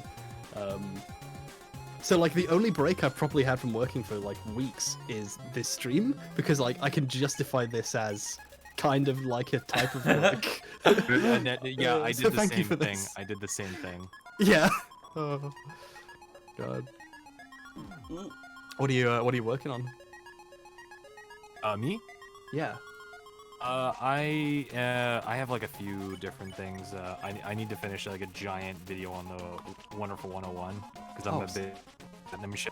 Yeah. They actually emailed me. I never get emailed by like devs, and I got an email from Platinum being like, "Hey, you know, we noticed you talk about Platinum games. You know, we got the Wonderful 101 remaster coming out. If you want to do a review on it." I'm just like, yeah, I actually like I'm a backer, and I've already been playing the game, and I'm already working on a script. But thank you. Tell me when Bayonetta 2 comes out or Bayonetta 3 comes out, and I'll happily talk to you about that. Nice. Now it's time for your candlelit dinner with Neki Kamiya. I already told you this, Kazzy. I'm always so jealous that I know you, and now I know Susie also have the Kamiya hookups. Yeah. Yeah, and then I also wanted to do something about Korra because I've been rewatching Korra, and I really like that show, and I think it gets a lot of bad faith criticisms. Really? Yeah. I mean, there is a certain very long bad faith criticism that I feel partially responsible for. Oh, isn't it, yeah, isn't yeah, it yeah. great? Isn't You're it great? tangentially responsible. Yeah, yeah. I love when a human being makes a TV show and someone calls them a fascist. It's fucking hell. Oh my god. I had to work so hard to not put a joke about that in the Ruby video. When we were talking yesterday about, like, you know, lashing out at creators, Yeah. that's kind of who I was talking about. The little flower, he's putting a little flower on Muffet. That. Oh. Aw. Can somebody No. untime out Matt? Oh shit. Yeah, yeah. Yeah. I gotcha. I saw a bunch of Atla when it was coming out just on TV, and when I finally got the internet as a teen, like, I watched a bunch of it. But I only saw a couple episodes of Korra and really liked it, and I liked it enough that I was worried that if it turned out to be bad, it would crush me, so I didn't watch anymore. And I can't wait to catch up and watch it more, like, now. I really like it. I will, like, own up that there is some, like, messy bits, mostly because Nickelodeon really mishandled it.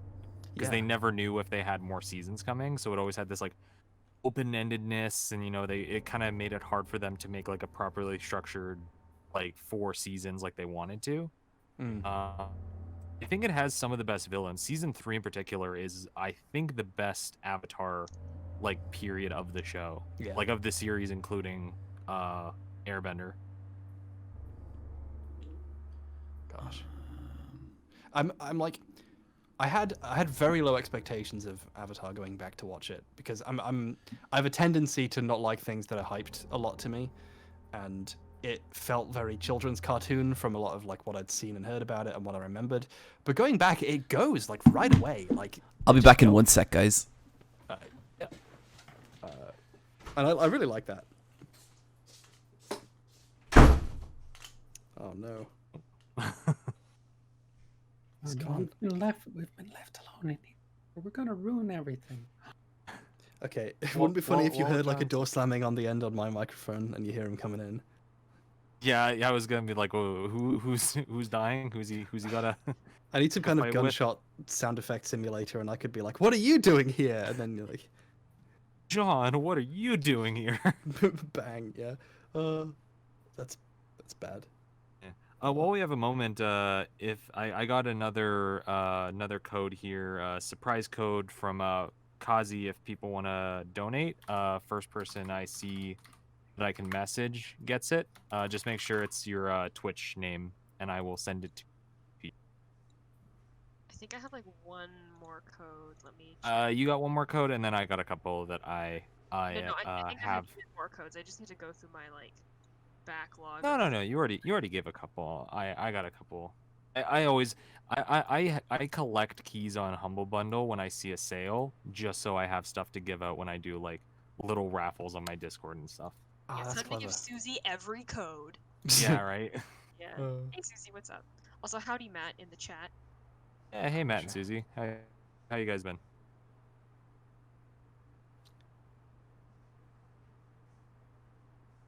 I think I have to pop out soon. I have to do some work on that book I'm writing.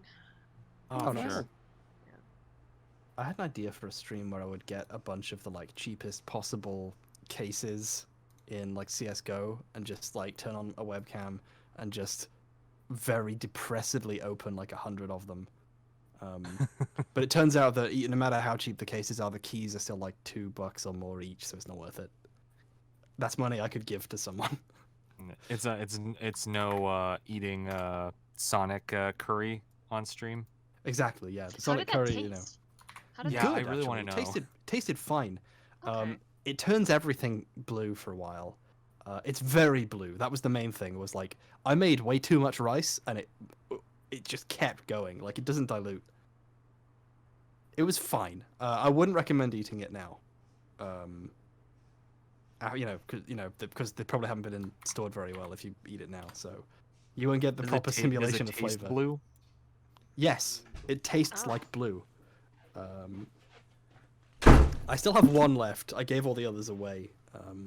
I've got it on. I've got this like weird little display case, and the only things in it are the Sonic curry, a Pride Award that I won for the stream. I got given, and a copy of Mystery of the Druids, and that's all I have on it. In this like glowing cabinet. It's awful. Nice.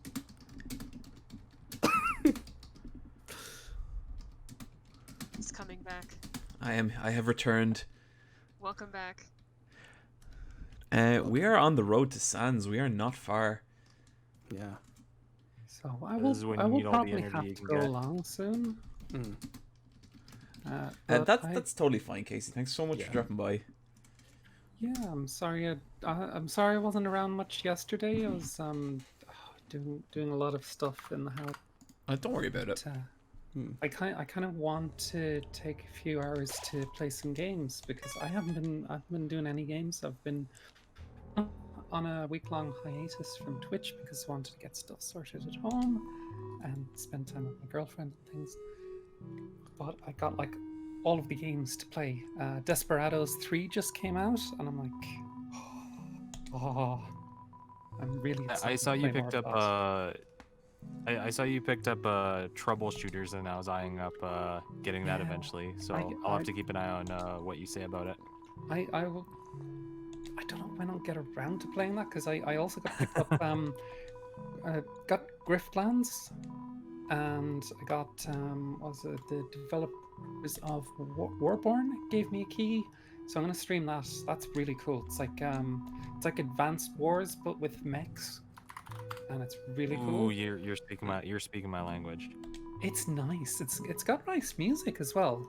It does exactly what you think it does. It's Advanced Wars with mechs, you know, and it's Yeah, I it's missed meaty as all it hell. back. I miss Advance Wars. I really love this character. He's so out of it. He's completely unaware that the just complete murder of his entire people is happening, and he just refuses to believe that it is happening. Yeah, you can't attack it. Doesn't it make a point that you can't attack him because there's no attack option? That's a previous shopkeeper, but it's the same thing here basically. So you can't attack him, and it's like threaten. Sorry, little weirdo. That threats won't work on me. I can't go to hell. I'm all out of vacation days. Oh shit. Oh, I feel that. I feel that. I love his facial expression when you're looking to pick option. I think we all feel that lately. Yeah. Customer service. Yeah. I've been at work and someone comes up and it's like a Parks and Rec scene. I can't be mean. I can't call him stupid. Just go along with it. Burger Pants workers are not heroes, they are hostages. 14.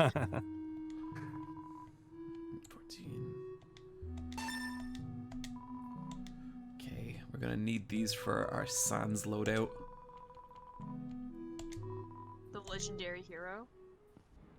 Mm-hmm. It's a steak in the shape of Metaton. Love that. I was going to go and then come back for Sans, but we're so close that I kind of want to just... Well, I think probably what I'll do is just before Sans, I might just take a little break and grab some dinner, and then we'll just go full on with Sans. Yeah. But we still have a little bit to go before Sans. Not a whole lot, but a little bit. Oh, 20p 2000 in the chat mentions Into the Breach. I love that which I game. agree is amazing. And oh yeah, Matthew McMuscles says Into the Breach is cool. Yeah, it's so good. Another fantastic game that I think it's still on sale on Steam and it just came out on Switch is Invisible Ink. And I cannot recommend that game enough. It's kind of roguelike, turn-based, stealthy XCOM. And Yeah, Austin Walker from Waypoint's a huge fan of that game. it's so good. I was eyeing that up when I saw it pop up on Switch recent releases. So I'll definitely give that a peek.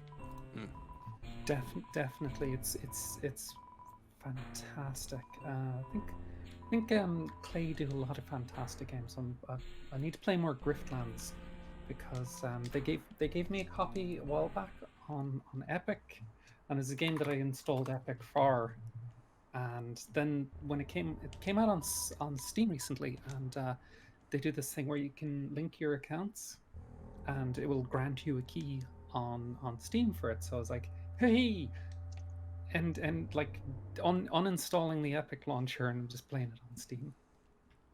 I only wouldn't undo my Epic launcher just because that's how I play Hades. I haven't touched Wait, so Hades. that- I hear it's fantastic. It's It's so amazing. good. Very good. Thank you, Fox, for gifting that to me because it's the only thing I played for like 2.5 months. Yeah, there was I sent that to you. I was like, oh, I think Kazzy might enjoy this because I was like, well, I'm sure he has all the Resident Evils and everything that he's into. So I was like, what would they like? And I was like, Hades, because I've been playing that and I like that.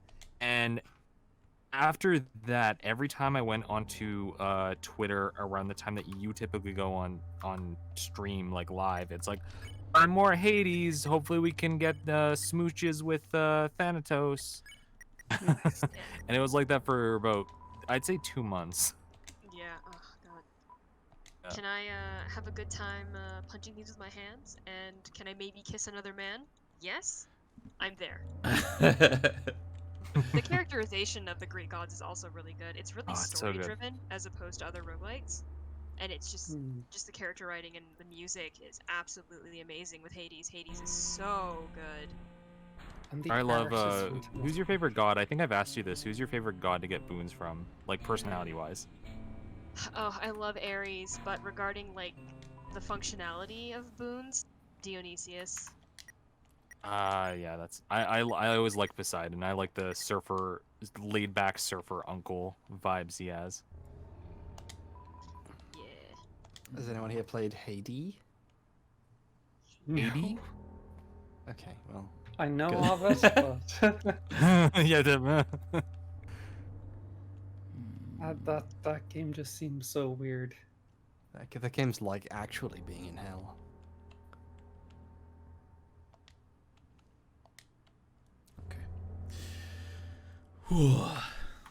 So this is gonna take us back to here. Okay, cool. Oh, so before I head off, there is that whole Steam Game Fest that's happening, and you got all sorts of demos that you can try. And there's one particular one that I would like everybody in the chat check out. Fights in Tight Spaces. It's like if Super Hot was like a deck building roguelike with Slay the Spire. So it's like imagine Super Hot but Slay the Spire. That's Fights in Tight Spaces. It's fantastic. Oh, this looks cool. I will definitely check that out. That looks rad. Great name. Yeah. That sounds great. So that's my last recommendation. I've been saying to everybody all anytime I get a chance, I gush about something. So like Dead or Alive, Kamikaze Girls. What else was I talking about? Invisible Ink. Like I feel like I'm just giving everybody recommendations right now, but you can play the demo for Fights in Tight Spaces. That's one of my favorite things that I played in the whole Steam Game Fest thing. Thanks, guys. Loved it. Yeah, that's really good. I will check that out. Absolutely. I did Casey, the I'm opposite. sure you've played this, considering your what I'm familiar of you with, and because you're friends with Kaz. Have you played If Found yet? I've played an hour of it. It's actually set in Ireland, and it's kind of nice. And Oh yeah. it's one game that I did. I'm not into visual novels. I've never been able to get into them. It's just there's not enough gameplay for my brain to kind of latch onto, and I kind of zone out with them. I treated it more like an interactive movie because it was only like 2 hours, so it was easy for me to get into it when I mentalized it like that. Yeah, I'm not a huge visual novel person either, but the story that was just so good. Like it took a bit for me to get into it. I think maybe about 30 minutes or so, and then after that, like after a very specific conversation, I was like, oh yeah, I want to see how this ends. Like I need to know how this ends. I understand it's not everybody's cup of tea, but if anyone is here in the chat and you're interested in a heartfelt LGBTQ+ visual novel that touches on the trans experience and also the diaspora experience, please check out If Found. It's such an amazing game, and the team is full of LGBTQ+ individuals. Just it's so sincere, and it's absolutely needed in a time where a lot of video games focus on like trauma that trans people go to versus like just the euphoria of being trans and accepting yourself and learning to love yourself. So I'm only an hour into Yeah, it. It's set in a place that's quite familiar to me, which is interesting. But I loved some of the little kind of like things that you can click on to expand kind of very Irish terminology and things like that. And That's I incredible. love it. Speaking of visual novels, has anyone here played? Because I've been recommended it constantly, and I own it and haven't played it yet. The House in Fata Morgana. Oh, that's I need to apparently pick really, that up. really good. Apparently, Yeah. a lot of my coworkers really like it, and they really recommend it. But again, I'm not a visual novel person, but it's like a lot of my coworkers really like it. I'll eventually try it out, I'm sure. I like to give the opposite of recommendations. I like to give suggestions. Like, here's an idea for a game you should just make for me. I like to tell people games to make instead. So, like, I want Tetris 99, but Bomberman. I want Bomberman. I've thought about that for a long time because there's a Gary's mod called Melon Bomber that was made like a decade ago that is basically that. I've loved it. Just like no matter how many people join the server, it generates a Bomberman layout for those players. Someone make that, please. But a That'd real be game. interesting. Thank you. If we're making requests for games I'd like to see, I'd love to see like a Terminator XCOM game. Ooh. Yeah. So Yeah. you're like the resistance in the future war, and yeah, that would be incredible. Like it just makes itself. You get so imagine getting special missions where you can send one of your team members back in time to do something to get a bonus, but you have to sacrifice one of your squad. You know? Yeah. And it's just fantastic. It's a game idea that just writes itself.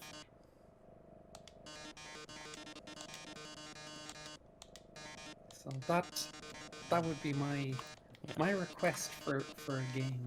So I want to pick up that Terminator Resistance game whenever that goes on sale next, because that looks neat.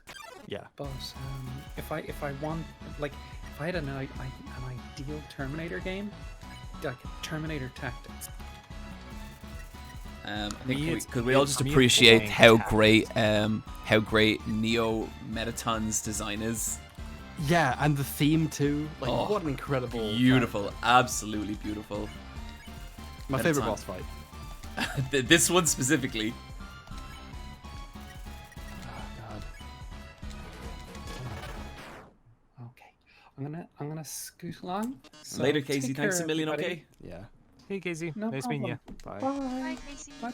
Bye. Dr. Alphys's greatest creation. I feel like my kind of insides are numb and cold at this point. I don't think this run is meant to be completed in one sitting. The horror of instantly killing a really interesting looking boss really hammers home like how bad you're being. It's wonderful. I wanted to fight that boss. I wanted them to do more stuff, you know? Yeah. It's great.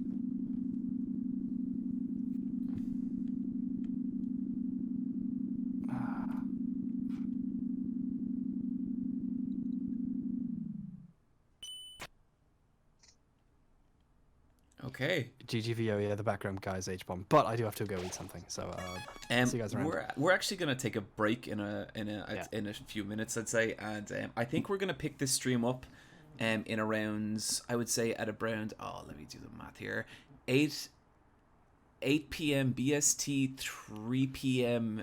EST, and we'll come back for the final section of this segment where it's just going to be a full-on Sans boss fight, and sweet. That's You said 3 p.m. EST. 3 p.m. Yeah, is that right? What time is it EST now? Well, Like, so what is the time for you right now? Oh, right now. Are you taking an hour? Are you taking an hour and a half break or a half hour break? Hour and a half break. okay, I've got to try and Yeah, get that some would stuff be done, great. but I'll try and be back for that. Have a good one. Okay, luck. thanks a million, Hey, H-Bomb. See you yeah. soon. Cheers.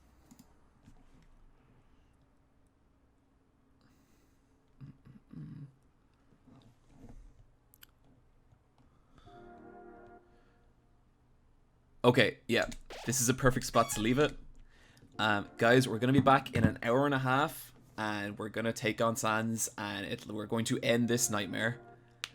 So that's going to be 3 p.m. EST, right? Yes, 3 Yeah. p.m. EST. Okay, cool. And yeah, let's do this. Thanks everyone. If you want to donate, you can do so in the link below. You can also you can find the links on my Twitter, LGBTQ in the chat for or exclamation point. Oh, my mind is so melted. Exclamation point LGBTQ in the chat for the Trevor Project. Exclamation point BLM in the chat for the Know Your Rights camp. And we'll start off the next session by reading out donations and stuff. You can find the links below the stream, or if you're on mobile, you can find it on my Twitter. It's gonna be a time, and I'll try and get as many of the warriors as possible to be in the chat for that. If, like Fox and Kaz, if you guys are there, that'd be great. If you're busy, don't worry about it. But I'm gonna go for lunch and then I'll probably be right back. So okay, cool. Okay, guys, this was a blast. Thanks for coming, and I will see you. I'll see everyone in like an hour and a half. Okay. Okay, we should be live. Let me just Alrighty. check some things here. Feed's loading on my end.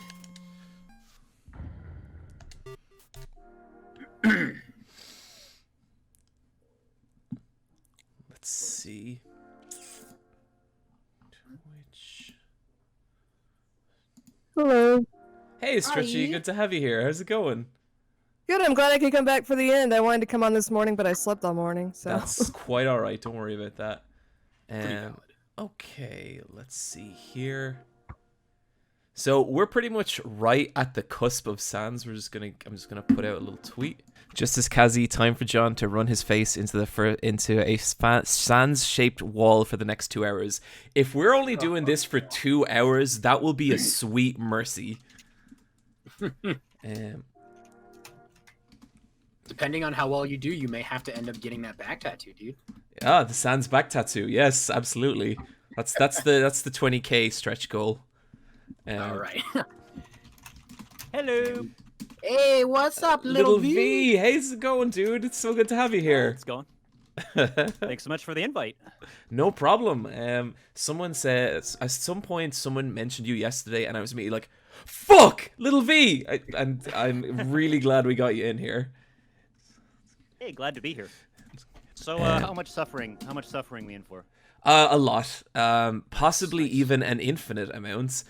There's a chance that I never beat Sans, and that we're all just trapped here till the end of time. I don't know. Okay, I'm gonna say that you'll probably do it, because if we want to look back at the records, you beat Undyne on your first attempt, and I think that's a benchmark. That was pretty good, but like with Undyne, she is kind of hard because like it's Dance Dance Revolution, but also I'm pretty okay at that kind of stuff. But with Sans, I feel like because of the way his attacks work, there's a lot more that could go wrong.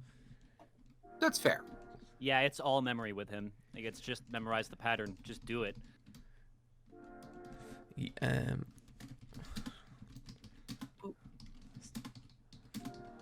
good to hear from you, Little V. I hope you've been doing well, man. I have been doing pretty good, all things considered. You know, I feel world that. in its current state. Yeah, Oh, man. The apocalypse. God. I just finished eating some vindaloo, so now my insides are on fire as much as the outside world is. So it all kind of matches up. It's good. Nice. It's like a nice brisk balance out. You step outside and you're just like, it's not Yeah, terrible. you know?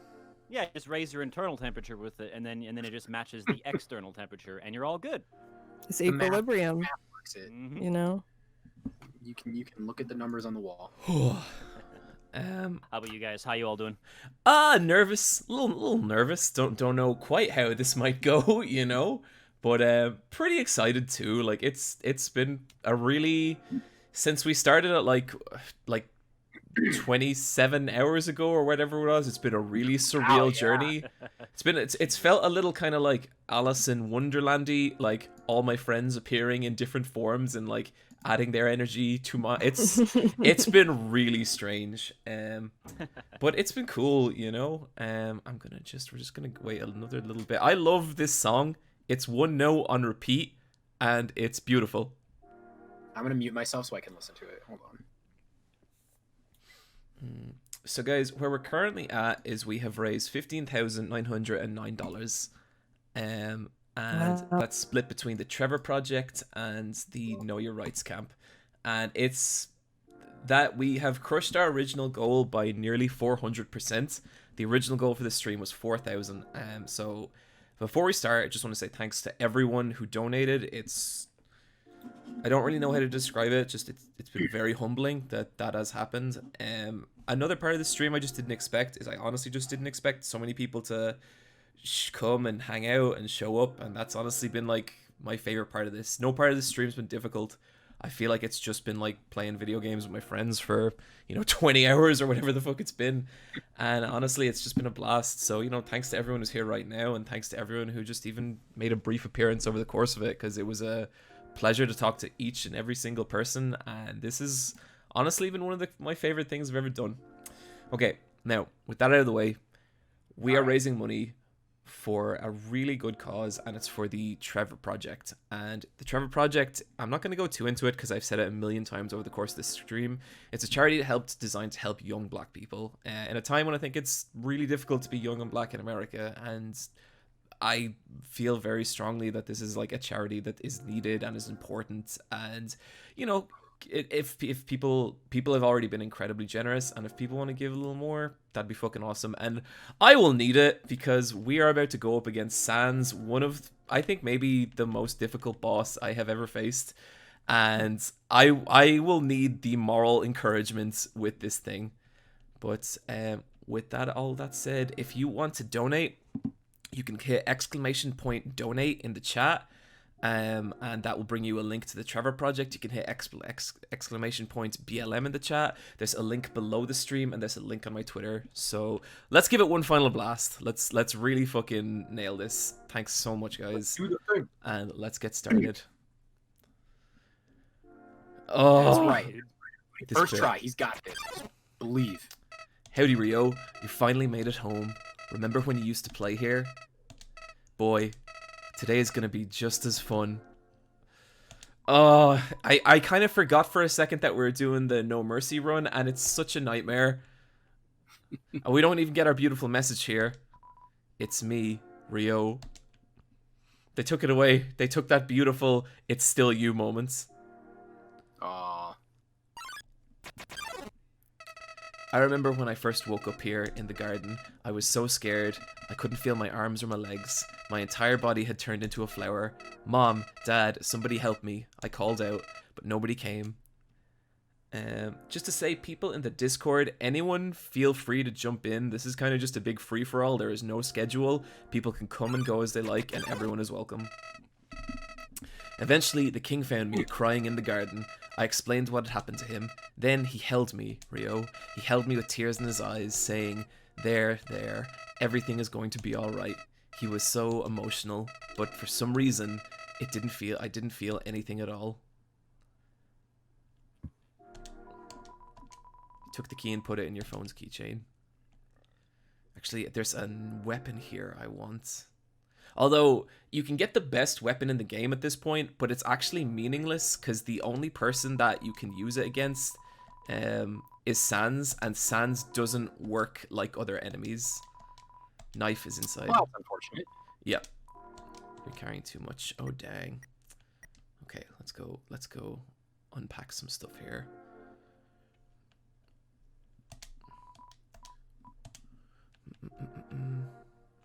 Oh, dang. Legendary hero. Instant noodles, face steak, butterscotch pie. Cloudy glasses. I think we can actually get rid of cloudy glasses at this point.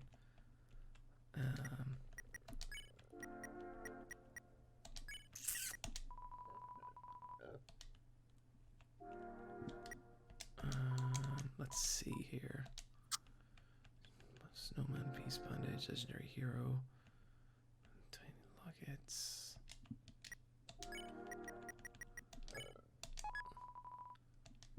So this is an itemless run, right? You're just gonna go in one shot, no healing, no anything like that. Yeah, first time, just bam, just fucking combo the shit out of Sans. We should all be fit to go home in about 20 minutes if everyone's cool with that. Yeah, sounds quite good. Yeah, I'm okay with that. This is a genocide speedrun. Yeah, no. Balls, man. Let's go. I don't know. People need to donate while they can, like right now. This will be over really soon. Yeah, get them all in, because like we're gonna be out of here. Everyone's gonna be at home eating dinner so soon. Let me just get all this. Best suggestion: probably just take your credit card, put it right into the CD slot tray, leave it there, let the computer just run the numbers while it's playing. Let the internet register it, and it will sort everything else out. And yeah. And cowboy. Why would we lie to you? Also, speaking of dinners, really quick, because I'm sure there's someone out there that's lost track of time with how the world currently exists. Call your fathers. Oh yeah, it's Father's Absolutely. Day. Yes, it is. Let me There's tell you. someone out there that forgot. Let me tell you what was not a fun conversation yesterday. It was calling my dad and being like, "Well, no, you see, I'm doing this stream."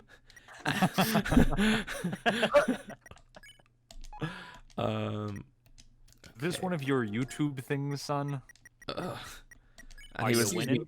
And you know, he was like, "Well, what game? What?" And you're playing a game, and I was like, "Yeah." And he was like, "What game are you playing?" And I was like, "Undertale." And he goes, John, I've never heard of that." I don't believe you. What are you doing?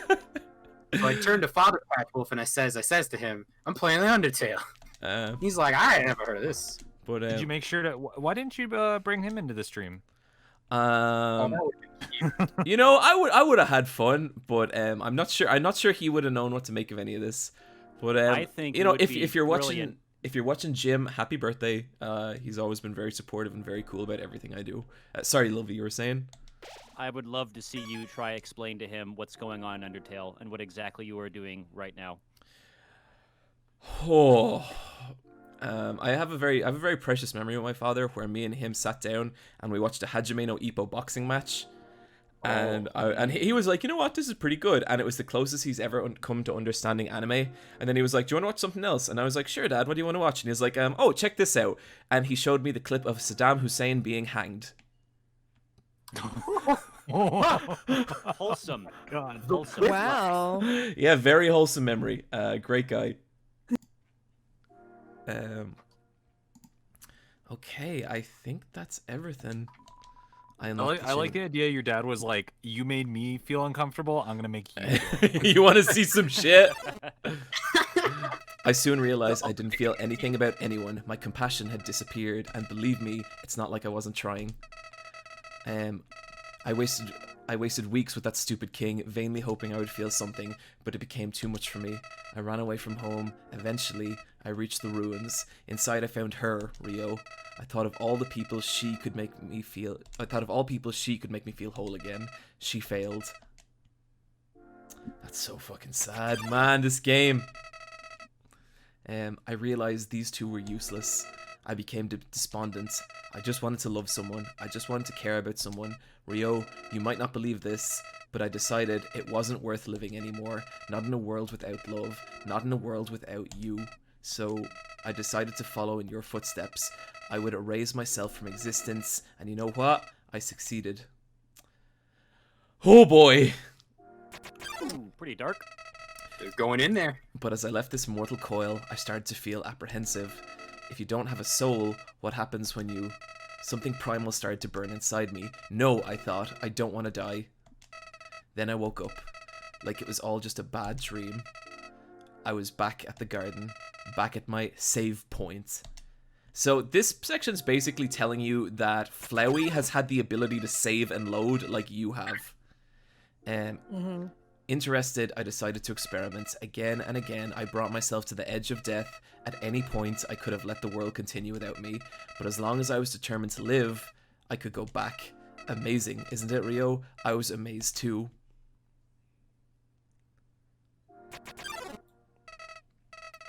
At first, I did get the knife chat. I appreciate the concern, but we're all good. At first, I used my powers for good. I became friends with everyone. I solved all their problems flawlessly. Their companionship was amusing. For a while, as time repeated, people proved themselves predictable. What would this person say if I gave them this? What would they do if I said this to them?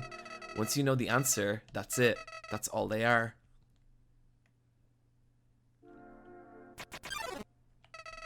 It all started because I was curious what would happen if I killed them. I don't like this, I told myself. I'm just doing this because I have to know what happens.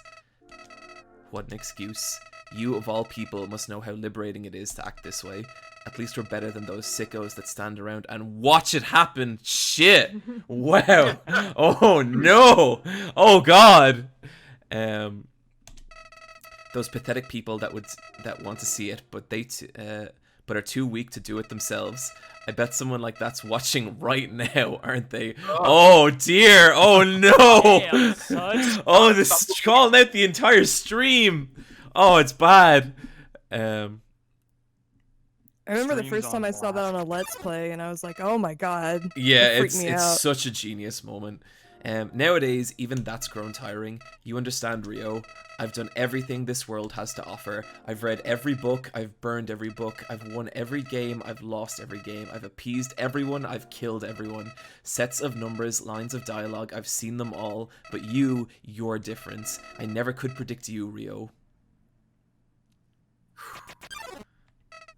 When I saw you in the ruins, I didn't recognize you. I thought I could frighten you, then steal your soul. I failed. And when I tried to load my save file, it didn't work. Rio, your determination, somehow it's even greater than mine.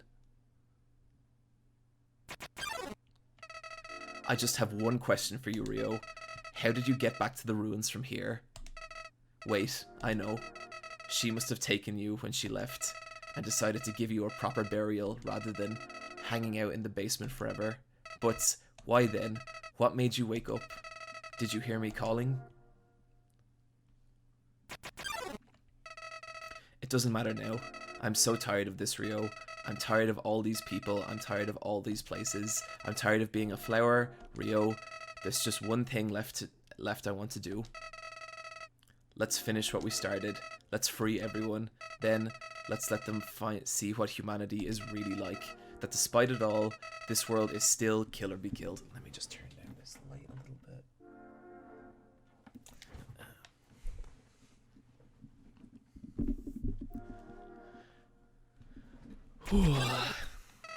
Then, well, I had been entertaining a few ways to use that power.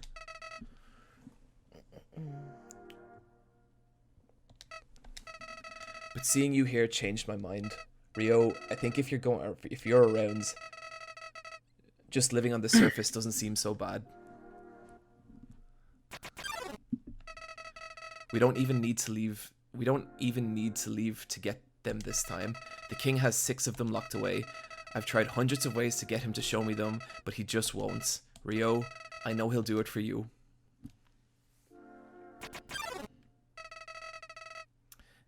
Why am I telling you all of this? Rio, I said it before.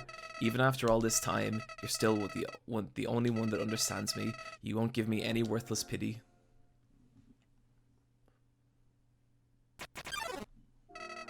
Creatures like us wouldn't hesitate to kill each other if we got in each other's way. So that's why. What's this feeling? Why am I shaking? Hey, Rio, no hard feelings about back then, right? Hey, what are you doing? Back off!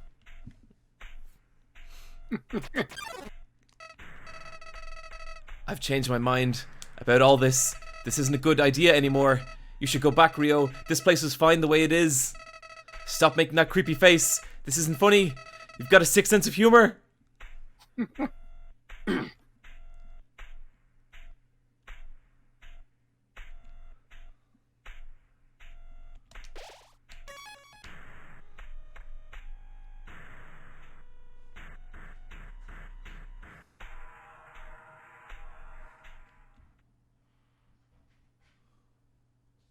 Oh shit!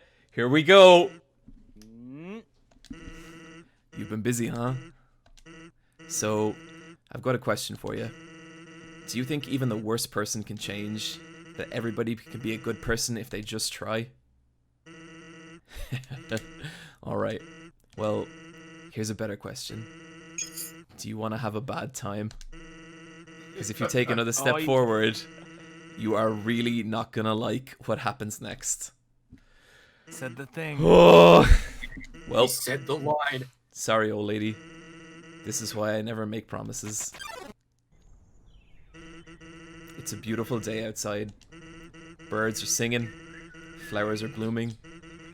On days like these, kids like you should be burning in hell. Jesus! Oh, it's time to die. I'm actually gonna just let this attack play out. So that's what we're dealing with here. It's an absolute nightmare, but we can do it. you got it. It's fine. Yeah, First it's no try, problem. Second try. That was the mulligan, right? This is That wasn't first even the try, real first thrill. try. Well, like I You felt, let that you know, honestly, I felt like I had him on the ropes there. I think maybe a slight bit more pressure, and that would have been the end to this. Oh yeah. So you know, didn't go my way, but it was still a pretty good try, I think. You like You had know- that one hit behind your back, like Oro. Yeah, You weren't yeah. trying. You know, I feel like this is probably one of those encounters where you're designed to lose, so it's really not. It doesn't even really count. Yeah. So this next one is the real attempt, right? Yeah, totally. If anything, that last one was a draw, I'd say. Hey, you look frustrated about something. Guess I'm pretty good at my job, huh? It's a beautiful day outside. Birds are singing. Flowers are blooming. On days like these, kids like you should be burning in hell. Absolutely poetic. Amazing. Huh. Always wondered why people never use their strongest attack first. Here we go! Okay, now the battle actually starts. Okay. Let's check my items. Okay, everything's as it should be there. So we're gonna take a swing at Sans. What? You think I'm just gonna stand there and take it? Oh shit! Oh god!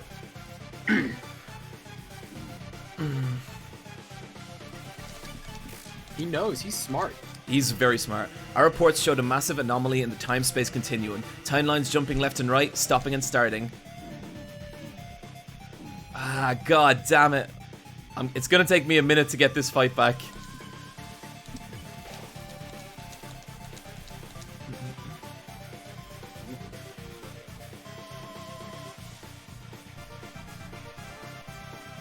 So even stuff like the pressure with which I press the controls is so different here than it is on the Switch controller that even that is fucking me up because it's so sensitive and it's so precise.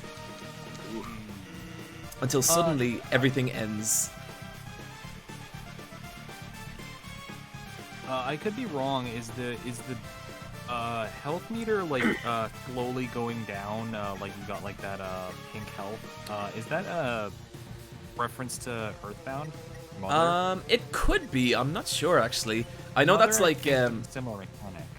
Are you talking about the way you die in Mother, as in like your health catches down and you can heal yourself before you die? Yeah. It could be. It's a little different because like with Mother, it's a lot about like how you can time it so you can actually save yourself, and this isn't quite like that. Sans movement scroll warrior. You can't understand how this feels.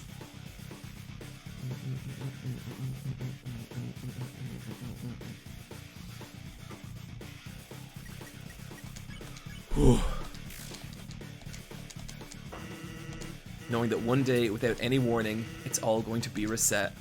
I hate these ones. These are the toughest ones for me. Ooh.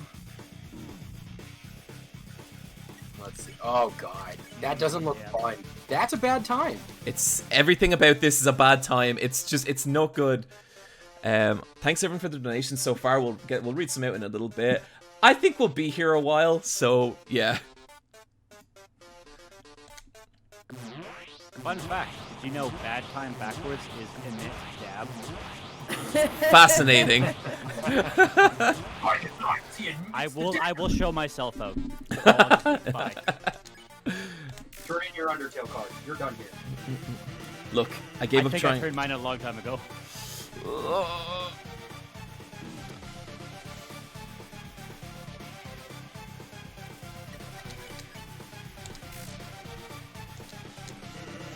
And getting to the surface doesn't really appeal to me anymore either.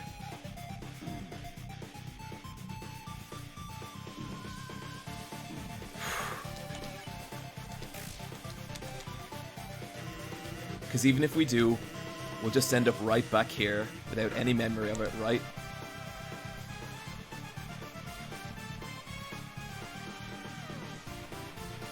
Whoa! Oh.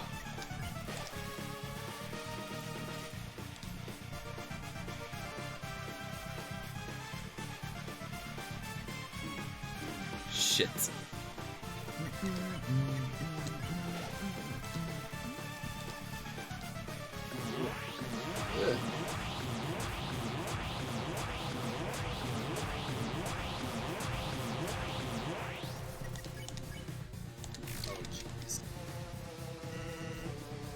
To be blunt, it makes it kind of hard to give it my all.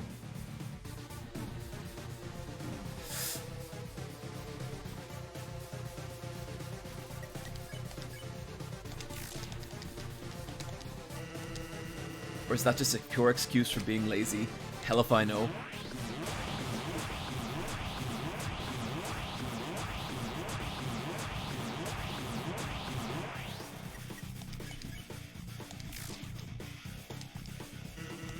All I know is, seeing what comes next, I can't afford to not care anymore. I really love that line. I think that's really beautiful. Shit! Okay. Okay.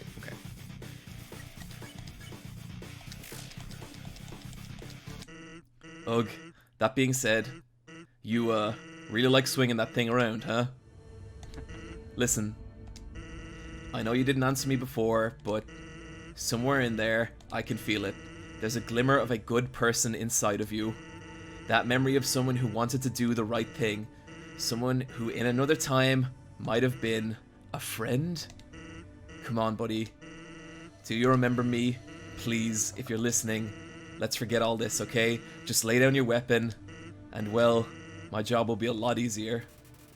Sans is sparing you. What are we doing, chat? What are we doing, guys? Sans must die. You know what? Sans seems like a really trustworthy guy. I think if you just back out now, you can just kind of forget this ever happened. Yeah, you know, I think he seems like someone that's pretty forgiving. Totally, and like the whole theme of the genocide route is like the good in people. So I think there's no problem with sparing the guy. Like this seems fine. I mean, you know, everyone's worthy of redemption. Yeah. It's a game about forgiveness. Totally. Especially in this exact moment. Yeah, totally. You know, you're sparing me. Finally, buddy, pal. I know how hard it must be to make that choice, to go back on everything you've worked up to. I want you to know, I won't let it go to waste. Come here, pal. Oh, Jesus, Sans, why? I mean, just shake your head. Oh, get dunked on. Really good game over screen. That's good. Mm-hmm. The old come here, buddy, debating. Classic. Okay. If you're really, if I love that line as well. If we're really friends, you won't come back.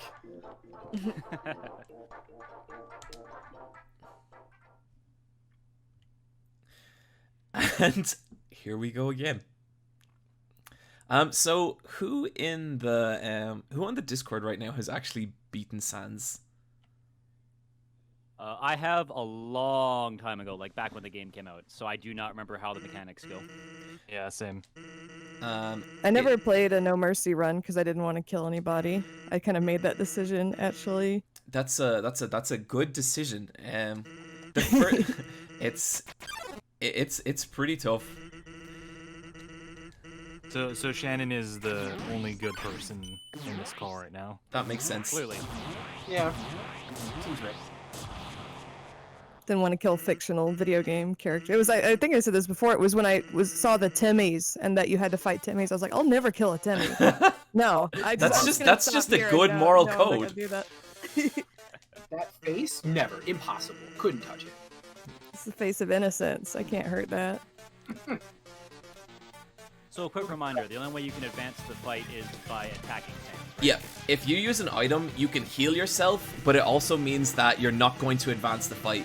And you can tell the fight's advancing because of Sans' dialogue. Ah, shit. Fuck.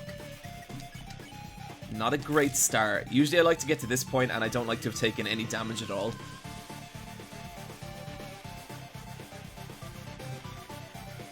It's definitely become a meme, but this track is still so good. Oh, this track is like, it's a masterpiece. It's so good. It's one of the best. Yep. I think it's part of what makes this boss fight barely tolerable. I mean, yeah, if you're gonna put the best song in the whole game anywhere, it would be now. Yep, like the one that people will hear most. Oh shit. That's not good.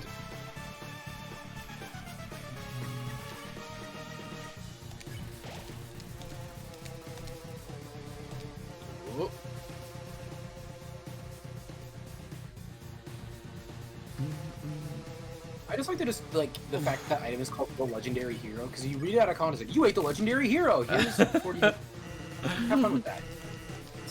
What? It's like a small person you take out of your pocket. And you're just like, you've healed 40 hit points. I like in the chat, Zaki-chan, Undertale is a Strand type game. Yep, it's the first Strand game. Well, this is what Yu Suzuki wanted from the Shenmue series. It's going for identical themes. Getting to the surface doesn't really appeal to me anymore.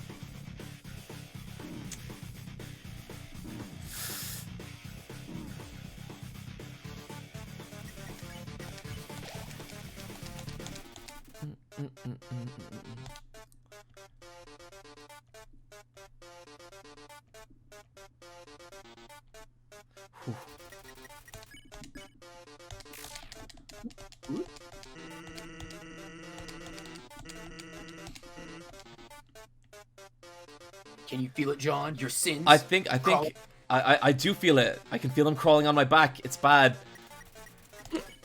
They're whispering to type in !donate in the chat. I was playing. Oh shit! Fuck. I tried to make conversation and I failed.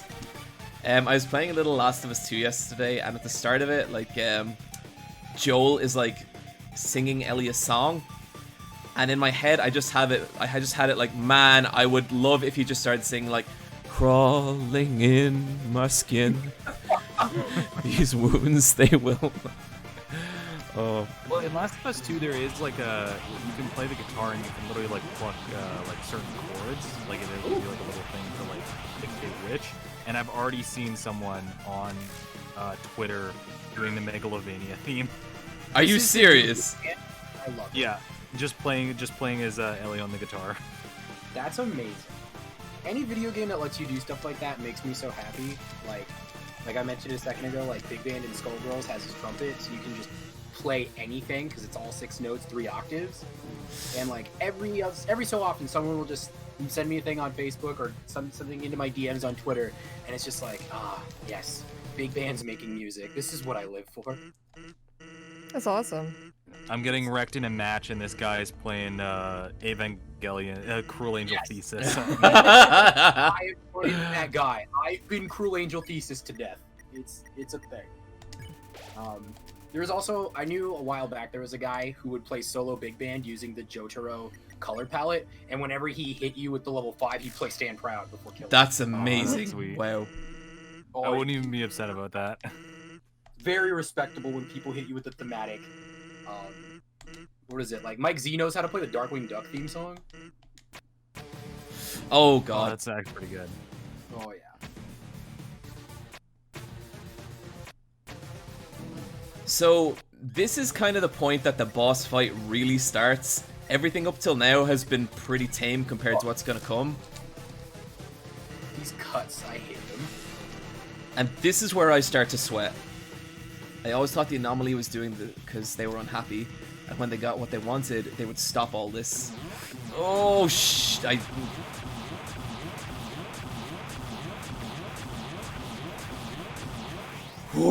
okay. Let's go for. Got this, bro. So you see that little bone on the left there? If my cursor occupies the space that bone is, I will take damage. Oh, that's terrifying. Yeah, it's fucked up. I was wondering, because I saw it in the last rotation, I was like, what's with the bone? Like, is this just a thing to mess with you? It is.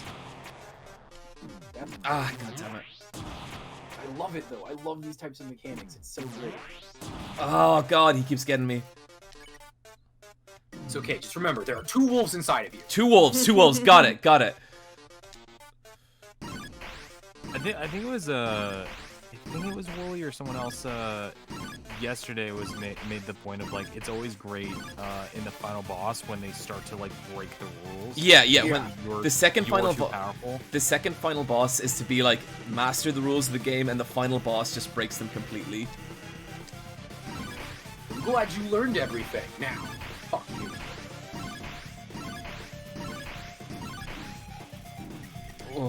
Have you guys ever seen how many animated like fan animations on YouTube are just this fight? Yeah. Oh yeah. It's I so was gonna cool. say if anybody's watched the mix-up of this fight, but to the tune of "Stronger Than You" from. Oh wow. It's really good. It's basically like they edit the lyrics and stuff. It's essentially this fight reanimated. I think I've seen that actually. Yeah. I'm gonna have to look that back up again because I love that song in its own right, but now with a lot more context as I've learned more of Undertale, like, I'm sure I'd appreciate that video twice as much.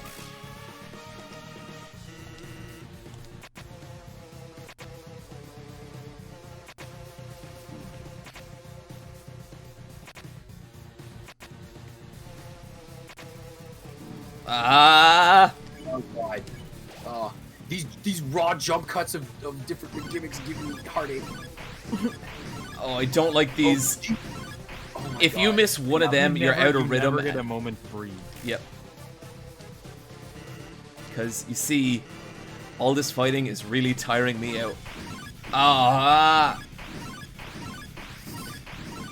Oh, god damn it.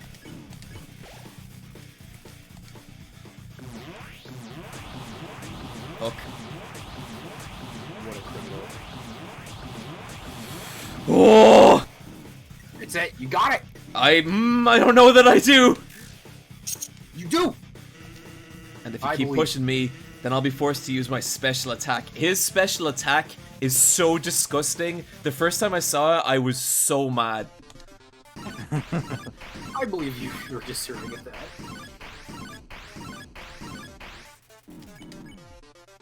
Oh, I think we're going down. I think we're going down. I think this is it. Yeah, my special attacks sound familiar. Well, get ready, because after the next move, I'm going to use it. So if you don't want to see it, now would be a good time to die. Ah, god damn it. Okay, god. I'm just gonna read. Gotcha. I'm gonna read out some donations super quick.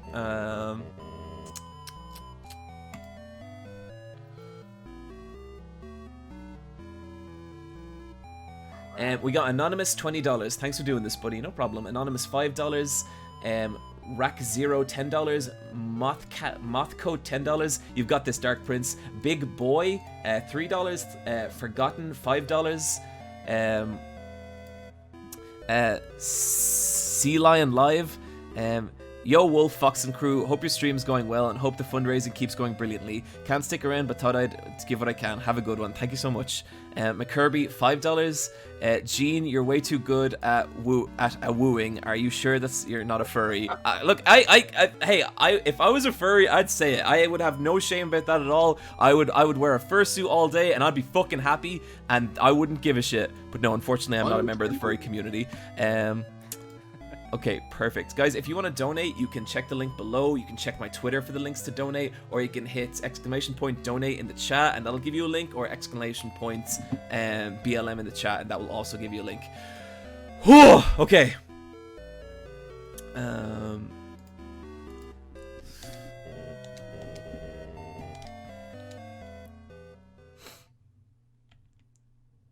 Actually, while we have a moment, if people do want to donate, I have another stream gift to give out.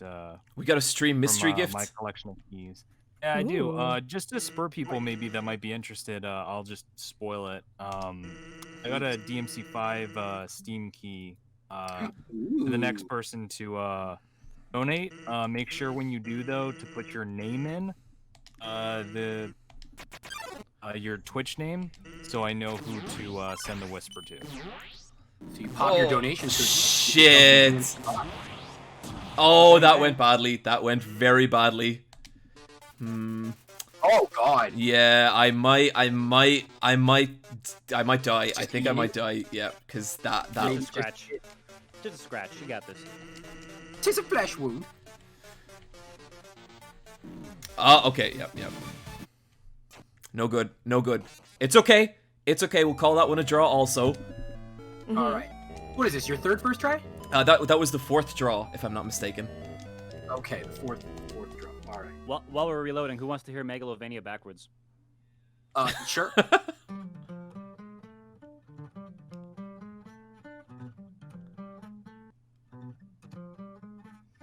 I had to learn it backwards for an April Fool's joke a while ago. Lil V, that was beautiful. Thank you so much for that. If you wanna serenade us with live music at any point during this, you just go right ahead. Out of curiosity, can you guys hear this? I don't. I hear no. No, I haven't heard anything. All right, just making sure. I've been working on music and stuff in the background. I had to do some really weird audio routing to make sure I don't accidentally just start blasting the stream with music. So yeah, no, that's good. I could not hear that. And this stream would not be that polite, so don't worry about it. Okay, good. Yeah, please They will call let me you out. know. I'm partially here just to keep an eye on chat and speak up if we have any audio foibles. Ah, shit. I wonder if Skullgirls is on sale.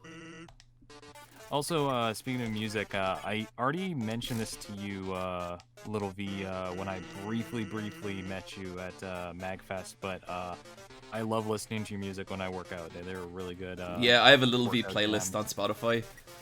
Oh, thanks, guys. I'm gonna tell you right now, while we're talking about it, one of my favorite tracks that you've made, dude, is Cerberus from DMC 3. Yeah. Oh yeah, that was good. Yeah. That is like one of my favorites. Okay, I gotta start my workout this morning. Cerberus, let's go. It may be a little self-indulgent, but Battle Cry is definitely my alarm clock in the morning. Oh, dude. That's my favorite track you've ever done. Like, I love that so much. And I still remember you sending it to me and just feeling like, yes, this is exactly what it should have been, you know? Do we want to talk about that hilarious DM exchange? Yeah. Why don't you enlighten people? All right, we'll do some story time. So, for those who don't know who I am, first off, I'm Little V. I do music. I was. This would have been. I mean, this would have been over a year ago now, but I was just, doing my thing. Checked Twitter, got a little message from someone, and I'm like, oh, interesting. I wonder who sent me a message. Oh, Kenny Omega. Huh. All right. Click on it, and to paraphrase, yo, hey, sorry to slide into your DMs like this, but you're Canadian, I'm Canadian, want to make a theme? And of course I said yes, and then figured out the details later. I then immediately, upon finishing that reply, just started typing to Eyepatch, well, hey, so... There were so many Ys. So basically... I need to make Kenny's theme song. I know you're a fan. Can you send me some stuff so I don't fuck this up? And, but what I was given was, basically like, like a high school essay. No, it's longer than that. More like a college essay. It was a thesis. It was a thesis, and it gave me all the info I needed. And so thank you very much. I don't think the song would be the same without you, Eyepatch. Oh, that's so sweet. Thank you. To be a tiny part of that was so fucking awesome. Like, I was high on that for days. Oh God, sorry. This is not a good run. We're gonna stick with it. This is a bad time. This is a real bad time. Guys, thank you so much for the donations. I'm seeing them coming in, and it's so fucking awesome. Thank you so much, everyone. We'll do a readout in a little while.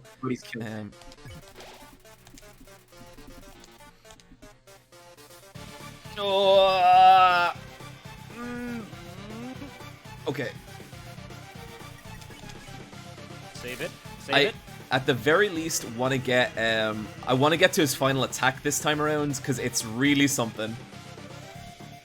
You got this, man. You can do it. I believe. 2 wolves. 2 wolves. Every time there's doubt, that's what's gonna come out of my mouth. 2 wolves. I'm gonna shout 2 wolves, and they're gonna burst forth and scream for murder and superness, and you're gonna make it. Ooh. Speaking of being Canadian, Little V, how are you liking Montreal? Okay, Montreal is very interesting. It is. So first off, you're originally from Calgary, right? Yeah. So basically, I'm from the prairies. I'm from probably the most not the most redneck, but pretty redneck area. I mean, I live in Calgary right now. Okay, so yeah. So yeah. Well, I mean, I wasn't exactly in the rednecky part. I was in the northwest, so it wasn't exactly that crazy. But yeah. So the main reason why I wanted to live in Montreal is because I had just come back from a tour in Europe, and I was just like, man, I kind of wish there was like a city with like a European vibe in North America I can go live in for a bit, because I don't want to have to like move house across the pond just to experience it. And then I came to Montreal to visit to do some stuff, and went, oh shit, it's here. Neat.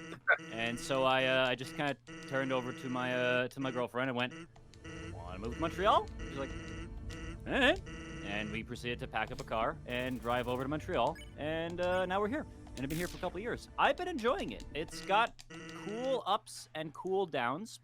Also, for extra context, Alberta and Quebec have like a huge rivalry. Like, those two provinces are kind of like supposed to hate each other.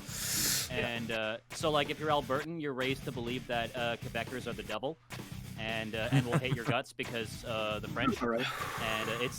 And if you're Quebecer, it's like Alberta is literally, and the West is literally all of Canada's problems. So it's kind of like, but upon living in both provinces, it's like, oh, they're the same province. It's just but it's like the same mentality of like, we're the best, fuck those guys. It's really fun. And Alberta is the worst. And Alberta is the worst for it, because there's this weird like spite towards Quebec for like, oh, we pay at X, provincial taxes, and Quebec doesn't pay anything, and all this money goes to them. Oh, god damn it. It's a lot more complicated than that. Yeah. Basically, the hatred started initially back in like the 70s when Trudeau Senior, not the current Trudeau, the other Trudeau, was like, hey, so equalization payments, richer provinces pay the poorer provinces and make sure everyone's got some money, and that's kind of what started it. So I made jokes to all the Albertans when I moved out to Montreal, going, hey, I'm just following all the Alberta money. That's all. I'm just going where it's going. Just follow They were a little salty. While we have a second of downtime, I just want to say the guests right now in the Discord are Foxcade, Little V, Maguma, and Stretchy. And for anyone else in the Discord, if you guys just want to jump in live, that is 100% totally fine. You don't need to be invited or anything. We're all banding together for this one final run.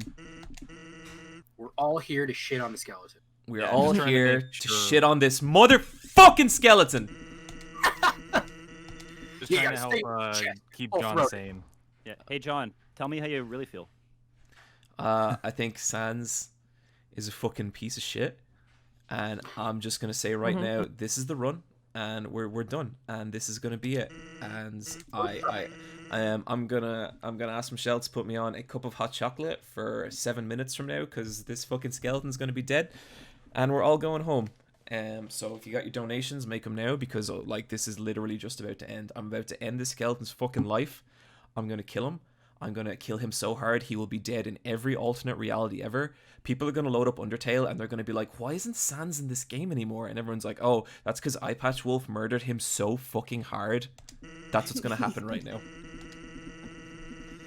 So what you're saying is you're a Sans fanboy. I love Sans. Yeah, he's great. He's a good guy. In fact, you've got the costume in the closet, right? Oh god damn it, no! Oh, that's such a bad start. That's such a bad start. Oh, I hate you, Sans. You bony piece of shit. You feel like you're gonna have a bad time. Boy, do I. Oh. Okay. What? You think I'm just gonna stand there and take it?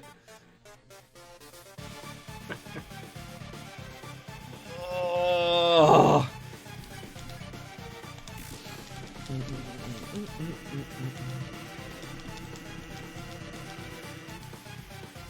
Come on, John, you got this. Come on. You're doing it. You can Play this kid. Baby game. Kids game. Come Little on. V, I will come through this fucking internet, I swear to God. That's not very social distancing of you. God damn it, you got me there. Remember, John, two wolves, come on! Magma, I'm seeing the two wolves, but neither of them know how to beat Sans. They're Two both sitting confused wolves looking at each other. They're both just sitting there being like, wow, this is hard. No! It's like that image of SpongeBob when his brain's on fire and they're all freaking out. Ooh. Oh, this is such a terrible idea. What are we doing? Why did we do this? One of the wolves is just heavily just breathing. Just, help! Help!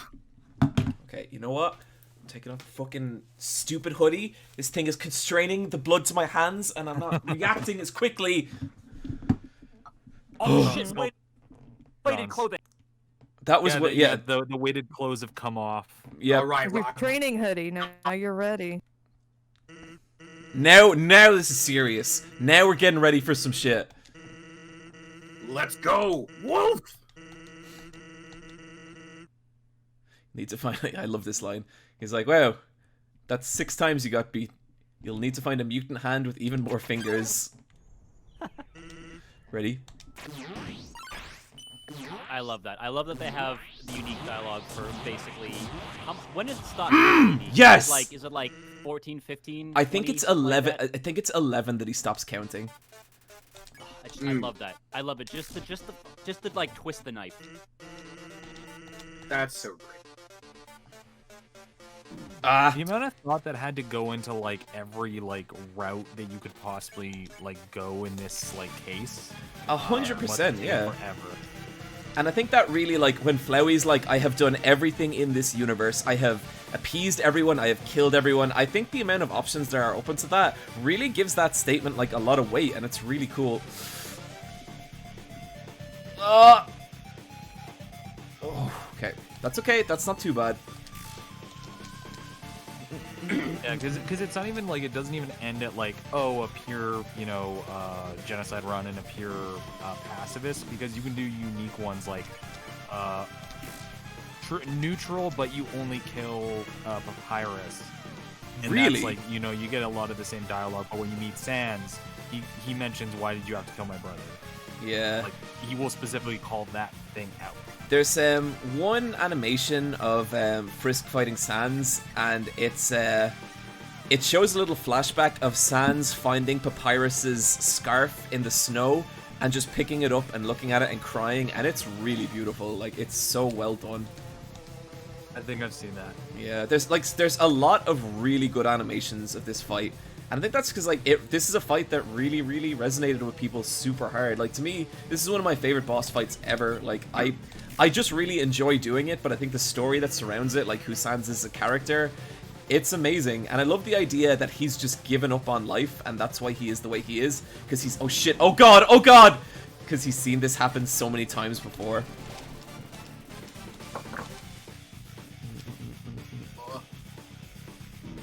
Oh god. Oh.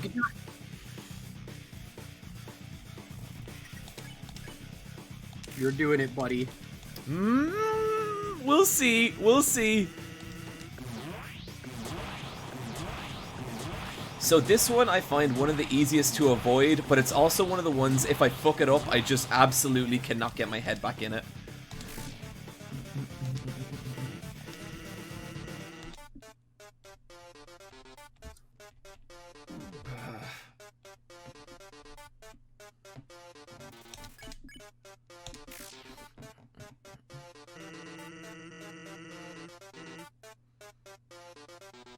Guys, we just got a $500 donation, I think.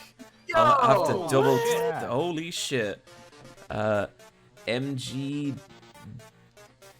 Oh god, there's no vowels in that name. MG.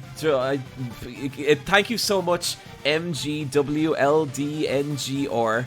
That is incredible, dude. Thank you. That is so awesome. We are on the cusp of 7K, and that is absolutely awesome. What an absolute unit.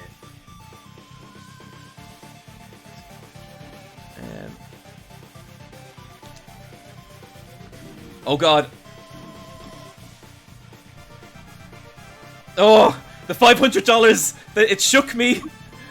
Oh no. Shooketh. I am shooketh.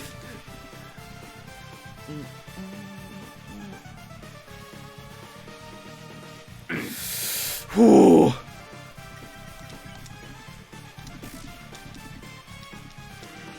Because even if we do, we'll just end up right back here without any memory of it, right? So a friend of mine is super into Undertale. It's actually Michelle's brother. and I was messaging him all the way through my first run of No Mercy, playthrough, and he was giving me advice the entire way, and he was like, okay, this is what you do against this is what you do against Undyne, this is how you handle this bit. And when I got to Sans at first, I was like, I'm having a lot of trouble against Sans, like, what do you do there? And he just messaged me back, oh, I never beat Sans. And I was like, oh! Oh wow. To be blunt, it makes it kind of hard to give it my all.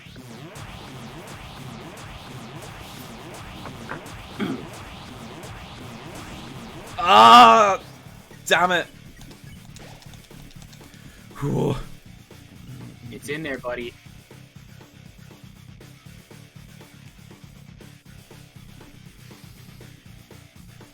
Okay.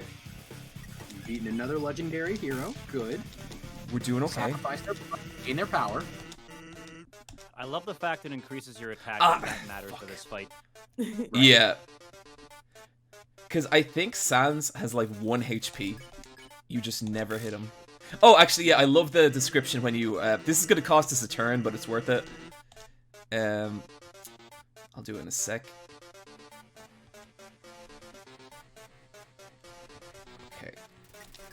Okay. When you check Sans, it's 1 attack, 1 defense. The easiest enemy can only deal 1 damage. It's like, fuck you. Oh, can't keep dodging forever, keep attacking. This is one of the easiest attack patterns to dodge, he says as he gets blown the fuck up. I think the most demotivating thing about like Sans' fight is that because you don't hit him until like the final one that does connect, you have 0 idea how close you are. Yeah, you just don't know. And even like the final one as well, he kind of talks about it not being the final one, even though it is. Oh. Okay, we got him to this point. This is the point where he tricks you, but what's handy about this as well is you can also use this to heal up. So you basically get a free heal from this. Not to mention just, you know, a general breather from the butt clenching that has been going on through this. Yep. The glute squeeze. Well, it was worth a shot. Guess you like doing things the hard way. Damn it. Oh.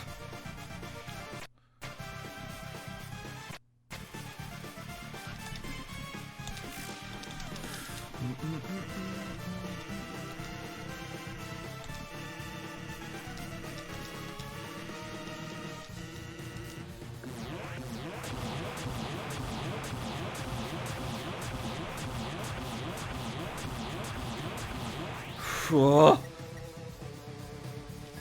Chat, this is still first try. The other ones were all draws. Yeah. Oh, yeah. It's good. It's still his first try. This is all scripted. Oh yeah, this has all been pre-recorded weeks in advance. It's kind of like the new WWE shows. Oh god. We're all standing behind the plexiglass, just cheering on. Because of COVID-19, we actually had to record this many weeks ago. None of this is live. Neve was actually deleted. She will not be seen at all from here on Well, out. she lost that Firefly Funhouse match. Oh. God, that was such a fun match. Oh my god, was it? So good. I genuinely love what they've been doing with Bray Wyatt as of late, and like, I haven't caught some of the most recent things just because life is stressful and I'm not trying to keep up with certain things right now. But like, I caught a couple clips of like last week's SmackDown, and like Bray Wyatt is now doing this gimmick where he's kind of running back through some of his other stuff, and he brought back old Wyatt family Bray Wyatt for a second, and I just shivers all the way from my spine to my head. So excited. Yeah. To see that was such a good gimmick. Wyatt family Bray Wyatt is so good. So good. Because you see, all this fighting is really tiring me out. Oh. Just gotta follow the buzzards, John. Come on. If you keep pushing me, then I'm gonna be forced to use my special attack.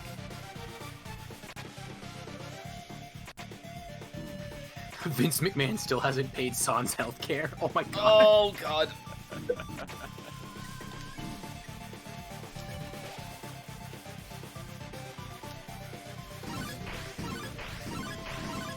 Oh shit.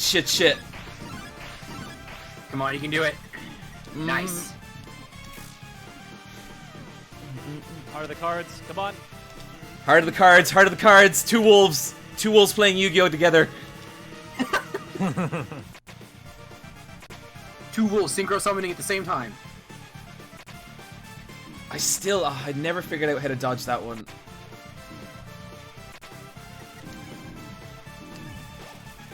Okay, that's our last health item. Alright. Ooh.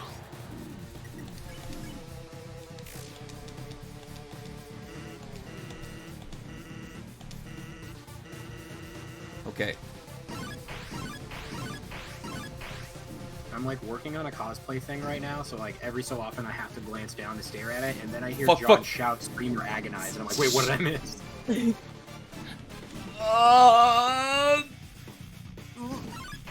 Oh god damn it! Oh, Is that terrifying?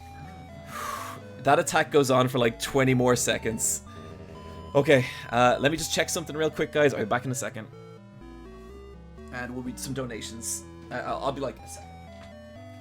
Alrighty.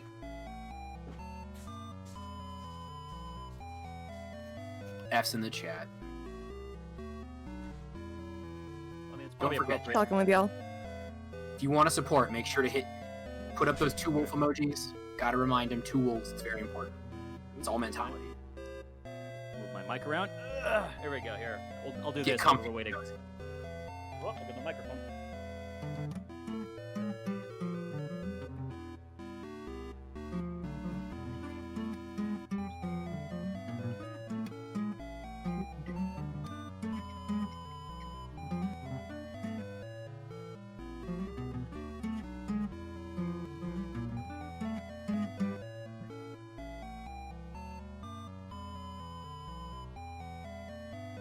It was good.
Okay, we're back. We're gonna do this.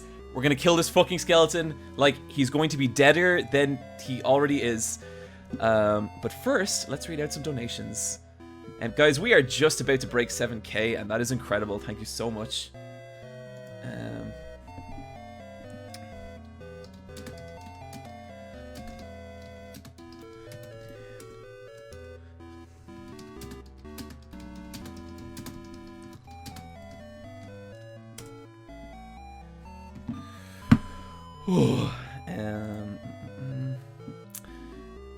Okay, yeah, we actually got a $500 donation. Just want to thank RNG Worlds NGNR again. That is so generous. Thank you so much. And we got $55 from Anonymous. Thanks, bro. This has been a blast. Really proud of everything you and your viewers have accomplished the weekend. Me too. Sol Good Guy, $50. Been waiting for this part to donate.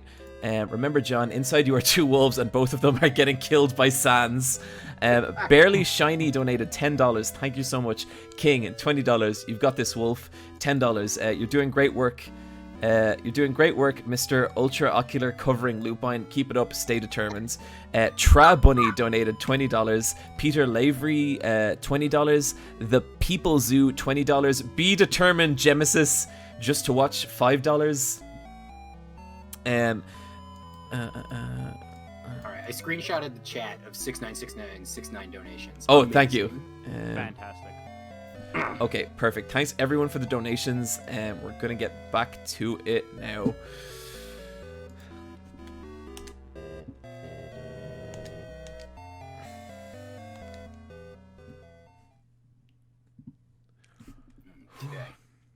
Okay, so I feel like a lot of the problem with this chat is I make big calls and then cannot fulfill them. So I'm going to pull it back a little bit and say this is going to be a complete no damage run against Sans. We're not going to use any health items, where this is all just going to be like, this is going to be so smooth sailing, it's going to blow people's fucking minds. Fox, if you're in the chat there, could I ask you to check? We've been this No Mercy run's taken us 5 hours, plus the neutral and true pacifist run. I think that puts us at 16 hours. How far does that put us ahead of the Undertale world record? I believe you got like an hour buffer. Nice. Just in case. Nice. Okay, that's great. We can totally do that.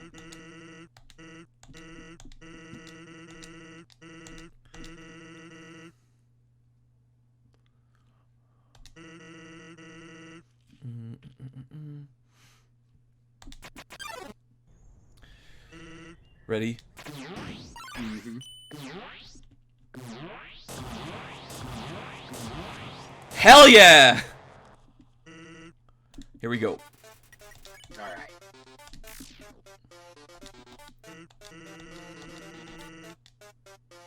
Nice, clean. Nice.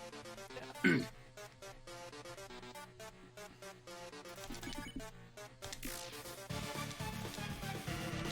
Our reports showed him. Oh, yeah. We've been there. We've done it all. He's doing it, guys. He's doing it. Taking that. Oh no! Really help. Yeah, man, my fingers feel so much looser. The blood's flowing in my shoulders. Yep. I almost slipped up and I said butt. Almost slipped up and said bunny hug. He feels so free, so alive.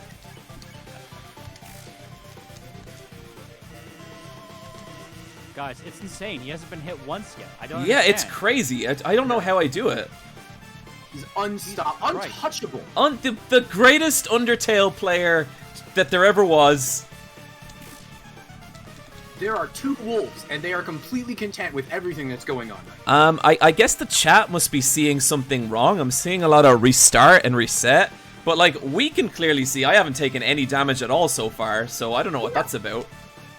Yeah, sorry, people probably don't know Undertale. The health bar starts at 50%. That's just normal. Yeah, it's true. It's Yeah. completely fine. Yeah. I can't blame people for not knowing that. It's a complicated game. You know, very, very niche genre. Not Yeah, many people play. it's diehard fan base. yeah, it's a thinking man's game, you know. Oh yeah. Not even some of the greatest chess masters of our time could ever hope to understand. Yeah, I heard one of the greatest chess masters ever tried to play Undertale. His fucking head exploded and he died. Oh, I saw that. Yeah, I saw it's that on YouTube. messed up, you know.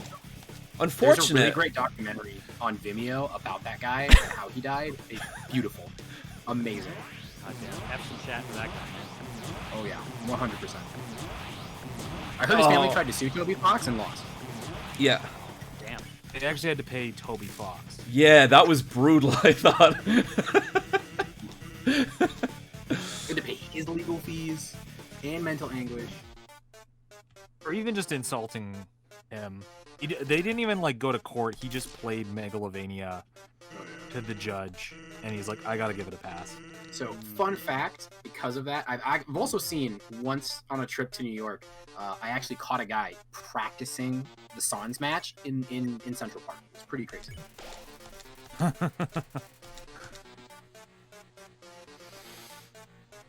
John, I'm impressed. I can't believe it. No healing items. No healing hit. items, no hits, no Jesus nothing. Christ. It's been now. This is the only time I'm gonna try that because if I keep trying it like every run, it's gonna be really hard. But yeah, I'm honestly I was doubtful if I could do it, but so far no damage, no nothing. It's I'm impressing myself honestly. I'm gonna be honest. I didn't believe initially, but damn. Yeah, well it's hard to believe, you know. You know, I think I could also attribute it maybe to the fact that like you professed your undying love to Undyne while we were taking that last break, and we were just having that talk. Oh god! Oh god! The determination in your heart just kind of pushed you over the edge. Now you're good. No damage whatsoever. None. Also, we just passed out. Holy shit! We just passed 7K, everyone. Thank you so much. That's fucking awesome.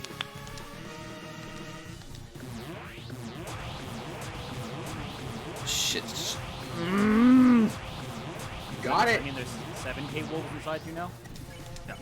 7,000 wolves inside of you, and they're all cheering on the fact that you've taken 0 damage. Yeah, it's incredible. I heard one of them's gonna buy you a pizza if you do this. I can't wait. I can't wait for a wolf to buy me a pizza.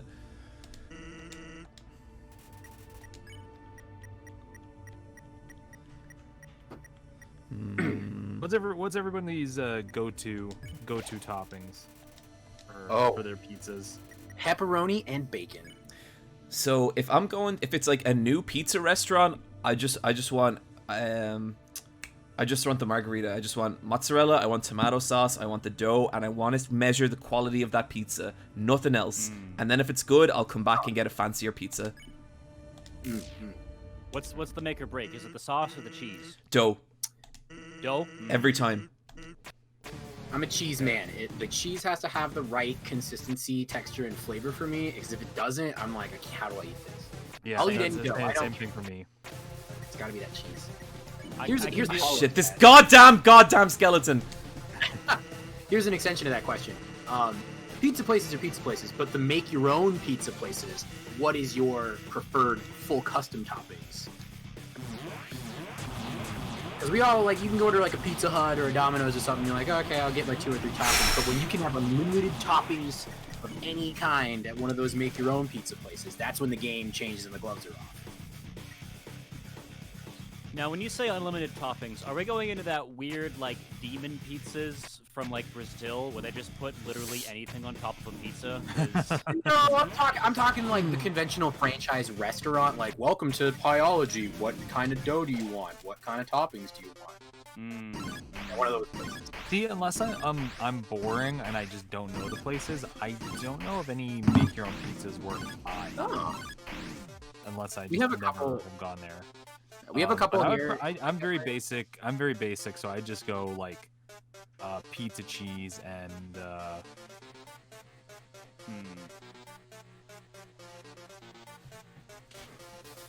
Yeah.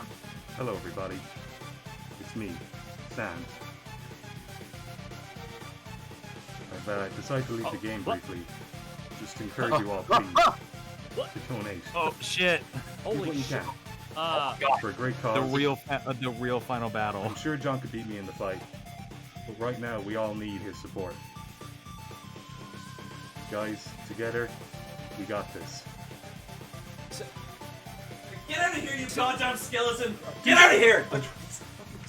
What's going on?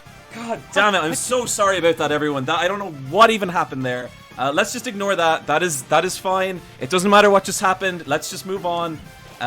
We can. It's. Oh god, fucking skeleton piece of shit.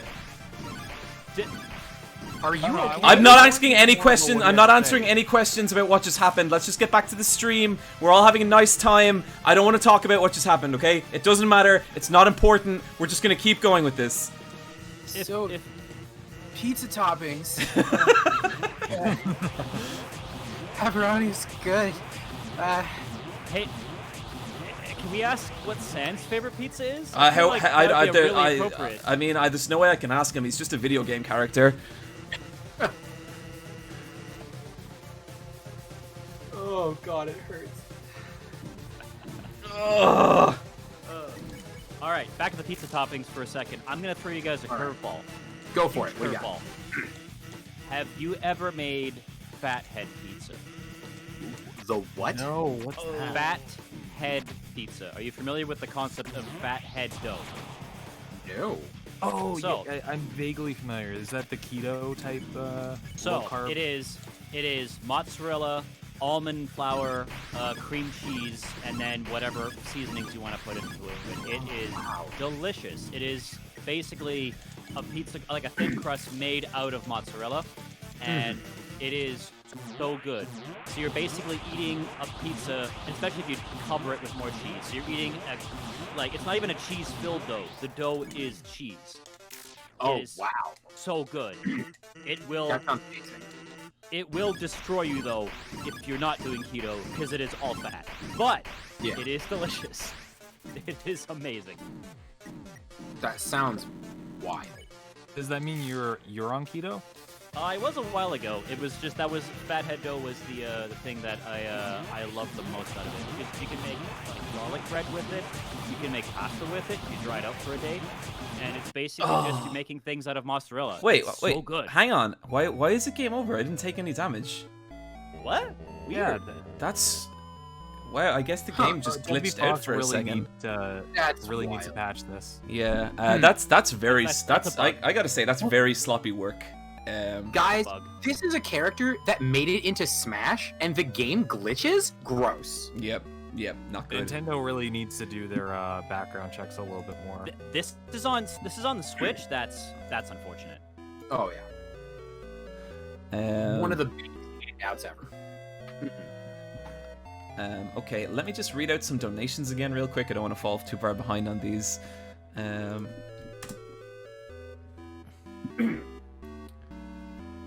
So, we got $10 from the Seventh Dranconian. There are two O's inside you. One says trans rights are human rights, and the other says Black Lives Matter. Hell yeah, that's what they're saying. Anonymous, $20. Ben Mendel something. Sorry, the name got cut off. $31. Maybe if I. Ben, yeah, I think I got it now. Ben Mendelson, $31.31. Trusty Dusty, $5. Good Fighting Josh. Anonymous, $5. Grigori Dragneil, $30. Woo! White Rice, $50. I've been stuck at work since the epidemic began. Have some hazard pay. You do it, John. Thank you so much. Barely Shiny, $10. Okay. If people want to donate, it's exclamation point donate, and that'll bring up a link in the chat. Exclamation points BLM. That'll bring up the thing in the chat. There's a link below the stream, and there's a link on my Twitter. So there's a lot of different ways you can donate, and thanks so much for everyone. I'm so pumped we broke 7K. I can't believe that. Actually, let's real quick check what the total, what is the sum total we've raised. Yes. Everyone has been killing it. You guys are awesome. Absolutely. Holy shit. Okay, so we have raised $16,979. For the Trevor project, we've raised $9,848. That's $150 away from 10K, which is insane. For the Know Your Rights camp, we have raised $7,131. That is so amazing. I'm absolutely blown away by all that. Thank you so much, everyone. John, do you mind if I say something real quick? Go for it. From the heart for a second here. So, like, most of you guys know that I'm from Los Angeles. So, like, I live in the States. I'm Black, and this whole situation that's been going on has probably been one of the most stressful things that I've been dealing with in my adult life. And there's something very, very, what's the word I want to use? There's something very, very hopeful when you see so many people willingly and like unhesitatingly just jumping forward to speak up about injustice like this. And like, it means the world. Like, I don't know most of the people watching on in the chat right now. I know a bunch of the people here on Discord, but like, it means so much to see so many different people I know and people that I don't know willing, without hesitation, to stand up for what they believe in and to stand up for what they believe is human decency. So like, from the bottom of my heart, personally, I'm very, very grateful to see the amount of charity and kindness that is coming from everybody from across the globe. Like it goes a long way, even if you only have a little to share. Like, it's awesome. Yeah, totally. And you know, like, I think like as horrific as the events of the last couple of weeks were, for me, it really was a wake up call, because I think this is like, you know, this is something I in some ways have kind of avoided like kind of engaging with, and that's my fault. Like, that's a shitty thing to do. I didn't use It's stressful. Yeah, but like I did not use my platform, I think, in the way I should have. And I know no one comes to me for like political opinions, and it's not really about that as much as it is just letting people know what side I am and where I stand on this stuff. And like, I stand with like Black Lives Matter, I stand with trans rights. I think gay people should be happy, you know. It's like, yes. And this stream doesn't excuse not engaging with that stuff, but like it has been a giant wake up call. And like, you know, just thanks to everyone who has been so positive about it, because I was shit scared doing this stream, honestly. Like, I really was, and it's been fucking cool just to see everyone come out and show support. Anyway, we got a fucking skeleton to kill. Let's kill this goddamn skeleton for justice. Wolf justice. Wolf justice. The chat's so nice right now.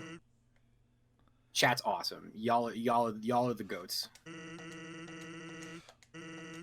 Every awoo is than a woo for justice. Actually, since the chat's been super cool, I'm gonna drop another stream gift for the next donation. Just make sure you, when you donate to the campaign, to put your Twitch name so I can find you very easily.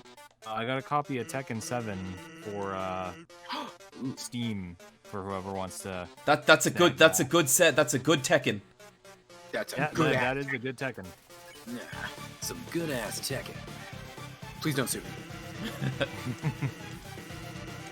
That shit is still probably my favorite Evo botch of all time.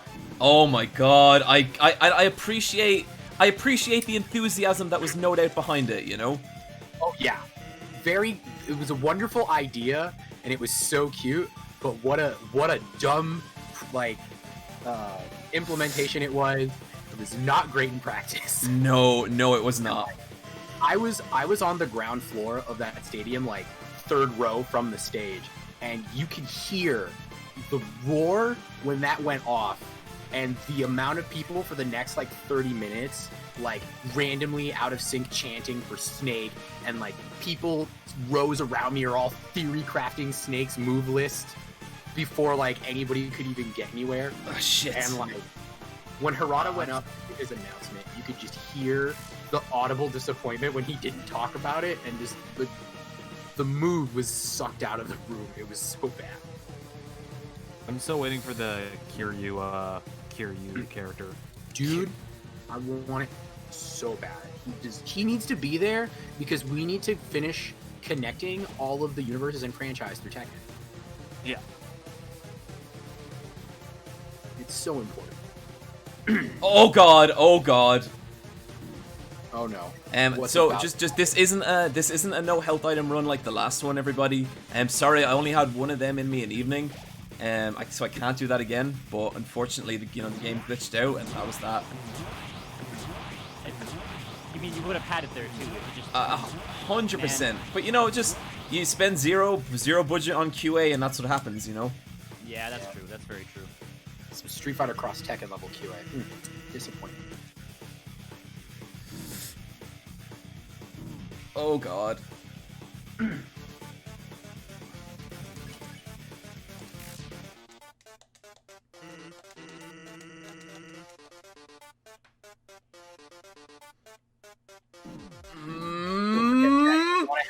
Not have to use so many health items. Don't forget to donate. You can use the exclamation donate or exclamation BLM and send those woos in as fast as you can.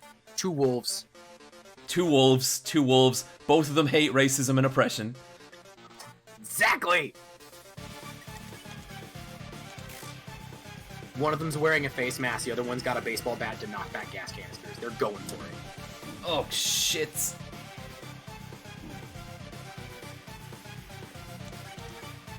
Whew.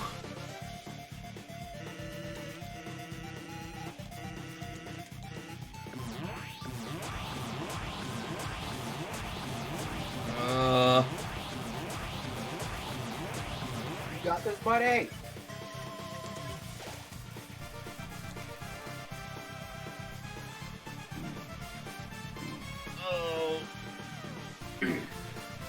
Whew. Your sins, they're crawling.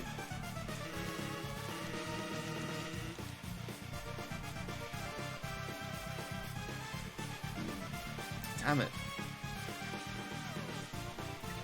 Hey guys. Mm-hmm. I'm starting to think mercying Sans wasn't the right choice. V, don't you ever doubt yourself like that. Okay, look, we'll try it again. We'll try it again here, and it'll definitely work this time. Oh, 100%. You're right. That's negative thoughts. Yeah. No, we don't accept that here. No negative thoughts. What kind of wolves are in your head, little V? Come on. Apparently not two. There's just one, and it wants mercy.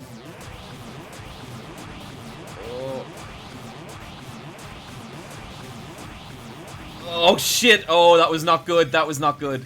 This is. I don't know. Oh shit. Yeah, that was a bad move. There were many poor decisions that happened there. Oh god. I'm on tilt. I'm freaking out. Stop.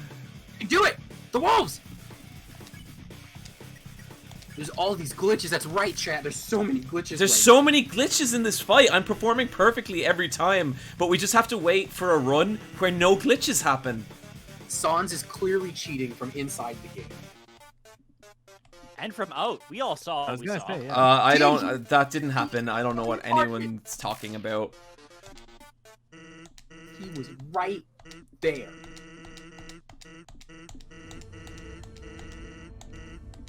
Unlike anime, Sans is real. Yep. I mean, no. He's just a video game character.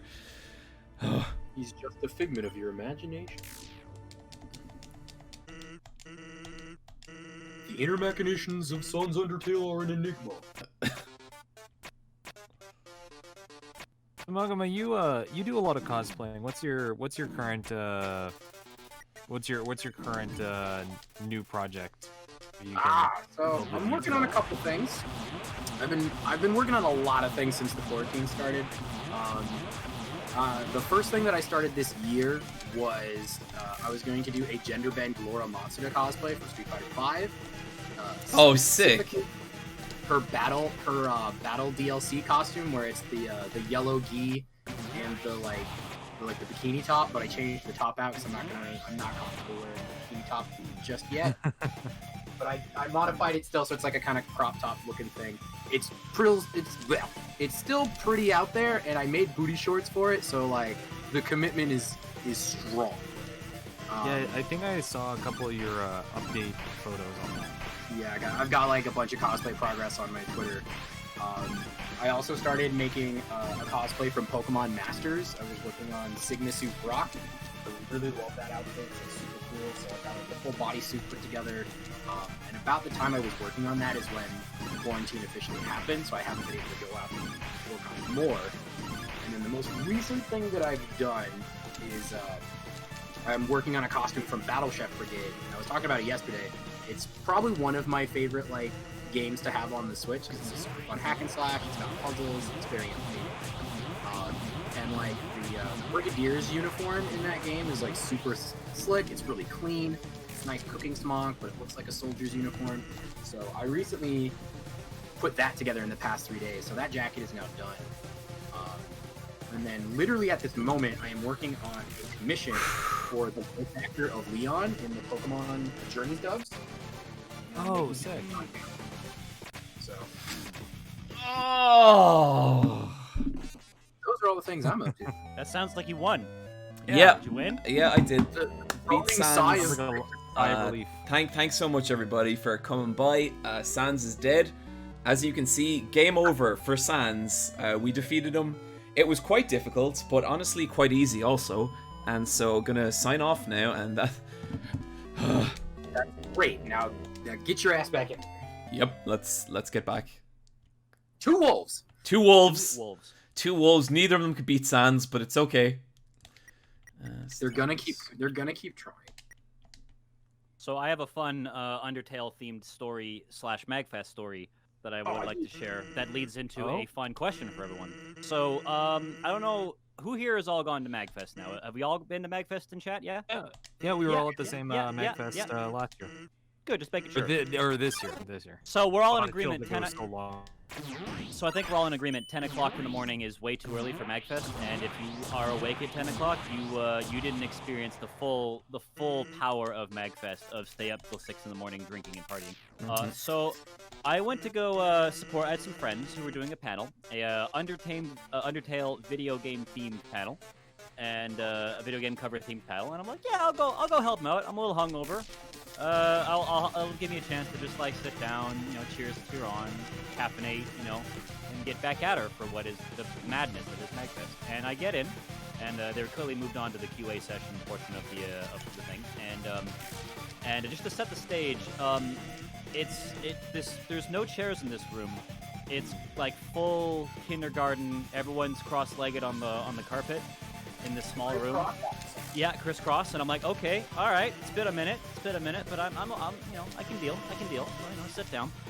And unfortunately, I came in on a question that I was not mentally prepared for, nor caffeinated enough for.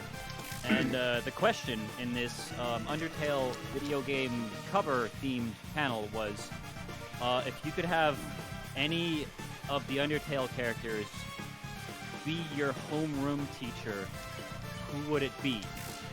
Ooh. And I then I promptly slapped my legs and stood up violently and walked out to get a second coffee. But if you could have an Undertale character as your homeroom teacher, who would it be and why? Undyne, without question. Burning passion and vigor and aggression are everything that I love. Sign me the fuck up. I agree. I also agree. I was gonna say yeah, because we already know she can teach because she taught Papyrus how to cook spaghetti. So I feel like he'd have a pretty easy ride with Sans. I think he could get away a lot in that class, and like he'd never give homework or anything. Yeah.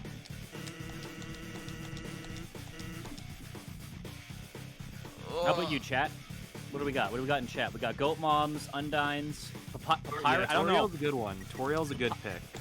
I feel like Papyrus, while he is a good boy, I feel like Papyrus might be a terrible teacher. Yeah, I think you'd be asking for trouble there. Fuck. Mm-hmm. I've already mentioned it a couple times just because it's related. But V, did you hear about the Undertale musical that happened at Magfest last year or this year? Undertale musical? No.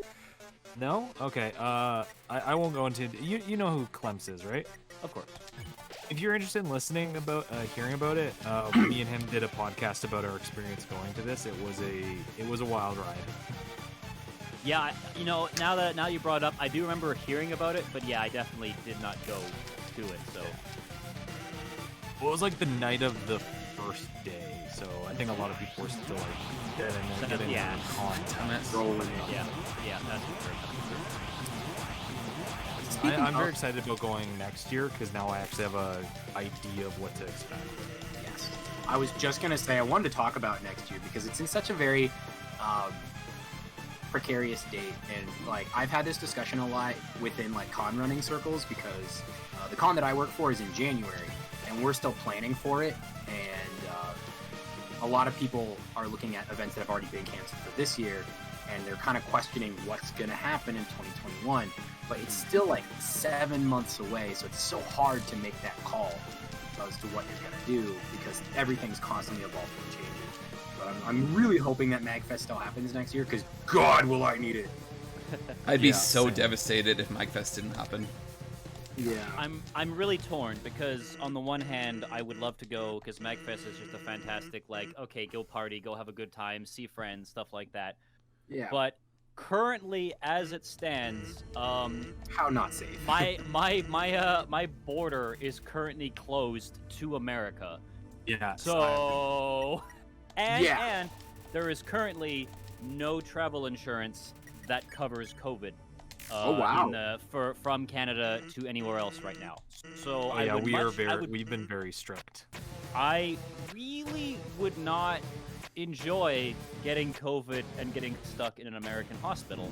I feel like I would be paying that for the rest of my life. So I mean, con flu is already tough to begin with. Oh, dude, it's nuts. Like, one of the came across on Twitter one day, and some guy was just like, "Yo, cons are already gross. Just stop. Don't want to go back to cons." And I'd retweeted it, being like, "Yeah, like I work for a con called Anime Los Angeles, and we have a name for our con flu called AL/AIDS. So like, if you can name con crud after your con, that should be the indicative like barometer of how you shouldn't be wanting to go." I think one of the craziest things, I mentioned this to you, Magma, on in a room. I think it was actually last Magfest or the one before it, but it was this crazy concept in the States that if you get injured or hurt or that you don't call an ambulance because we talked about probably can't afford it. We talked about this at Con Bravo, I think. Yeah, that's what it was. And just the concept that, like, oh, I'm hurt. Don't call the ambulance. Just call a taxi or an Uber. It'll be cheaper. Yeah. And I remember struggling with that concept because I'm like, but what?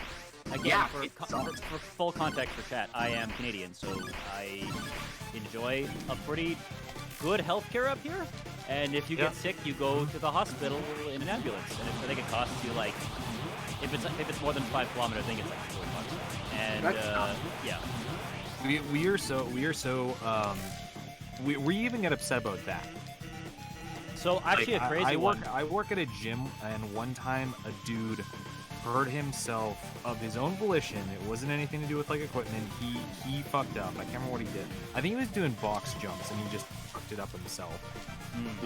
But anyway, he gashed his leg up real good, and he ended up getting an ambulance to come and check up on him, and then they brought him to the hospital.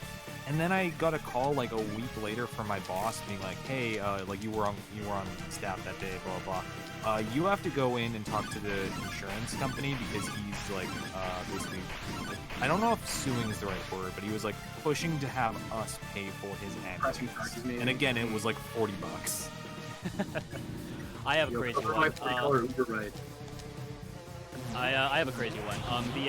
So you're in Calgary, so you should know this. So I have a family member who was out by I can't remember if it was Banff or Lake Louise, but he was out skiing, and something happened. He passed out, and they ambulanced him from Banff or Lake Louise back to Calgary to Foothills. Now, if you're not from that area, that is about 150, 200 kilometers, something like that. So that's like a 90 to like 140 mile trip.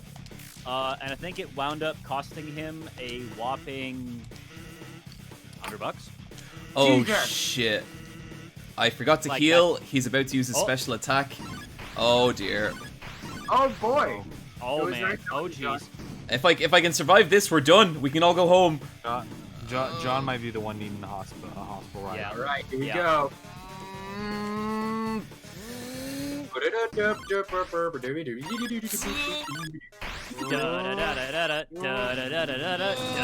no! God! You're doing it. Oh! You're there. Oh, Stupid bugs. Stupid bugs. just Another ruining the glitch! playthrough. Another glitch! What? Insane. Guys, broken game. Free chat, by the way. That's right. Once the F's are done in chat, I'm gonna drop some art someone dropped on Twitter of the stream. That's really fucking sick. Oh, what? Hbomb retweeted it, so I ended up seeing it. It should probably be in your mentions, John, if you want to check it out. That's pretty dope. Oh Damn, my son. fucking god. That is insane. Really good. That's anime as fuck. I love need it. to see this. That is so fucking cool. Aaron Schmidt on Twitter, at the Aaron Schmidt. I'm gonna. Yeah, I'll grab his. That is info. so fucking cool. Oh my god. Aaron's great. Aaron's a good guy. I know him. Fuck. That's so cool. That's so cool. Hold on. I gotta retweet this. Oh wow, that's great. Wow, I can feel this picture filling me with determination. Well, also, Wolf Justice. He said it. Just give me 2 seconds. That's a great piece of art. That's beautiful.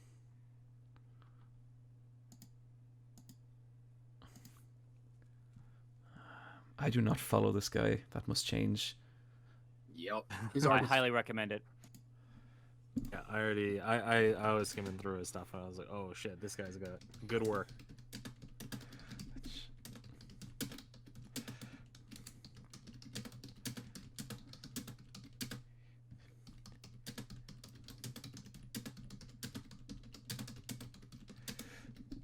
This is also a great time to remind everyone in the chat to A, make sure that you've hydrated. B, make sure to snack on something or have a meal. C, stand up and stretch. You know what? I'm actually going to grab a Coke. I'll be back in 1 second, guys. Take care of your bodies. And remember, folks, hydrate or you'll dehydrate. That is correct. Mm-hmm. I'm going to stand up and I got to stretch out my back. I have to be Yeah. so much more active about it because I hurt my back like a month ago. And now I'm just like constantly trying to remember like, hey, could you like take care of yourself for like a minute? Yeah, I definitely do a lot more stretches lately because I can't go work out. So Yeah. You guys have any weights at home? I don't. I'm so mad I couldn't get weights before lockdown happened because suddenly like they shot up in prices. But I do have Ring Fit. Do have Ring Fit though, which is I good. want to get Ring Fit. The other thing I want to get is the there's like a jump rope game that Nintendo Switch put out for free, and I want to do that just for the cardio. And If you want another one at like that, there's also a boxing one that I haven't bought into. Oh, that sounds really good. It's like I would fitness boxing, I think, and it's for the Switch, and you just hold the two Joy-Con halves in each hand. Nice. Yeah, I was doing this group workout like with some friends with like Rachel and a few other people, and that was going great, and I was really into that. But then like I hurt my back, and I'm like, well, I can't do any of these workout routines with the way I've injured myself. And then like right after I got injured, I also like came down with like a bug, and it's like, oh cool, I love dying in the middle of this is the best. Was that the Chloe Ting workout you're doing? Yeah, we're doing the Chloe Ting. Yeah, Rachel put me onto that as well. I actually had to I couldn't follow the program for a little while because like my core muscles weren't strong enough, like my back muscles weren't strong enough, and so I had to do one day on, one day off, one day on until they actually got like strong enough to be able to do that. The hardest thing for me was some of the like arm and shoulder stuff. Like I think that like I have a really strong back and I have a pretty decent core, but there were just some things where I'm like, I can't keep myself up right now, and I haven't been working out for a minute before we even had started it, and I'm just like, I've lost this strength. I have to get it back first. Oof. Okay. That's the expression of someone who's died 10 DM times. That workout. Like sure. If you just look up Chloe Ting, you'll find it. She has like 10 million subscribers. Oh, that's all? Okay. So basically, like more than all of us combined 10 times over. Who? No.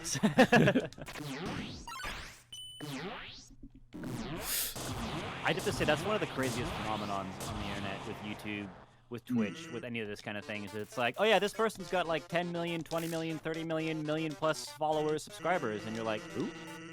Yeah, It's that such happens a crazy... to me all the time with like you. I don't know who David Dobrik is. I don't know who Mr. Beast is. I don't know who these people are, but I know they have like millions and millions of followers. I just that's this one of the craziest things that like social media and the internet's done, where it's like, yeah, you can have a massive following, and it's not like how it used to be, where like everyone knows this person, or it's just like, huh, and you just kind of constantly find new people if you just go looking for it. It's kind of nuts. But it's the fact that there's all these like little communities that you probably don't know exist, especially on like YouTube or Twitter, where it's like Carrie was saying that there was like a dedicated balloons community on YouTube talking about like tactics on how to play balloons. Oh wow! I 100% believe that. Oh, well, there's one of my favorite ones, not so little anymore, but trebuchet memes. It's one of my favorite ones of just random like community that's built up about just talking about trebuchets and the construction engineering. And it's mainly on Reddit, but it's just such a weird subreddit that it's one of those like you just kind of dive into it, and then it's 5 in the morning, and you're like, oh shit. Oh shit. Mm. Yeah, just like that. Yep. It's all right. There's still always 2 wolves with wolf justice. Oh.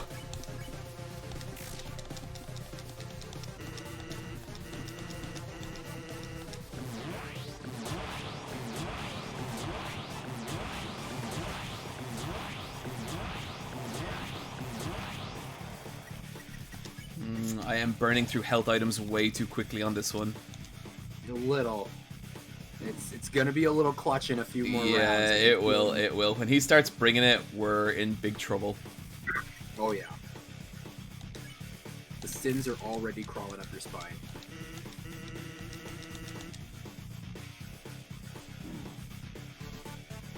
Ah, shit.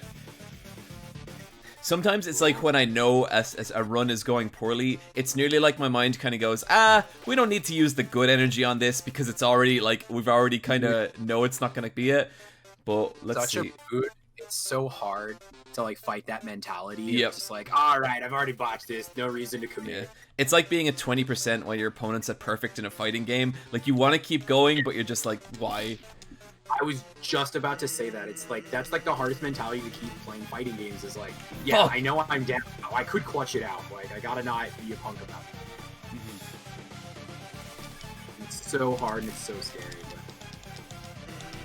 you gotta keep going. You gotta be filled with determination. A little the Space Lion's asking in the chat, are there any projects you're working on you can share with us? Nope. I kind of figured, but I thought I'd ask. I am very much in the kind of person who just goes, here's the project, get it out. I have a terrible habit I'm very bad for just very much saying, yeah, I'm working on this, whatever. Yeah, I have a terrible tendency to say what I'm working on and then not doing it, so I just don't talk about it anymore. I just do it. I'm the opposite, where if I say I'm going to do it, that typically almost guarantees I'm locked in. If I say I am working on it, that very much likely means that it's in the works and it's going to be finished. Sure. Yeah, I feel like people are kind of on 2 different spectrums with that, depending on who they are. Oh yeah, well, I mean, to each their own. I appreciate the, like, one of my favorite examples is Eminem, just like, here's Kamikaze, like, literally drops, like, the hottest diss tracks ever, and then, like, and just leaves, like, just kicks the door and goes, here you go, and then just pieces, like, out of nowhere, and I just love that mentality of, like, here you go, guys, and then pieces. And it's just like, oh, love it. I love it. Oh yeah, there definitely is something satisfying about surprising people with, like, something they were not expecting. Yeah, which is, I love it. I love doing that, which is one of the reasons why I tend to not talk about what I'm doing until the night before. There's actually science. There's actually kind of a science behind what you're talking about, V, because apparently, like, if you tell someone that you're doing a project, your brain gives you a dopamine hit that's actually comparable to you actually doing the project, and so there's actually, like, legitimate scientific, like, research behind you are actually demotivating yourself by telling people about a project early. Yeah, Wooly talks about this all the time. Really? Yes. I had my first conversation with Wooly about this when I started working on Burning Souls, and he kind of was asking me just where I was with certain things, and he brought that up in like passing, and I definitely do agree with it. And there definitely have been times where I've talked about it, and I'm like, man, I really wish I was working on this right now, but like I've got other shit in my face that I can't work on this. I feel bad. Yeah, I definitely subscribe to that idea very much. I've read that same science because that's what got me to stop doing it, and I'm like, oh, okay. Yeah, I think there is a line. I think it definitely doesn't work when there's those people that like very actively talk about everything they're doing. Yeah. Like I'm okay with being like, oh yeah, this is the next project, but that's all I'll really say because I'm not gonna detail like every part of the process because then it's like, okay, then that's a problem. Would you say that by saying you're working on it, you tend to hold yourself more accountable to doing it? Oh yeah. Ah, okay. So it's more of that kind of mindset. That makes sense. Yeah. But I do, like I said, there is something satisfying about like not saying anything and then just being like, oh, here's a Malcolm in the Middle video that nobody was expecting. Yeah. Plus, I just like surprising people. It's just fun to be like surprise. Actually, a weird question I was thinking about because we're all online people. When you like get familiar with like another person, or you're like, oh yeah, we're mutuals, or you know you're talking to like another online person. Do you prefer people referring to you by like your online handle or name, or they call you by like your given name? It doesn't matter. You can call me Little V or James. Yeah, I really don't care. Like, people call me Wolf, people call me Eyepatch, people call me John. It's all good. Okay, because I had another content creator friend of mine. We were chatting, and they really they actively hate when I call them by their channel name. Really? Especially because it's what I was familiar with them as, and so when I I knew they didn't like it, but I just slipped up because it's that thing where it's like that's what I know them as first, so that's what their name's meant it as. Like Fox, you will always be Fox to me, and that's always what I called you, and I'll never be able to not call you Fox. Yeah, exactly. So, and they were saying it's like because that online persona is like they're a persona, a character. Like that's not who I am, so call me by my name. And I'm like, you know what? Fair enough. And they're like, well, what about you? And I was get like, that. Well, I'm Shane, but I feel weird when people call me that in like the online space. It feels very disjointed almost. So I'm just like, just call me Fox. And they're like, that sounds weird though. That's weird. And I was like, well, if you feel comfortable calling me like Shane, that's fine. But most people call me Fox. I have 1 health to survive the final attack. You have easy. Come on, you got this. It is doable. In fact, it's crazy how you already did it. It's nuts. You got this, my guy.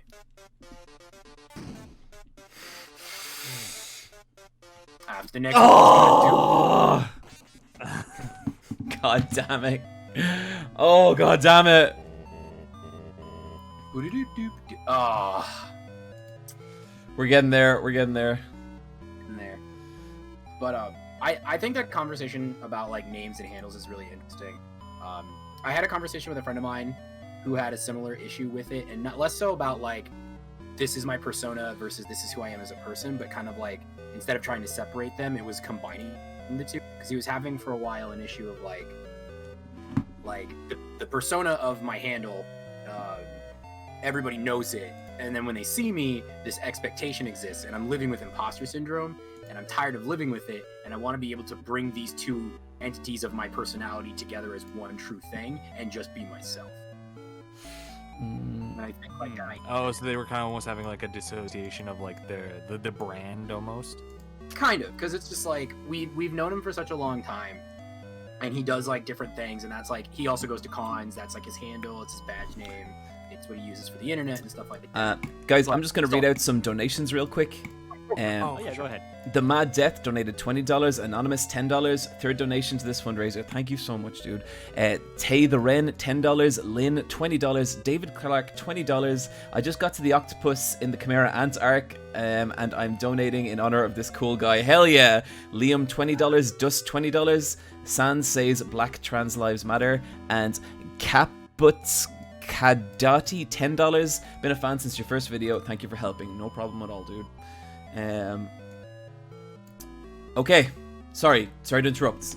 Back to you go back to your... Oh, sorry. If people want to donate, you can do exclamation point BLM in the chat. Or exclamation point donate in the chat. There's also a link below the stream, and there's also a link on my Twitter. And we're getting there. We're consistently getting to the final attack. So hopefully it's coming. It's just unfortunate the game keeps bugging out right Every at the time. last attack. Every time. Full health, all health items, and then it just crashes back to the save point for some reason. It crashes to the game over screen. I've never seen that before. That's crazy. We gotta talk to Toby about this, man. That's crazy. Yeah, let me tell you, I have got some words for him. But yeah, so like what I was saying essentially is that he's done all these different things, so everybody associates him by his handle to those things that he does, and everyone puts him on that pedestal. But then he himself had been dealing with a lot of problems, and he was having that disconnect, imposter syndrome, and wasn't feeling himself. But the way that people viewed him is a part of who he feels he is, and he wants to have that connection again. So he spent a lot of time trying to be like, I'm not going to try to be something I'm not. I'm not going to try to aspire to be like the ideal that people think. I'm just going to be the purest version of who I think I am and bring those two identities into one solid. Be myself and do the things that everybody loves, which I love, and then I can be. And I really like that idea because that's also kind of how I feel about myself in like doing the things that I'll do like online or at conventions and other stuff. Those are all extensions of how I feel as a person and are part of my personality. So like, people want to call me Matt, people want to call me Maguma or whatever nicknames. It's like, it's fine. They're all the same person at the end of the day. Yeah, that's kind of where I'd fall on it. Yeah, same here, because like my air quotes here brand is basically just me. So yeah, like I'm okay with it. I don't love my like actual name, so I'm more comfortable with people just saying Fox. Yeah, I mean, I'm a musician, so it's little V is just kind of a handle, so I'm just kind of used to it. It did take a while to kind of respond to V, though. It was like, if someone would be yelling V, it would usually take like 2 or 3 times. I'd be like, oh yeah, right, shit. But yeah. sometimes someone will come up to me, but they'll listen to the podcast, and I go by John in the podcast, and they'll come up to me and be like, John? And I'll be like, yes? And they'll be like, I really like your videos. I'm like, oh, okay, yeah, sure. Yeah. Got it, that's where we are. The other thing I love about having a handle is also like having a generic name. Like, my name is Matthew. Like, I walk into a building and I hear someone say that out loud, and I turn and I catch the 5 other Matthews in this crowded room all turning. Yep. Yeah. Yep. Not all. As a John, I can relate. Yep. As a James, like, I was gonna say we got a lot of Christian names in the. No. Fuck. Nah, but you won? Shit. Yeah, that's what you're hearing. Yep. But yeah, it's much easier to walk in a room and someone shouts Mags or Maguma, and I'm like, oh, okay, well that's clearly for me. It'd be a cold day in hell when I turn around and somebody else. I've worked in a place where there was like 3 Magumas working at the same time, and it got really confusing. So I have been having a cloning problem, so please tell me more about that in a minute. That's a legitimate concern that I've had, where like early on in my convention like lifespan, I had this weird instance where people would tell me these stories of like, oh yeah, I thought I saw you at some event, and it's like, this is before I even traveled out of state for going to cons, and it's like, oh yeah, I saw you at the blank expo, and it's like, dude, I live in Los Angeles, what are you talking about? And like, I could have sworn that was you though. And it just, for like a good 3 or 4 years, every once in a while, someone would just be like, hey, are you attending blank right now? And I'm like, no. Why would you think that? It's like, I could have sworn I just saw this guy, like, he cosplayed like the same thing you were cosplaying, and he was like doing the same, like he was really loud, and like, nope, I'm at home. I don't know who you're seeing. What's happening out there?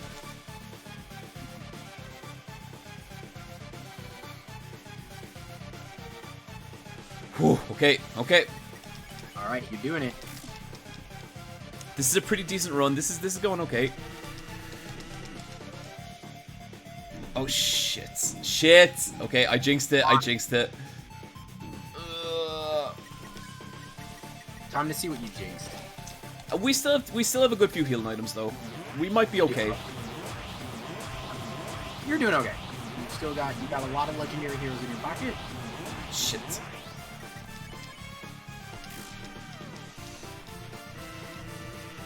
You're making it.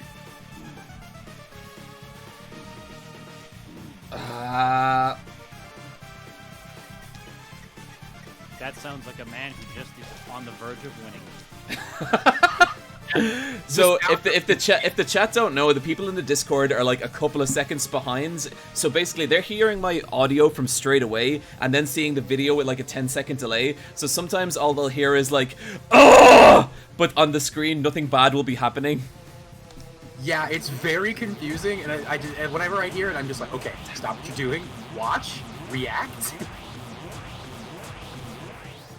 So basically what you're saying is the Sans fight is actually breaking the time-space continuum. That's exactly what's happening. Fucking Sans. Motherfucking This Sans McUndertale.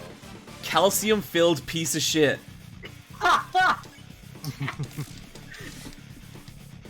Okay, nice. Vitamin D son of a bitch.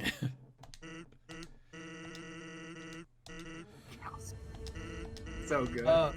What's everybody's favorite Undertale track for this game? I'm gonna be a basic bitch and just Megalovania. Give me a sec. I haven't played Undertale, so like I don't have a lot of oh yeah, that's right. experience with it, but I love Megalovania. It slaps, man. I think I might have to go with Core, honestly. Yeah, Core is really good. Yeah. I do agree with that. I would go with Hopes and Dreams into Save the World. That's a real strong pick. Yep. I love Spear of Justice. Spear of Justice is amazing. Yep. I love that one. Although I also love Asgore's theme. Can't think of the name right now. It's one of those names. It's called like it's a German name.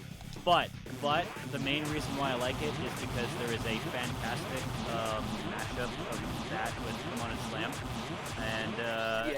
and it's there's a website called Come On and SL.am in which it's randomly on the loop, and if you when it drops in, the Asgore fight drops in on the screen, and it's pretty great.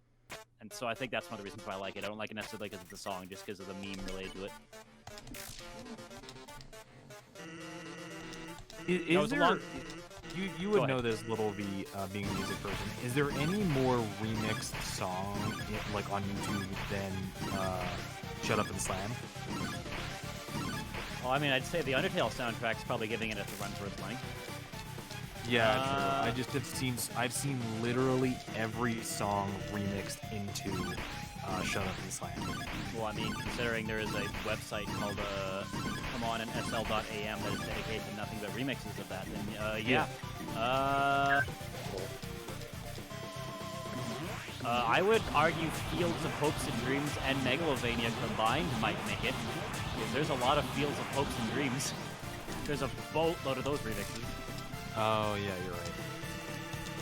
I remember, like, I think week 2 or 3, I remember taking a screenshot, like an extended screenshot on my phone of, I just did a search for Fields of Hopes and Dreams cover on YouTube. Is that the Deltarune song?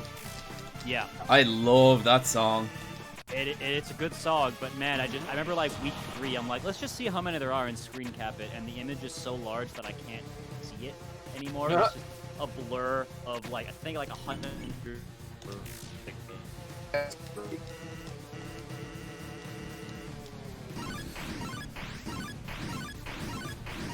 Oh shit! I hate this attack. Okay. You can do it, buddy. 2 wolves. Come on, Chad. Pop the woos. We need them.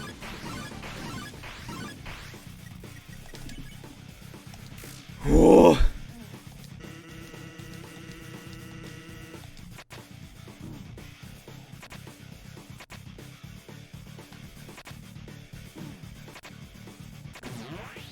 Oh man. Butt cheeks are so clenched.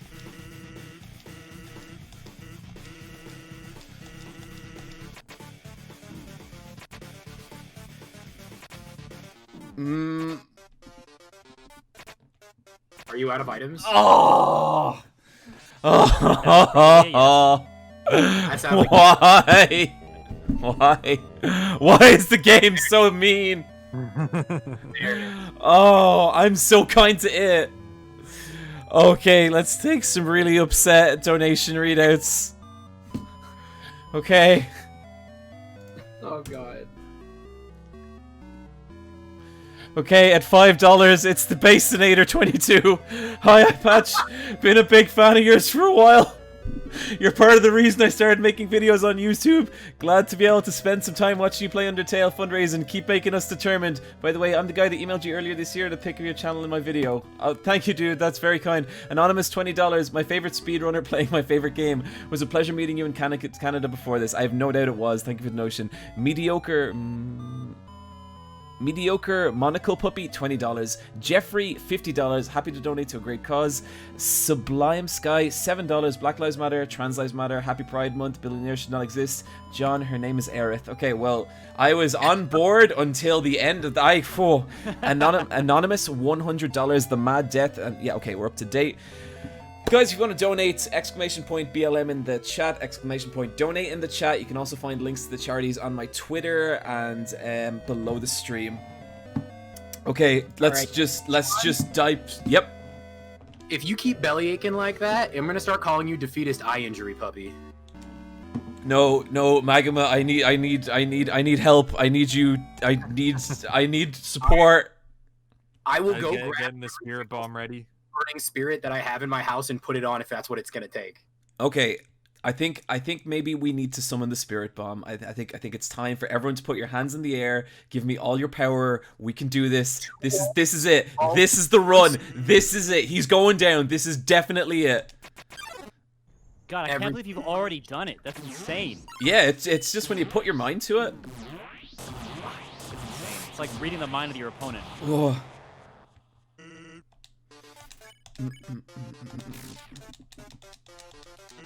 Be like water, my friend. Damn. Hey, John, could I give you some advice? Go for it. Have you tried not getting hit? Oh my god, wait.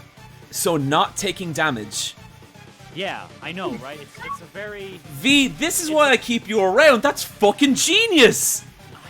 I know, not everyone thinks it at first, but if my HP really think, if my HP doesn't reach 0, I won't get a game over. Exactly, right? I know. Advanced technique. This is some like 5D chess level shit. But oh god. If you just believe and don't get hit, you can't lose. And what a bad game. Bugged health mechanics. Yep. You gotta have someone tell you that you shouldn't get hit. Although, do you know what the funny thing is that one of the first thing the game says to you is if your HP reaches 0, you die. They know what's happening.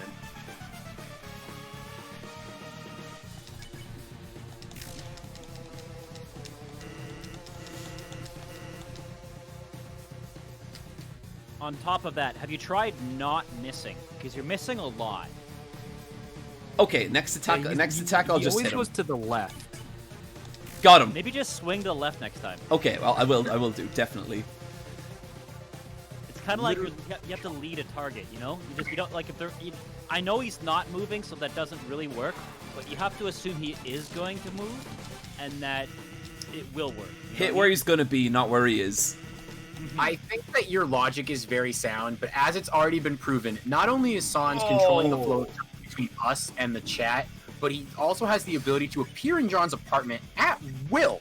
I have no idea what that didn't happen. That's ridiculous. That is very true. He also seems to have the ability to wipe John's mind, which, damn, son. There's a lot of factors at play here, and it figure out 3 more show up. Like, ugh. I guess the true question is, how do you defeat space and time? Well, if Pokemon had taught me anything, it's with a Master Ball. That's true. That is very true. Yeah.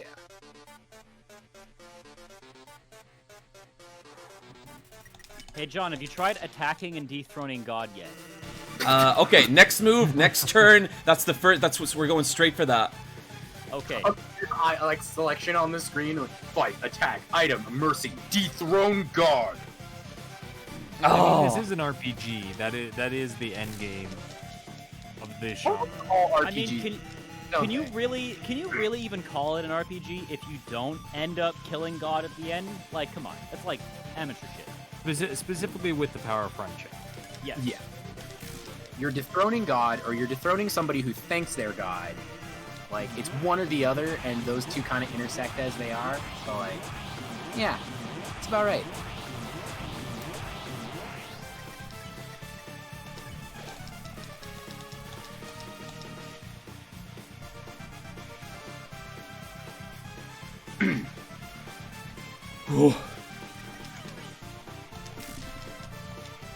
Name me an RPG where you don't fight God at the end. That's right, you can't. A JRPG specifically. A JRPG where you don't fight God. That's a great question. Shit, I was about to drop one and then I was wrong. No, Pokemon, that is incorrect. You basically always fight some type of god by the end of Pokemon, so that is incorrect, chat. Legendaries are gods, yeah.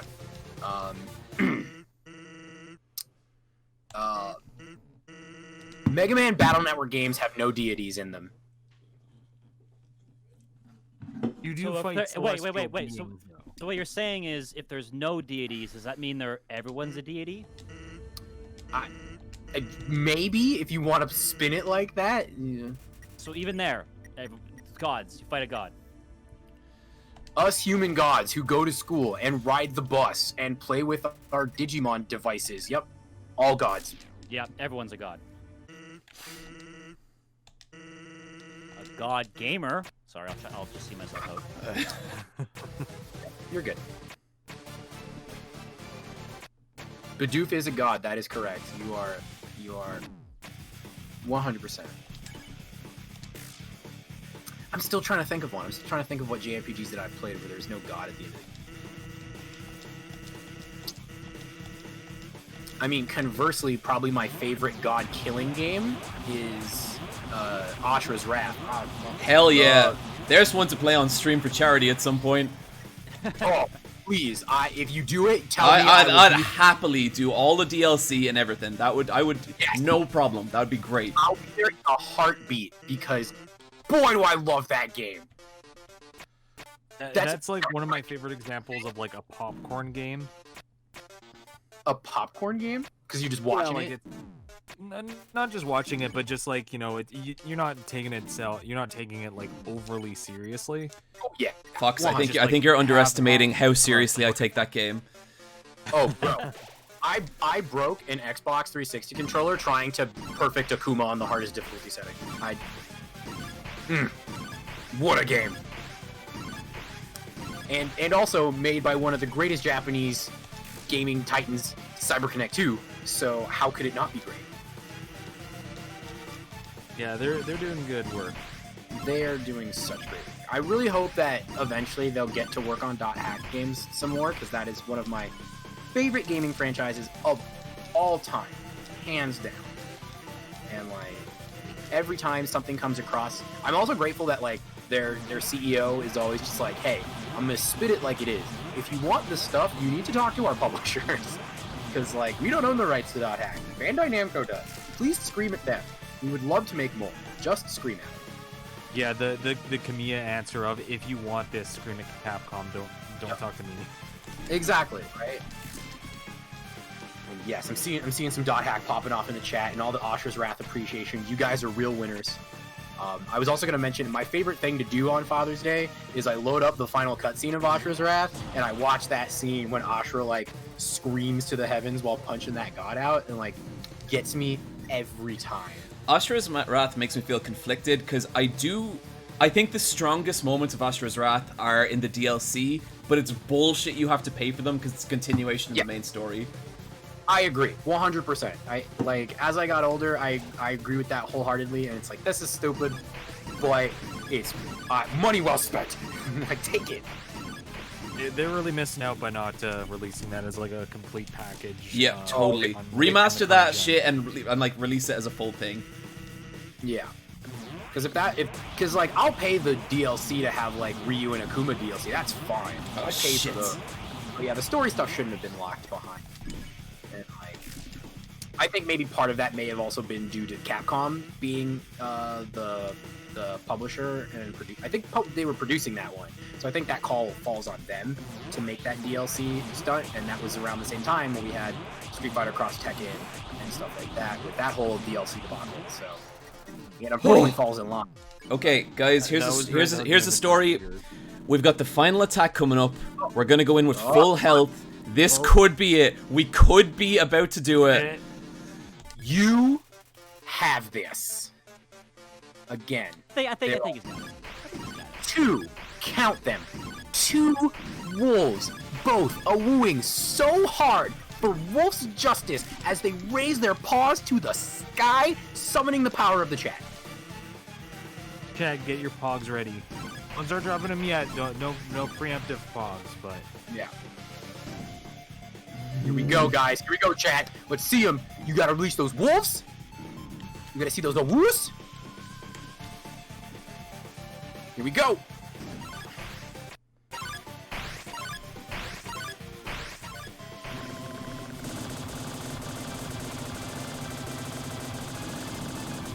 Fuck! Oh! I can't believe he did it!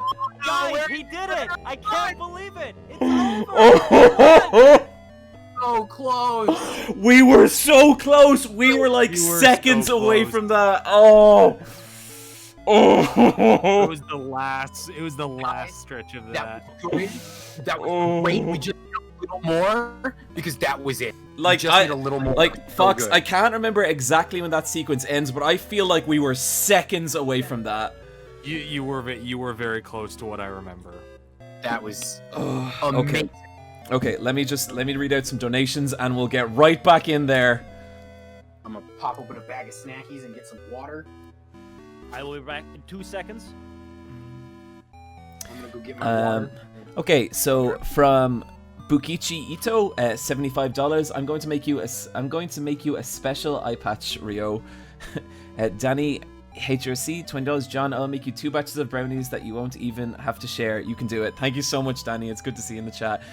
Lyle Beep, $10 and 4 purple hearts. Anonymous, $20. Glad that you're using your platform in a good way. Been following you since the first HXH video. Thanks for introducing me to my favorite anime of all time. About to rewatch it for the 6th time. That's awesome. Thank you so much, Anonymous. UFO Shock, $20. Black Lives Matter, Trans Lives Matter, 100%. The Basenator, $22. $5. Hey, Eyepatch Wolf. Been a big fan of yours for a while. You're part of the reason I started making videos on YouTube. Okay, perfect. We're caught up. So to give you a goal, John, that that final attack that you died to, that is the final moment of the fight. Yeah, we got so far into it as well. I think I got too tight with the cornering, and I got like too tight with the cornering, and it just sort of fucked us in the last second there. Let's just hit refresh on this. Just want to get a total fun. Okay, guys, we have raised $17,456 total. Okay. We're getting real close. This next one could be the final runs. This could be people's last chance to donate. ! Donate in the chat. ! BLM in the chat. ! LGBTQ in the chat. You can find the donation link down below. You can find the donation links on my Twitter. Let's fucking do this. And I got another gifting for the next person to donate. As long as you put your Twitch name in the donation for your name, I got a code for Okami to give out. So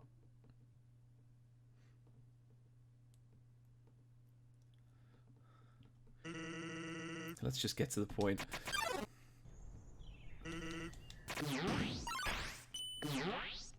Shit. Alright, I'm back. Did he beat it? Yep. Nice, awesome, fantastic. Now I can eat this victory rice.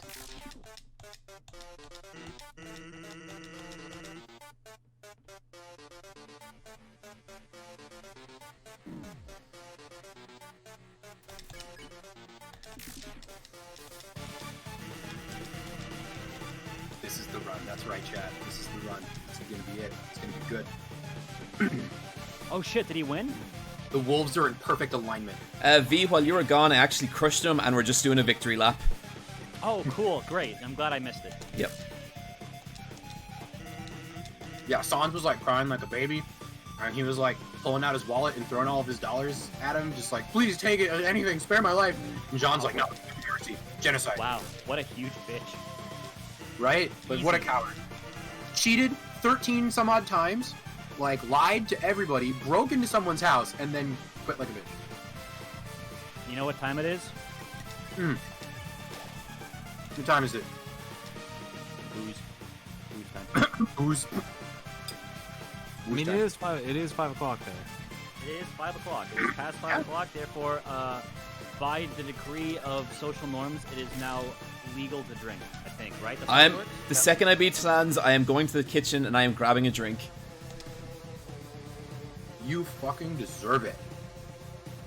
I don't understand skeletons. Like, there's literally no point to them. Yeah, they're kind of useless in hindsight, right? Yeah. Yeah. I think the social norms for drinking it kind of went out the window with quarantine. I mean, if I'm being completely honest, dropping the bit here for a second, I've given up on fucking social norms. Like 10 years ago when I became a YouTube musician. Yeah. Oh, yeah, I feel that. What's everyone's drink of choice from? I do not drink, so my drink of choice is either going to be an apple cider or Dr. Pepper.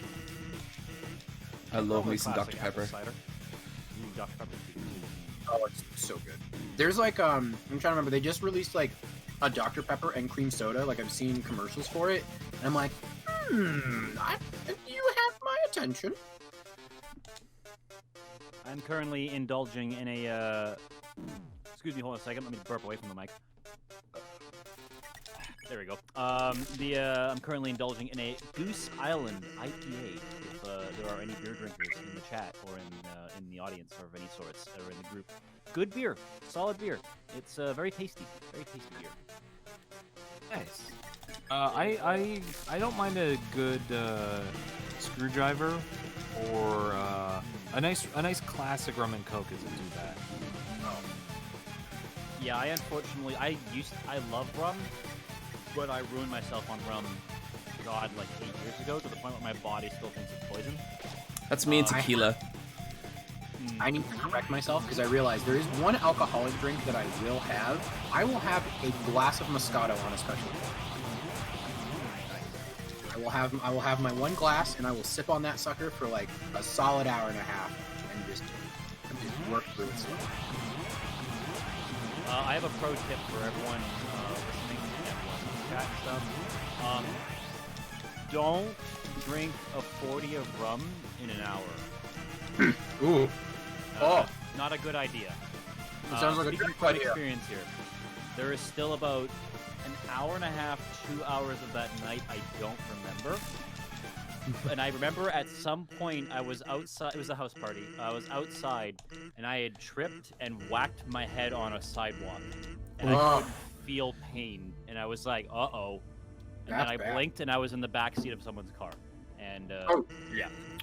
It was a good time. It was a good time. Partied hard, but may have spoiled rum for the rest of my life for myself. So Okay, guys. don't do a 40 in an hour. I don't want to jinx this, but we have a very healthy supply of healing items going into the latter half of this fight. We'll see. We'll see. You got this. Easy. We discussed this. Sans a bit. Easy. He's the easiest Easiest enemy boss in the game. game. Easy. It says it in the description. Yep. Yeah. 1 HP. You got this. You have 92 HP. That's way more HP than him. Oh yeah, 91 in fact. So much. Hello, Brian. Hello. Hey, Bryan. Also, Brobacks with the whiskey sour. Those are good. I don't usually. Oh, go for I them, love but a good whiskey sour. Yeah, whiskey sour is the shit. I saw an old fashioned in chat earlier too. Can't go wrong with that either. Also, shout out to WG101 hitting us with the "now the real battle starts" trope, because man, does that never not hit record.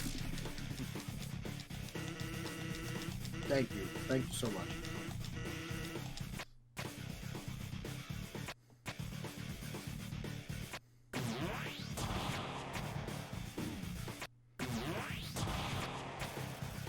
That's right, chat. Keep releasing those woos. Raise your hands. Raise your glasses. Don't forget, exclamation point, donator BLM to donate today. Links below stream on Twitter. Your donations directly fuel this chance of winning, so hurry up. Do you want to give up your energy? Yo, someone just pop raise your flag. Excuse you? What? Gundam Iron Blooded Orphans? What? Where?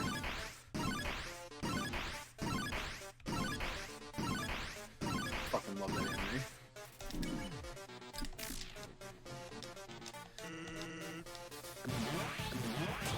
We're doing a damn good job, you guys. So this one, it's one of the easiest attacks to avoid, but if it hits you, it fucks you up so badly.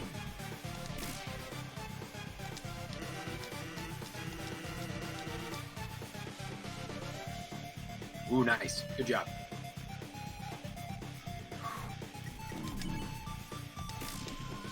All this fighting is really tiring him out. You got the little anime sweat marker. You're good. You got the bag. He's stressed. His eye isn't even blue yet.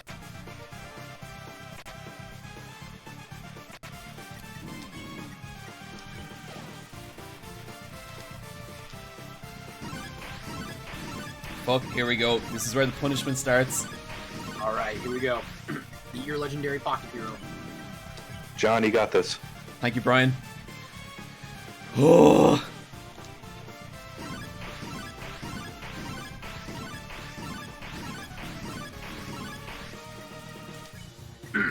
Actually, I want to take all the damage here because I don't want any pink health left, because when I use my recovery item, I want to get everything back.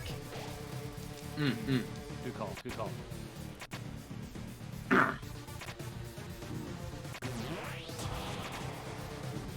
Alright.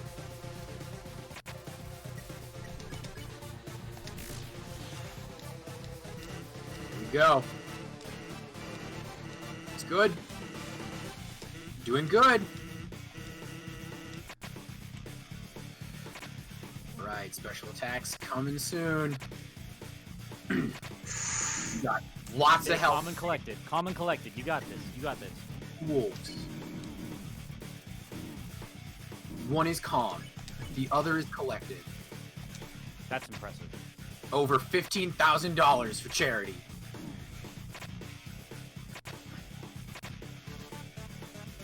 All right. Okay, here we go. It's time.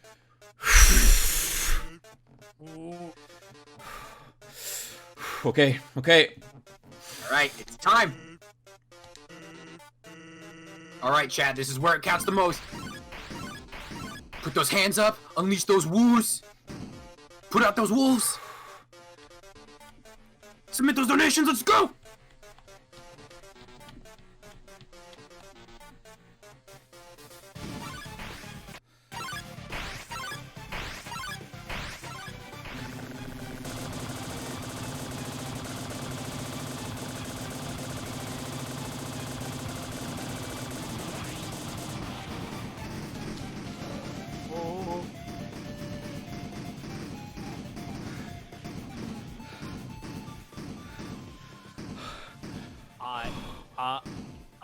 I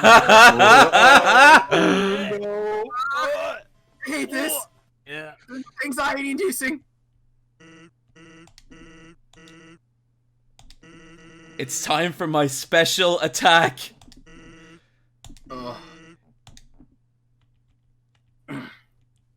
Oh man. Oh god. Alright, here we go. Yep. That's right. It's literally nothing. And it's not gonna be anything either. You got it. I know I can't beat you. One of your turns, you're just gonna kill me. So, I've decided it's not gonna be your turn, ever. I'm just gonna keep having my turn until you give up. Even if it means we have to stand here until the end of time. Capiche? Absolutely. God damn. That was a Whoa. pretty good special attack, man. Jesus Christ.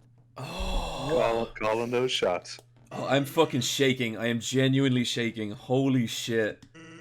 Fucking made it, dude. Good job, then- chat. Well done, everybody. Thank you so much, chat. That was fucking awesome. Thanks for all the donations. Got a massive spike of donations there. It's crazy to see. You all unleashed so much power.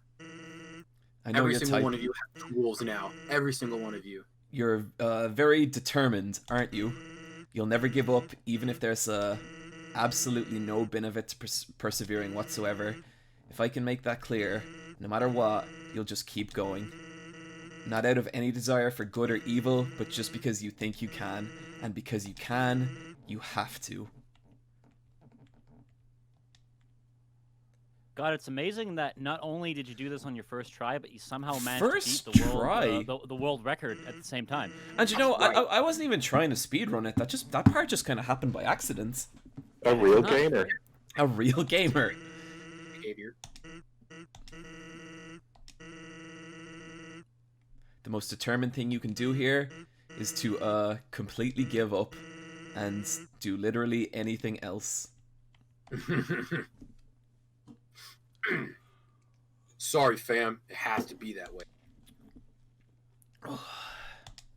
It may not always be like it is, but it do.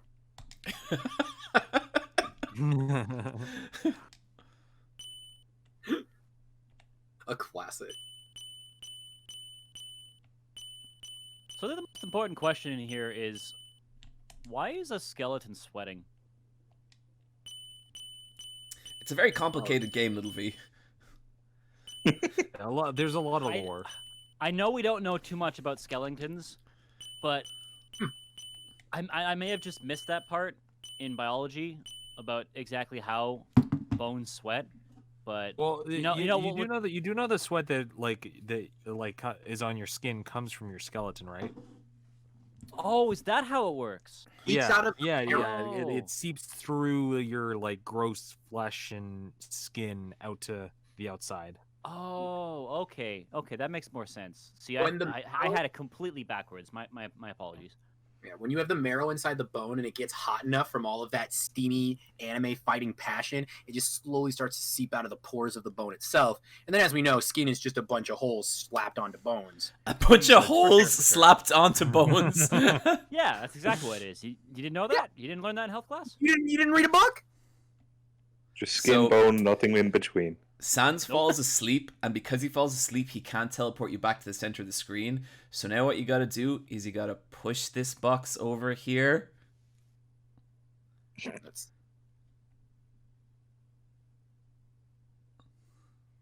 Now, are you pushing That's this box great. with determination?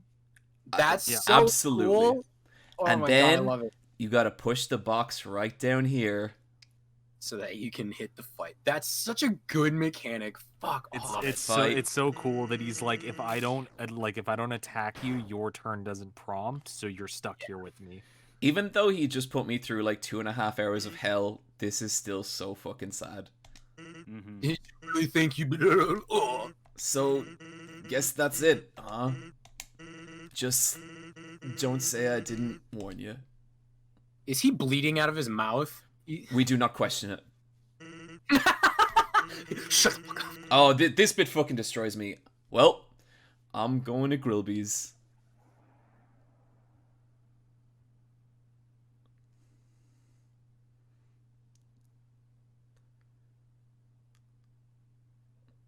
Oh.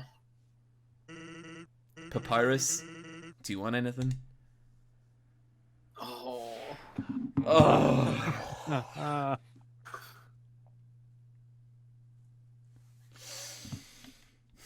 Rest in pepperoni, Sans.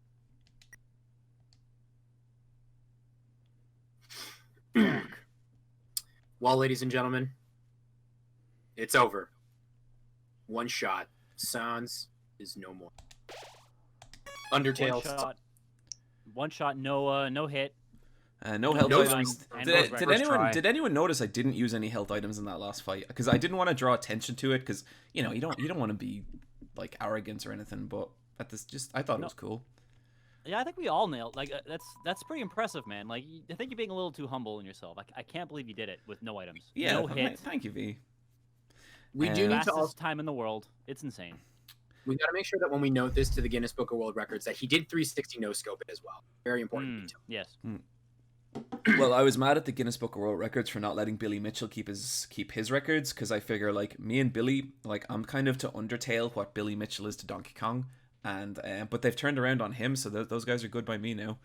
All right. This dialogue fucks me up. It's as comfortable as it looks, and it's like at this point you're such a monster that like you don't even comprehend where it's great.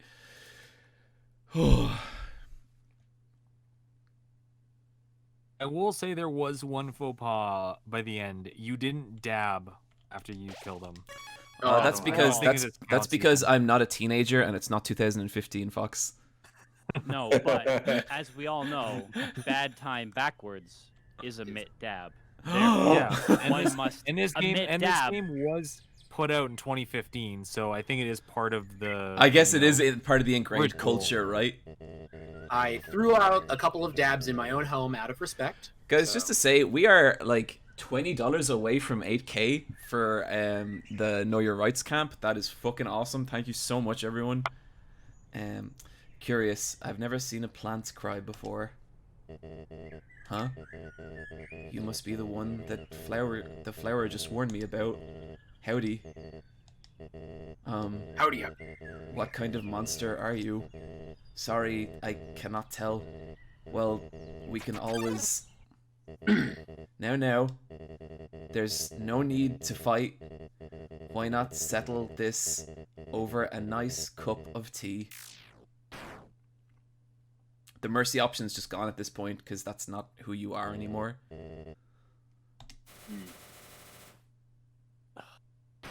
It is too bad you didn't have the pie. Just to rub it in. For that bit? Can you use the pie in that bit? I think you can. Because unless I'm wrong. I know you can use it in the other boss fights, but that was just a cutscene, so I don't know if I could actually do anything there. Oh yeah, okay. Maybe I'm wrong. Yeah, if you use the pie against Asgore, it like his health, his defense, and his attack goes down. Please. So I just meant in terms of the idea of his getting the dialogue. Oh sure. Oh, the smell makes him sad. Yeah. Oh man, it's a bad time. Oh no! Is just so. Ooh. Greetings. I am Rio. Thank you. Your power awakened me from death. My human soul, my determination, they were not mine, but yours. At first, I was so confused. Our plan had failed, hadn't it? Why was I brought back to life? You, with your guidance, I realized the purpose of my reincarnation power. Together, we eradicated the enemy and became strong. HP, attack, defense, gold, XP, level. Every time a number increases that feeling. That's me, Rio. Now we have reached the absolute. There is nothing left for us here. Let us erase this pointless world and move on to the next.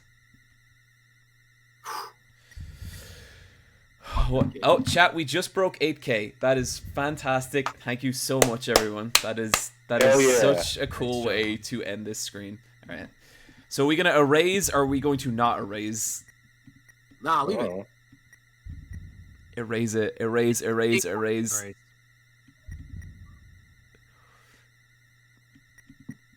Oh, I'm seeing a ton of denots. Man, chapter 10 is really when Yu Suzuki got a little dark. I know, yeah, right? Like, what even happens? What happened to him in the 19 years? Right. You are a great partner. We'll be together forever, won't we? Oh God, the eyes opening up. Jeez.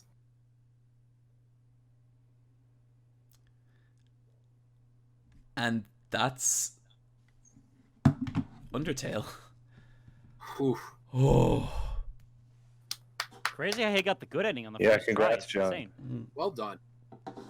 Back in 2 seconds, guys. Just want to grab a quick drink. Yeah, get that beer. You have earned it. What a fucking ride. What a great game, honestly. Like, Oh, yeah. So Like, good. like all the memes and jokes aside, like Undertale really, like, man, it shook up a lot of shit when it came out. Fuck. This game does hold a special place in my heart. Like, Mhm. I love this game.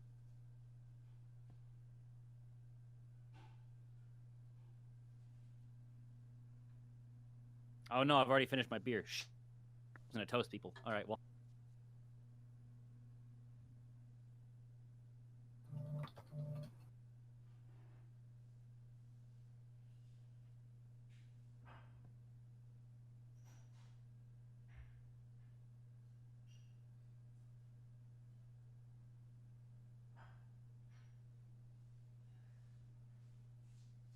Well, I guess while we're waiting, hold on.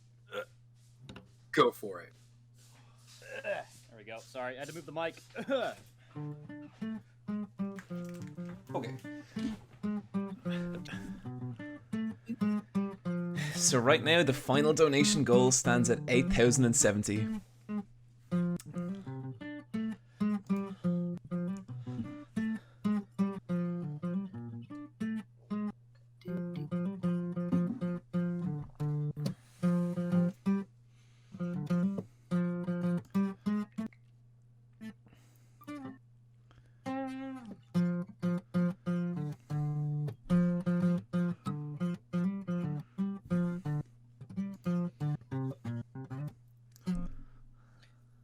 I don't remember the rest. Sorry.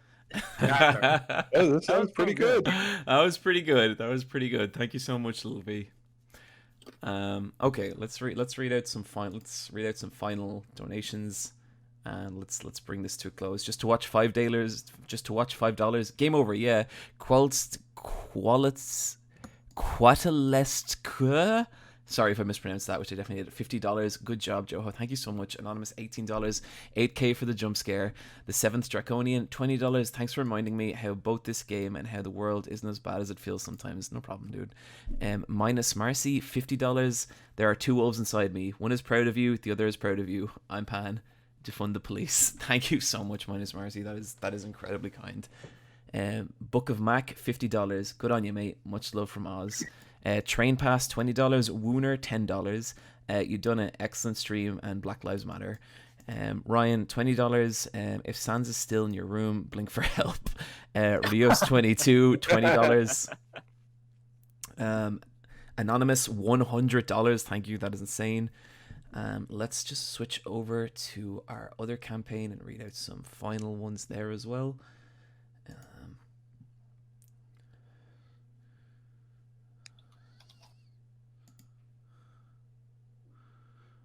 No, sorry, that's the wrong one.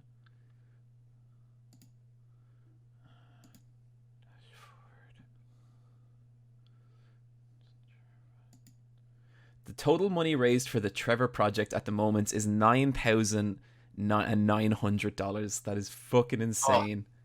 That is a big number. Damn, son. That is a big number. Hell, I'll donate $100. Fuck it. I just want to push that over into the... I haven't donated a single goddamn thing to this. I don't know what the rules are for, like, donating to your own stream, but hell, I want that 10K. Do it. Yep. Yeah, fuck it. Do it. Fuck it.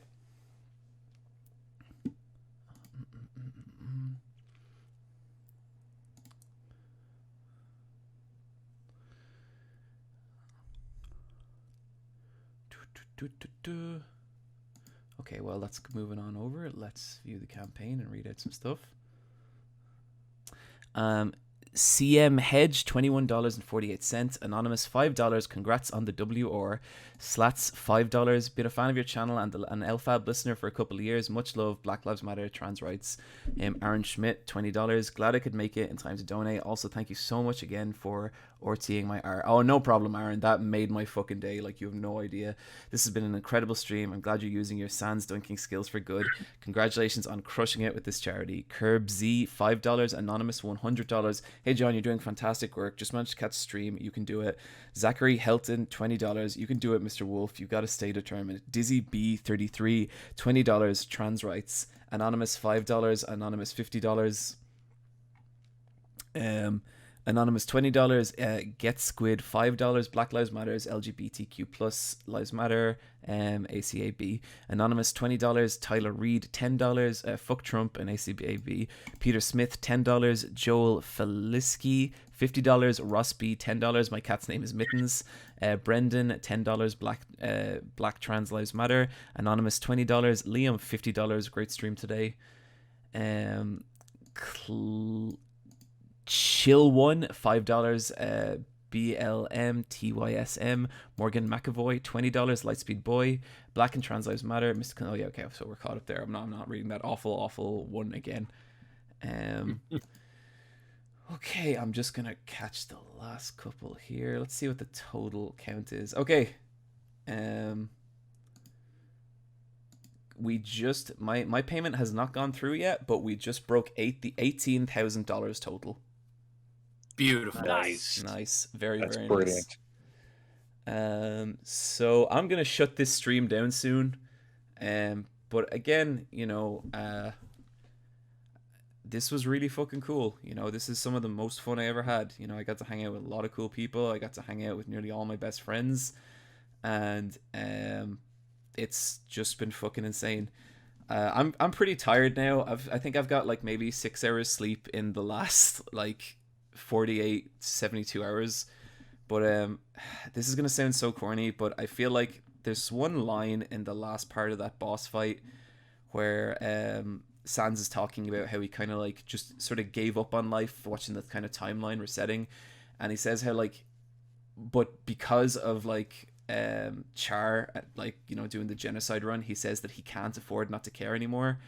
I kind of feel like that's where we all are. I felt like maybe last year I kind of thought I could kind of ignore a lot of the stuff with Black Lives Matter and like not actively supporting causes like that, and I feel like in recent events that's changed, and I think a lot of us like we that time where we could afford not to care, that was never really the case, and it's past. And I just want to thank everyone who donated. I want to thank everyone who donated to this stream, because like we gotta care, we gotta show our support for the people we care about, and that's what this stream has been, and it's been fucking awesome. And just thank you everyone who donated. I'm kind of out of words now, but it's been fucking crazy and one of the coolest experiences of my life, and I'm looking forward to doing more stuff like this in the future. Black Lives Matter, trans rights are human rights, gay people should be happy. That's kind of all I gotta say. But yeah, I think that's gonna do it, guys. I see a few more little donations. I'm just gonna say something real quick. Go for it. If anyone has anything to say, now's the time. Honestly, like, it's just that, like, as a mod, like, I'm so impressed by how behaved the entire through. I think me and John were kind of like ready to get some like shit disturbers coming in just to be shitty and racist and whatnot, because anytime like a large creator talks about Black Lives Matter and all that stuff, there's always someone that's got to like pipe in with some bullshit. So we were both kind of, I think, ready for something to happen at some point. For sure. And I honestly mostly just spent it just keeping an eye making sure everybody was all good, and if they had any questions about what was going on there. But yeah, we did not have to take any serious actions at any point, and I'm so impressed by that. Yeah, yeah. And I just, personally want to thank like you, Fox. I want to thank Kaz, Casey, Mary Kish, and just like a lot of the people who were really instrumental in like guiding me about how this was going to go and setting it up, because it was like really there are like all like I hate saying it because like it's not like humble bragging and it's not bullshitting, but I just played a video game for like 20 hours. That was kind of it. There were so many people more experienced in this who guided me with this, and it really meant a lot. And this stream genuinely would not have happened without them. So it's been fucking awesome. Yeah. Faylord Kyrie just donated $200. Thanks for being amazing. Go to bed. Yeah, you know what? We'll do. Guys, that's it. Thanks to everyone who donated. Thanks to all the guests. This was fucking crazy. That's it. And just like, look after your fellow human. That's all that really matters. Doesn't really matter what doesn't matter what they are. Just fucking look after them. Okay, I love you guys. I'm gonna go to bed. Thanks for everything. Okay.